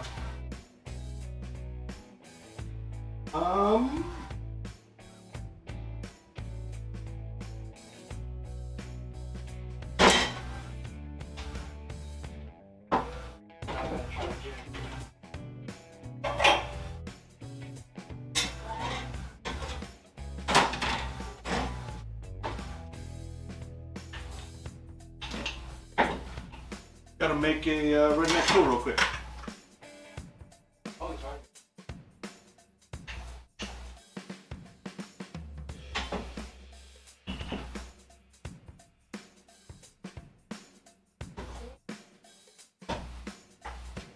Oh, what am I doing? Not this guy. This guy.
Chop it off and make it a little bit different, but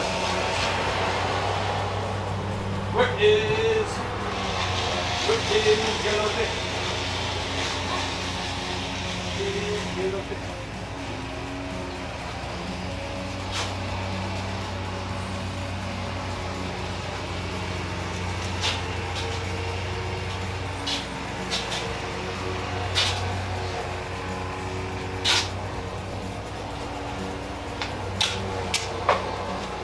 Hey, go, anybody in chat? Weld a rod to a piece of flat bar with some with a fork on the end.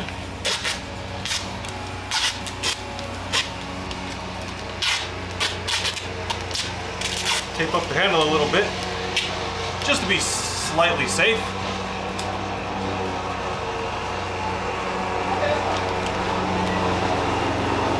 We now have a start stick. Patent pending.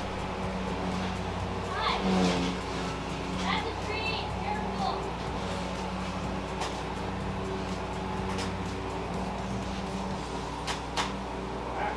Oh, maybe. Oh.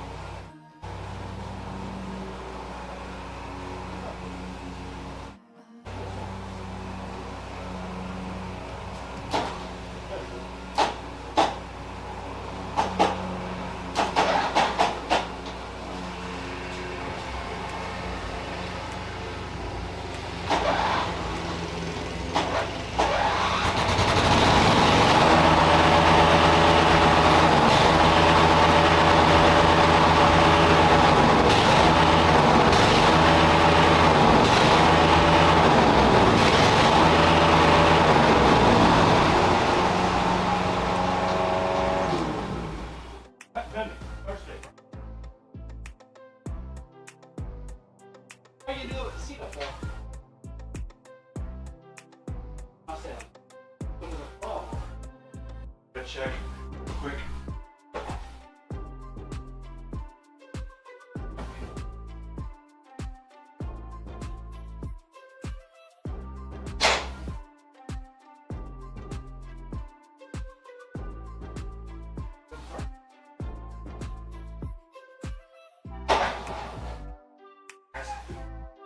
Either way, patent pending. Sorry.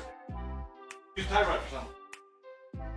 I was like, Turn the gold blade off. I looked at it too, and I was like, oh, it's off. I just. Experience with a lawnmower. Here's me thinking that my roommate, fellow near genius electronics expert, might know something about electronic control systems. Oh yeah, for which his program was specifically geared in school. PLCC and robotics, man. I can smell the bullshit.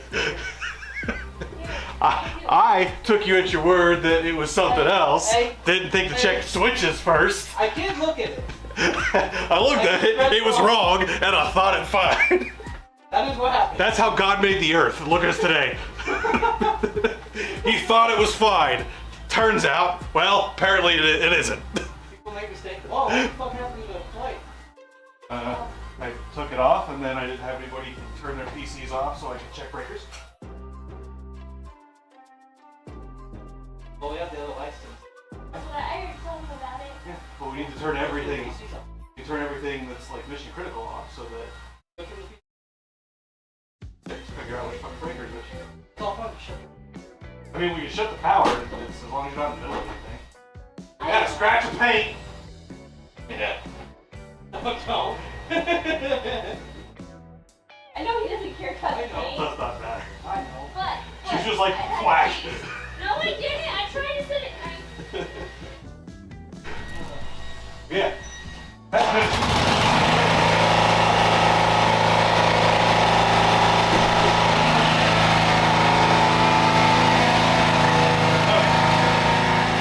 So, might be doing something different, other thing else in a minute. I don't know. I've been all over the damn place today. Okay. So we've got these little tabby tabs.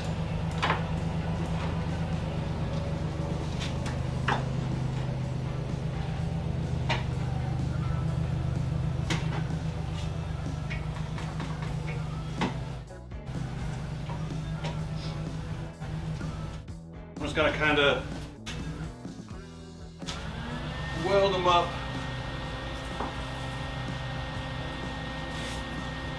on here.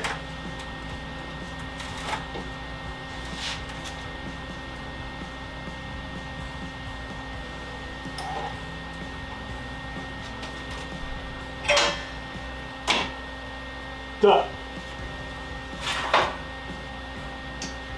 All the breakers are off. PCs, you mean? Now computers are off. We're done. Give me a minute and we'll check the breakers. I'll need your help, Oh, okay, well, but I'm gonna weld the thing first. okay, that's fine. I'm gonna try to move.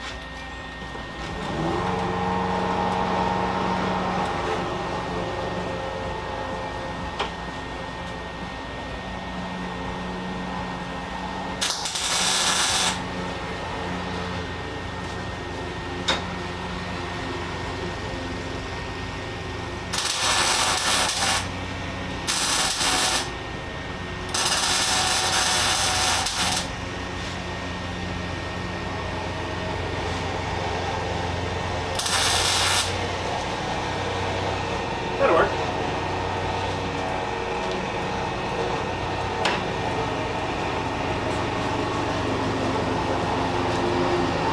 Now I'm gonna weld right hand.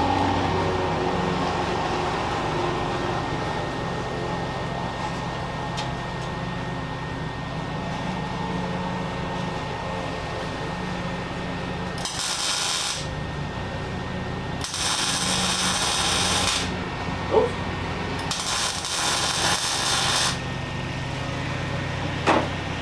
Burned right through that corner.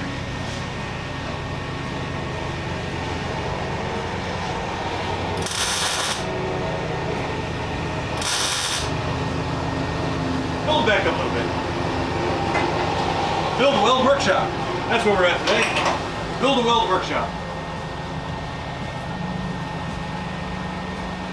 Do not ever hang your helmet on the regulator. Do as I say, not as I do. I do a lot of bad things, apparently.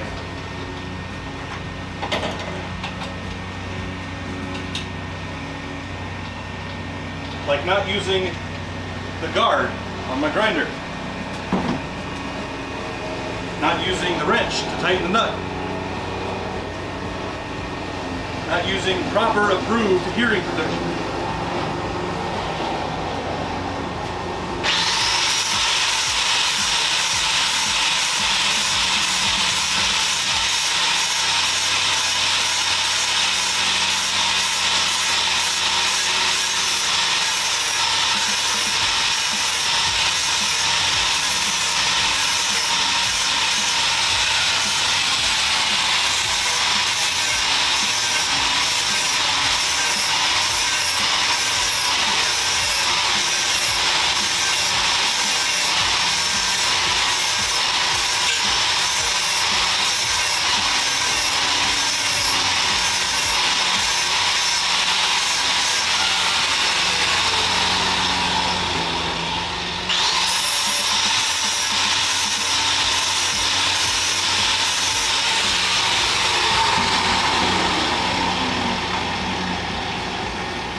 Babaloo. Or as Jace Varlet might say, Vamonos!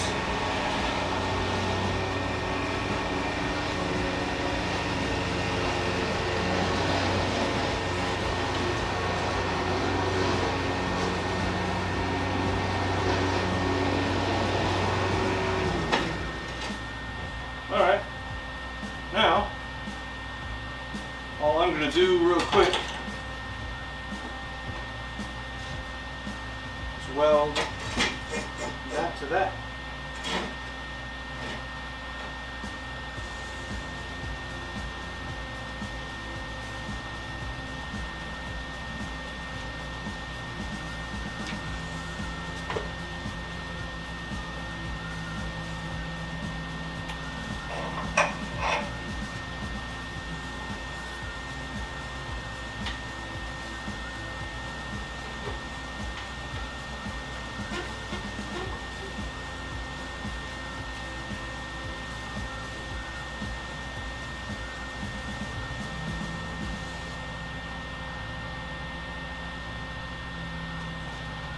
and then I'll measure it, cut it, put the tab on.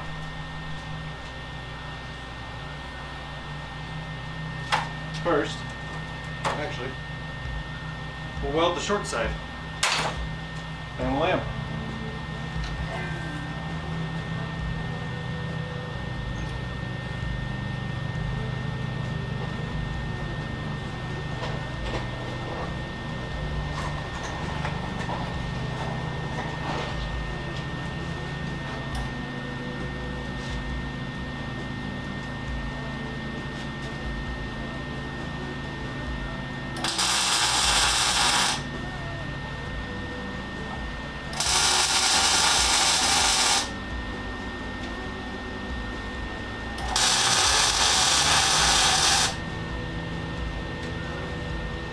Alright. Tacker in.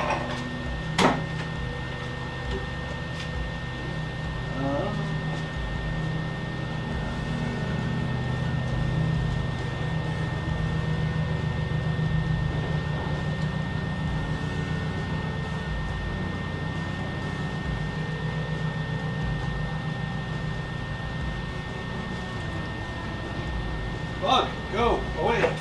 Jeez. There's nothing in garage for you. You are not a garage bug. You are an outdoors bug.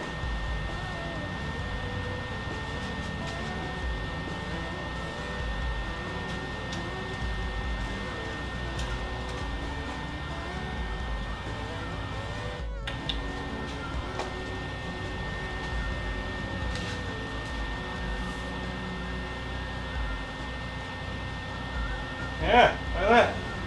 Bam lamb. Alright. Now, we're going to measure 11 from this face.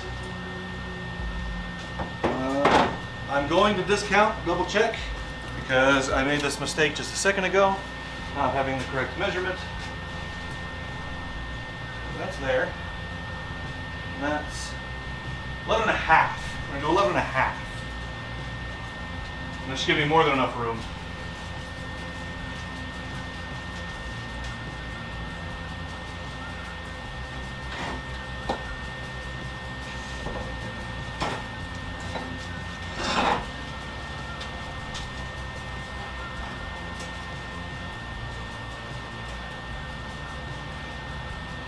Actually, yeah, 11 and a half.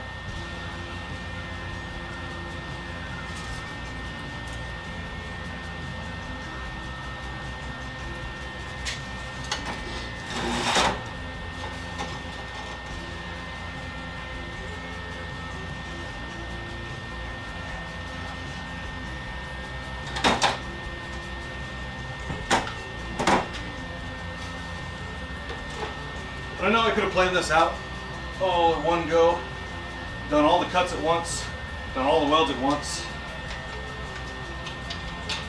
But I actually prefer working a little bit more organically than that. Okay.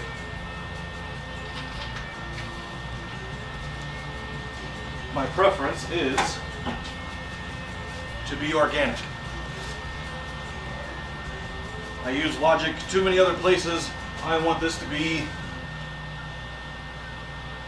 logic, or organic.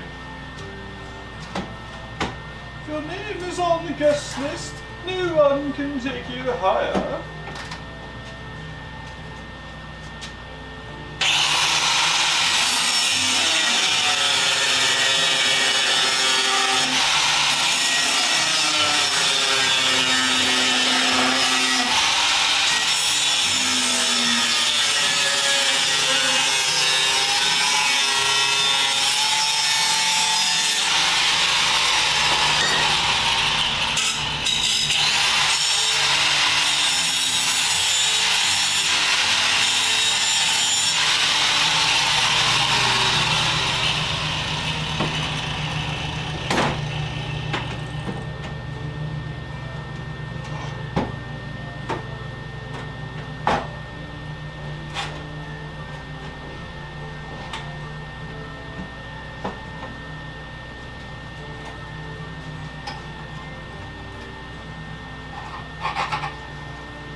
Look at that freehand tech.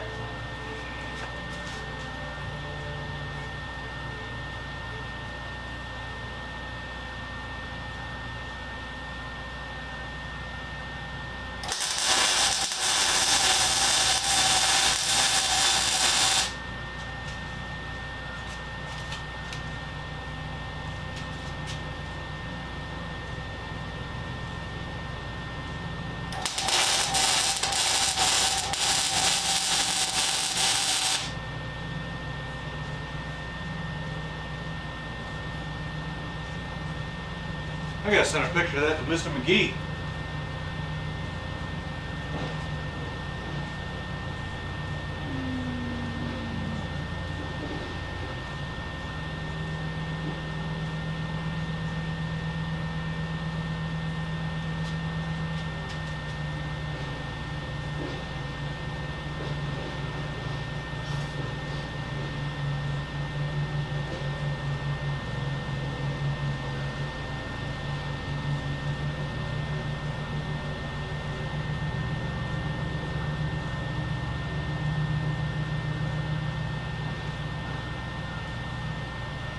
Wow.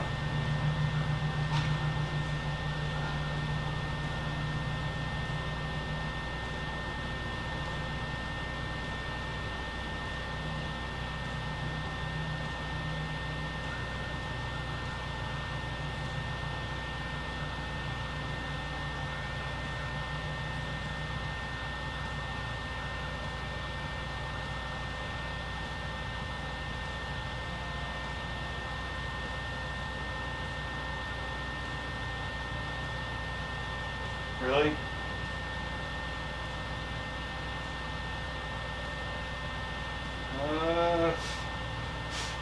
I'll probably have to send you a link.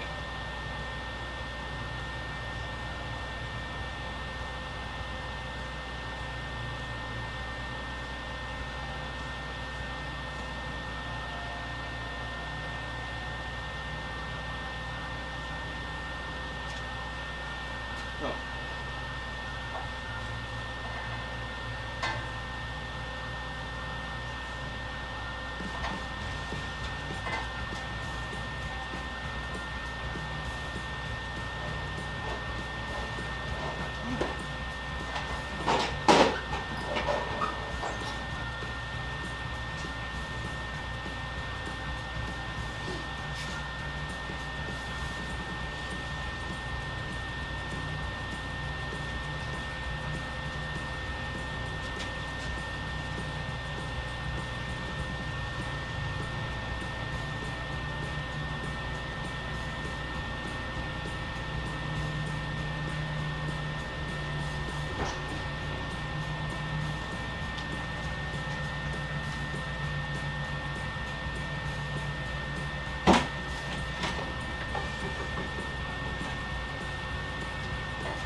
Sorry, I got poo on my shoe from the lawn.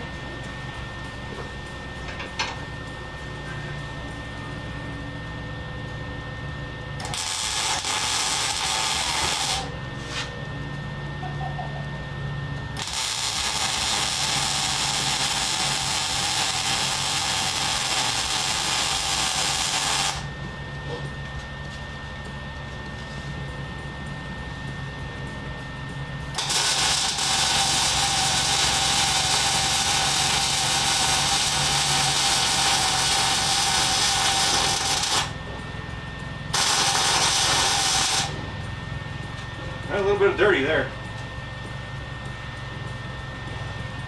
Quiet, go away.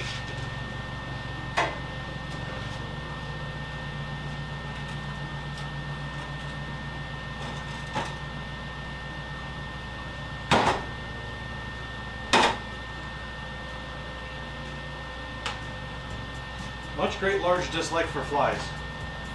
Much great large dislike.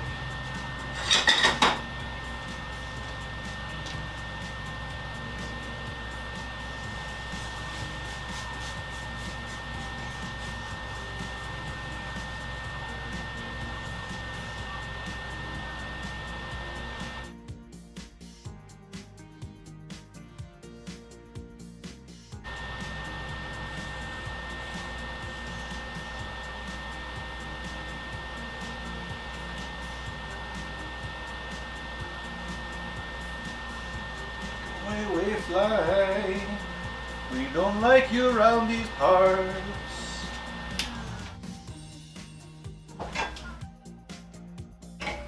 Okay.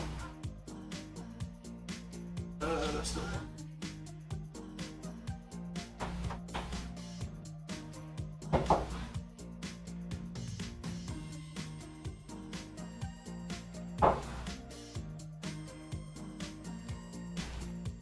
Oh, hey.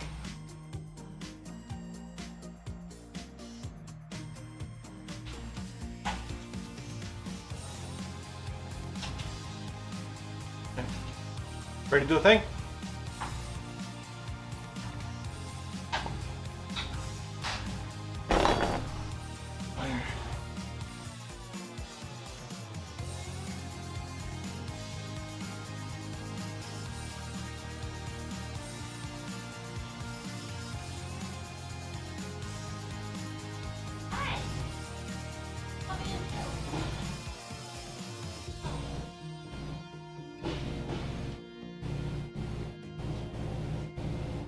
Gotta weed back everything now.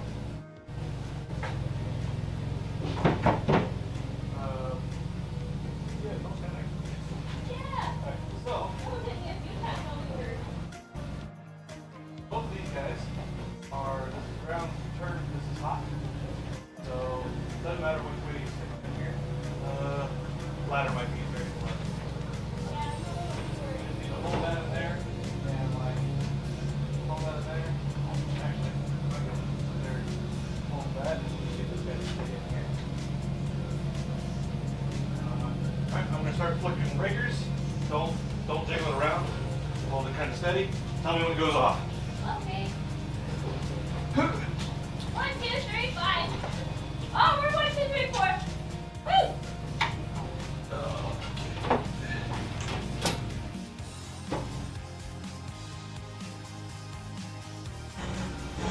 Okay, so try this one.